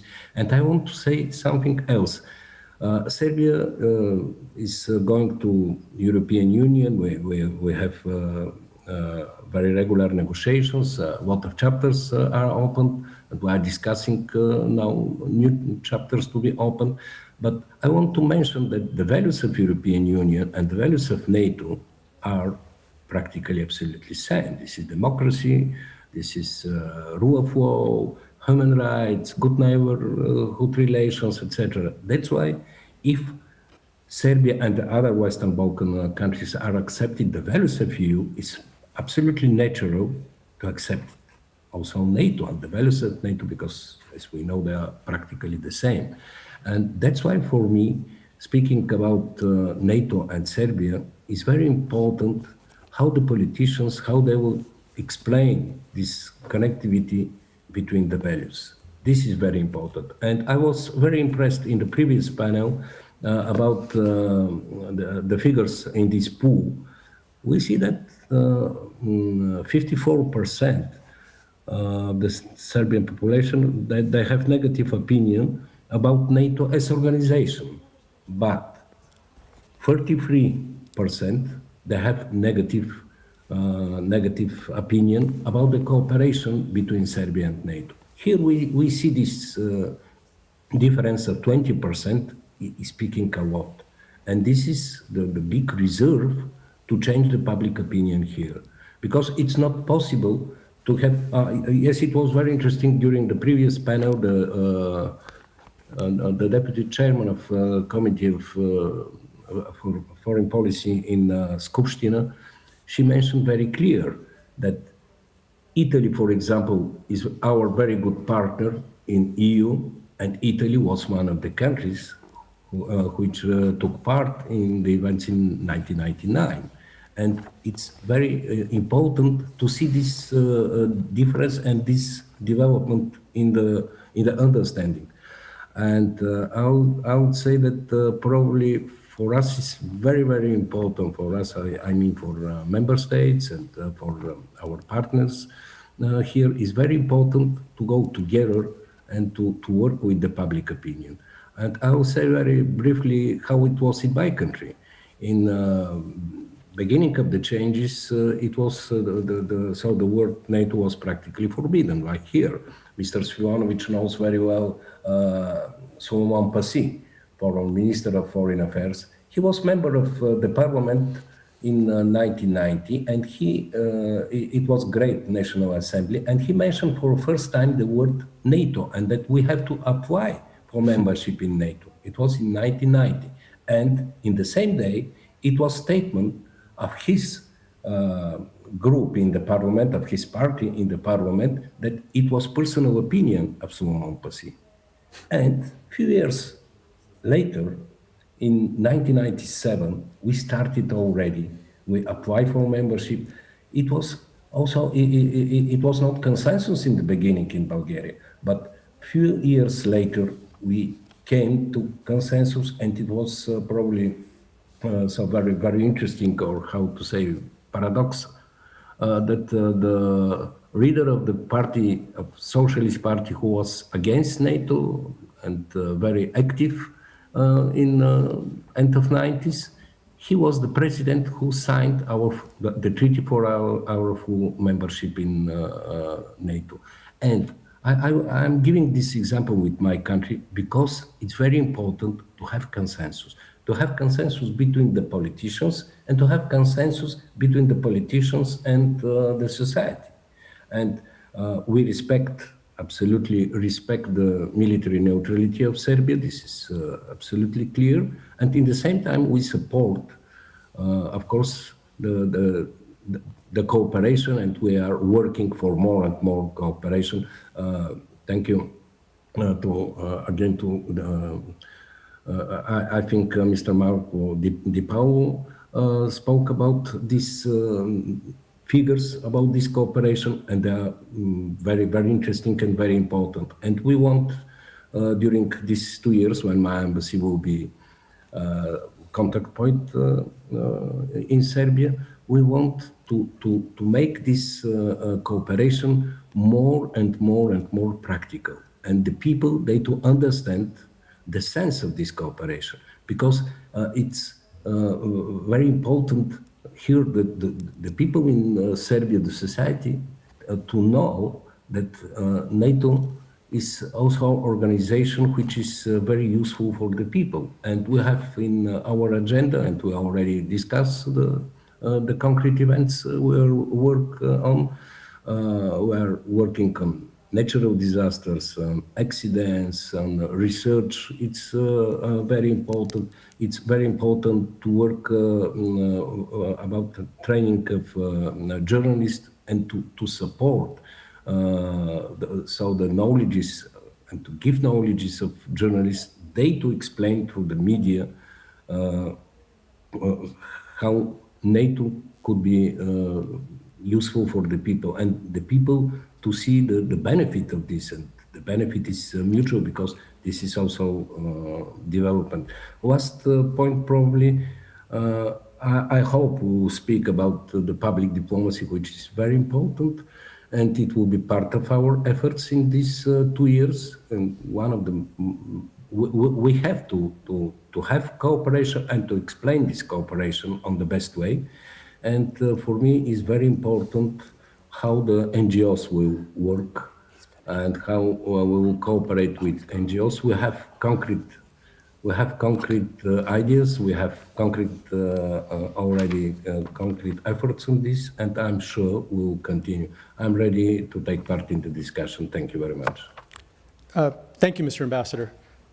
It's very difficult to go last in a group of such distinguished experts, and it's even harder to be the last speaker of the day.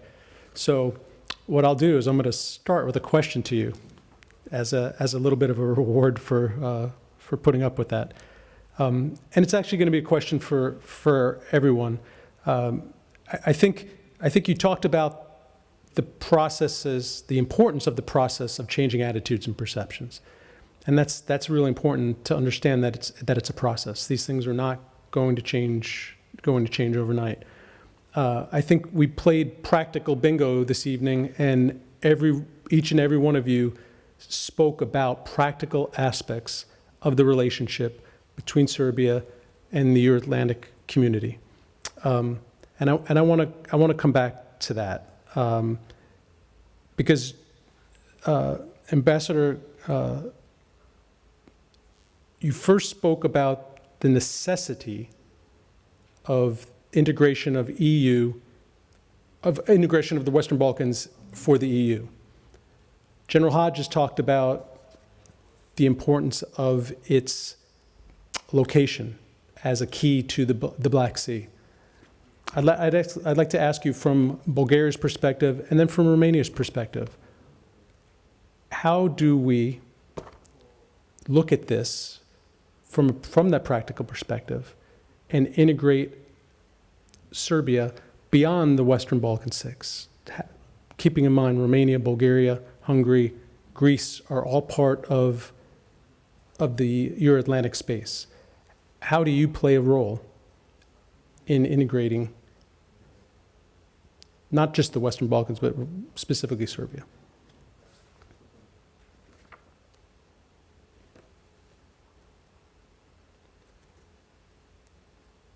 Ambassador Vajkov, I'd like to start with you. Thank you for the question. Well, I understand that in a way the question is put forward to me as well. Yes. So in my introductory contribution, I was referring to the importance, the angle, one of the three angles which I was referring to was about the role of the EU member states or NATO member states, direct neighbor to the Western Balkans. And well, for me, okay, first and foremost, I think that we can help the countries based upon our experience. Yeah, we can help the countries in the region to find the best way to prepare for membership, be that membership of the European Union or for those who so wish of NATO. And there is one point which I want to make. I mean, when I say that help them in preparing, I am not necessarily referring, and believe me, I was directly involved in Romania's drive towards membership, both in NATO and the European Union from the very beginning to the end. And I think that one important thing is to learn about what was wrong. I'm saying that because I'm looking now in the case of my country.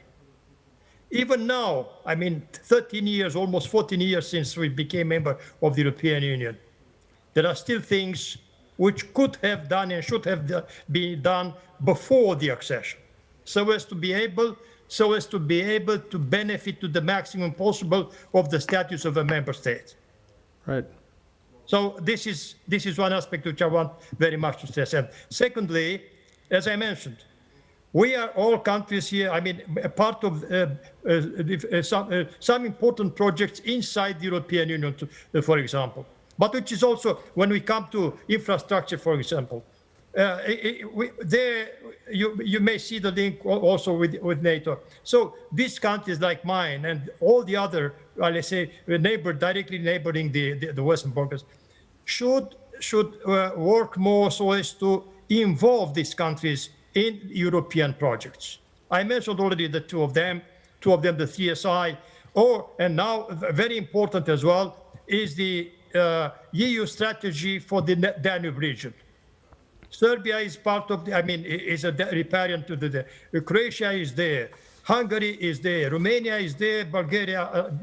So I think that all these countries associated Serbia with us should be a little bit more lobby in a stronger way towards transforming the Danube into a real east-west transportation and logistic access. Just these two examples. And of course, we can go further on in sharing the experience of ours in terms of membership of NATO. And well, I pretend that for Romania, but other countries as well, I think that we also can provide, let's say, expertise or knowledge about how and what to do and to contribute to the strengthening of the transatlantic link via a stronger integration of the countries in the Western Balkans into the European Union, and also into security-related aspects, which do not necessarily oblige to become a member of NATO so far. But I think that sharing experience in this would help also for the future when things, sensitivities, inertias may be overcome. Thank you. Thank you. Going back to Ambassador Flykov, again, you talked about the process of changing attitudes of perception, and you mentioned near the end of your discussion public diplomacy, the importance of public diplomacy, the fact that the Embassy of Bulgaria or the government of Bulgaria would like to focus on that. Is that something you'll be taking on, you think, as a contact point embassy? And maybe you could unravel that a little bit, maybe expand on the role of NGOs in that effort.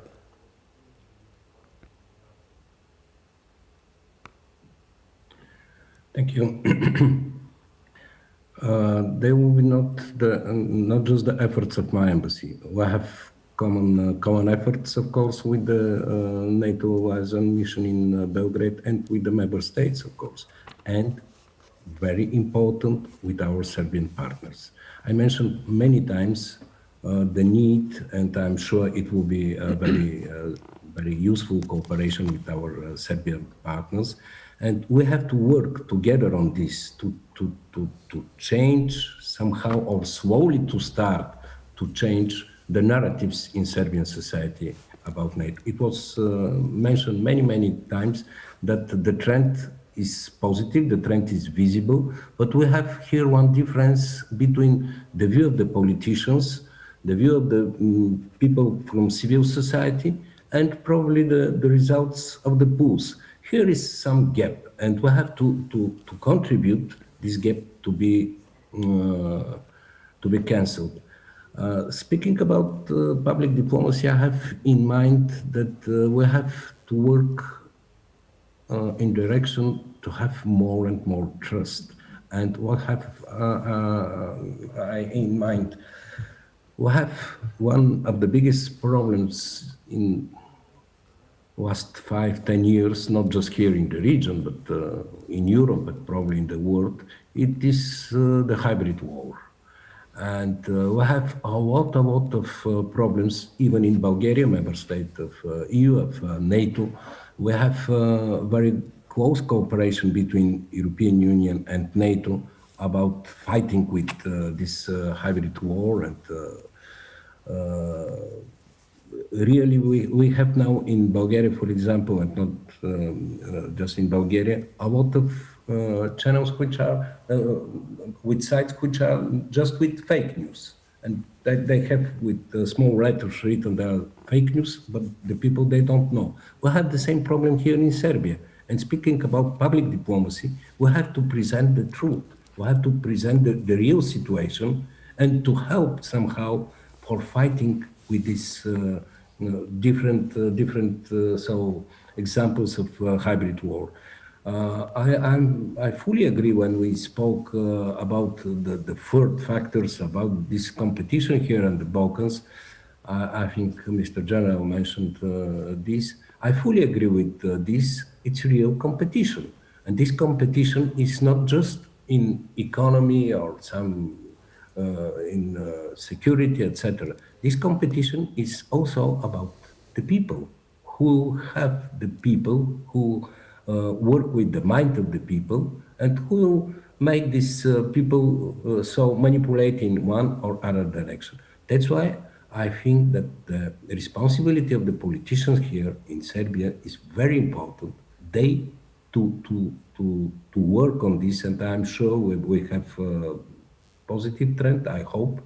Probably the most important is not to look in the past, but to look forward to look in the future and in the future cooperation. We have now new Skupština in Serbia. We have new government, and we have the situation in this Skupština that there are no parties or members of parties which are against the European integration, against the European Union, and it was in previous Skupština many years ago. And this is a big chance. And this is a chance to work, as I mentioned, to work to convince the people about the values. They are the common values. Values here in Serbia, values in European Union, values in NATO.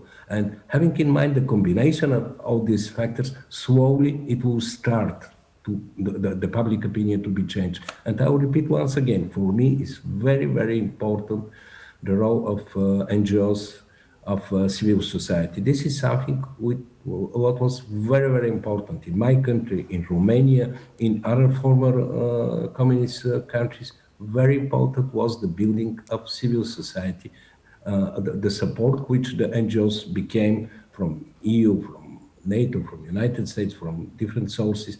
This is probably the way how easier to go to the mind of the people. This is very important. And speaking about hybrid war, this war is about the mind of the people. Mm-hmm. And here, having in mind the past 20 years ago, and so the propaganda from other political forces which are not so active now or not in the parliament, it's very, very difficult to work on this. That's why my opinion is that public diplomacy has to help to present the people the real situation, to present the advantages, to present what is useful for them. That's why, as I mentioned, and I'm finishing with this, in next 2 years we'll work together with our partners from NATO as a mission in Belgrade and with partners here from Serbia. We'll work on this to have to present the people the practical use of cooperation with NATO. Thank you, Mr. Ambassador. You touched on a couple of important things. The importance of trust, the importance of not living in the past. And I want to turn back to General Hodges. Sir, you talked about this as well. This was one of your major points. In addition to the fact that we need to give space, not lecture. But I want to turn a little bit to the lens of the 90s. You know, we have, again, the ambassador talked about truth.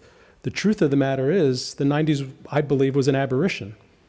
So how do we get to a point where we're not so bad, so this piece of history is not so much baggage, and we could get beyond, if that's possible? I'd like to hear your thoughts. So I don't understand, well, I do understand, but I think it's a terrible decision to have this destroyed building in the middle of downtown Belgrade that was struck by NATO back 2 decades ago, that this collapsed building is kept as a monument.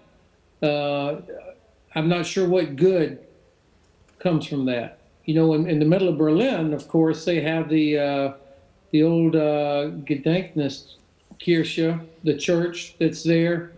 But that's a reminder to themselves of their terrible past, of the Nazi past. And so that church is kept as a memorial.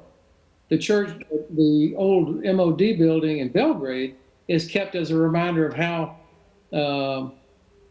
Serbia got screwed over by NATO.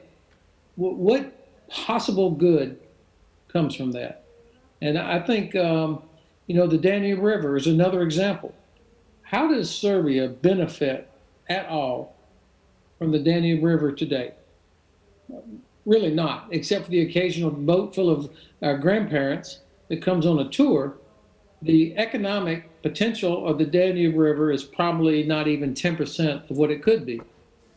And there's no pressure on Constanța in Romania because Russia prevents Georgia from becoming the portal between East and West. So there's the traffic that could be coming across the Black Sea into Constanza is not there. There's no pressure on the Danube then to expand. There's no pressure on nations to do the work that's required to keep it deep enough, even during times of drought. The management of it is terrible by the organizations responsible for it. And yet Russia still has a seat on the Danube River Commission. I mean, I love maps. I'm an old person. I like to have maps. I've got my map here, and the Danube River does not touch Russia anywhere.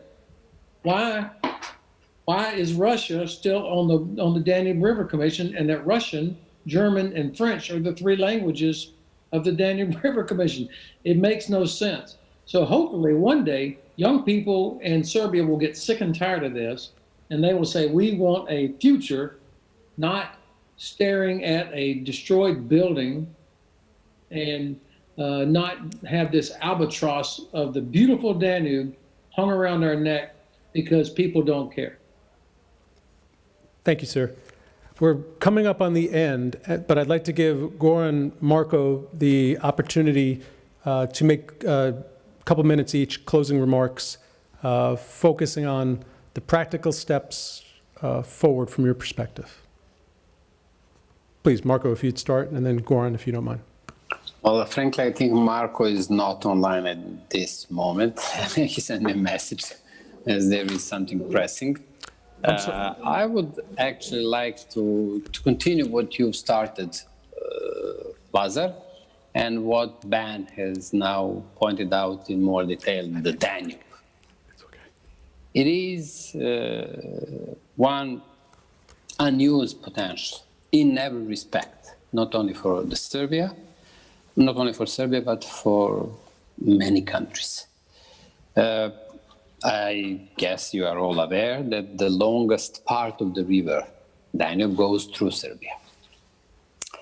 And then I would actually like to somehow go around the whole issue of NATO security cooperation. I mean, I was proudly defending my country during the NATO bombing. So therefore, I feel free to discuss all of these issues with every sensitivity in my heart and in my mind. Therefore, I'd actually like to use the existing 3Cs initiative and bring really boldly the Danube as European and Euro-Atlantic resource.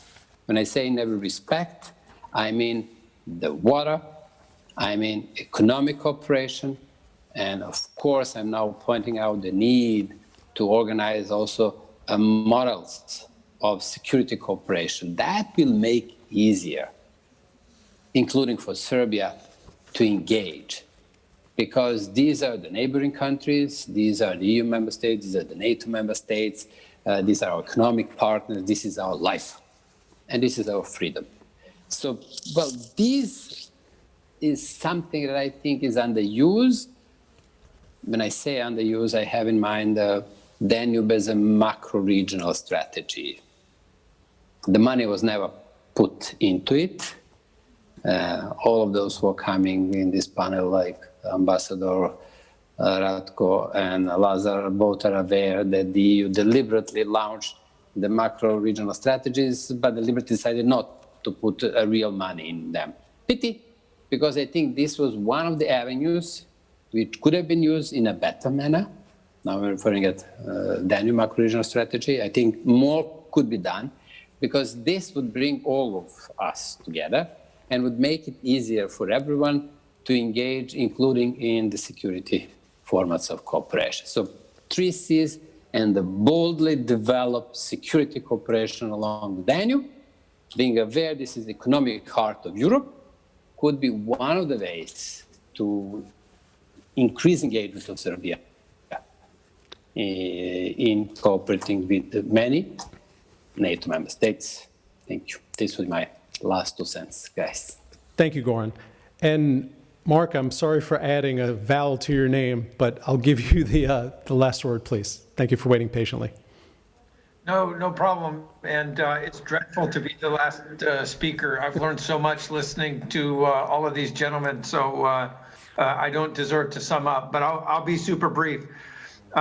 International relations, economic success, the currency for all of that is trust. And trust is something that happens in the cognitive domain. And so strategic communication can be important, but the first maxim of strategic communication is that deeds must follow words. And that's why I put my emphasis tonight on practical cooperation. And I would suggest to all of the listeners here, just like I suggest to my staff back at work and to the other colleagues I work with, there is no shortcut to this. We're going to have to just day in and day out advance, and sometimes we'll screw up, and sometimes Serbia will screw up, and we got to be flexible and just continue to advance. We'll build the currency of trust, and I think that's how we connect the practical with the economic. So thanks, and thanks again to the Center for this really remarkable event. Well, thank you. That was actually an excellent wrap up. And as Ambassador Vlykov said, this is a process. Mark, thank you for emphasizing that, and we will continue. And with that, I went over a few minutes. I apologize, but this is the end for today. We start tomorrow at 3 o'clock, so we'll see you there. I want to thank Yelena, the Center for Euro-Atlantic Studies, and it's I'm sitting here under the hot lights, but there's a lot of people you don't see that are making all this happen, and it's not easy. I know that. Anja, all your crew, thank you guys very much. And with that, good evening. See you tomorrow.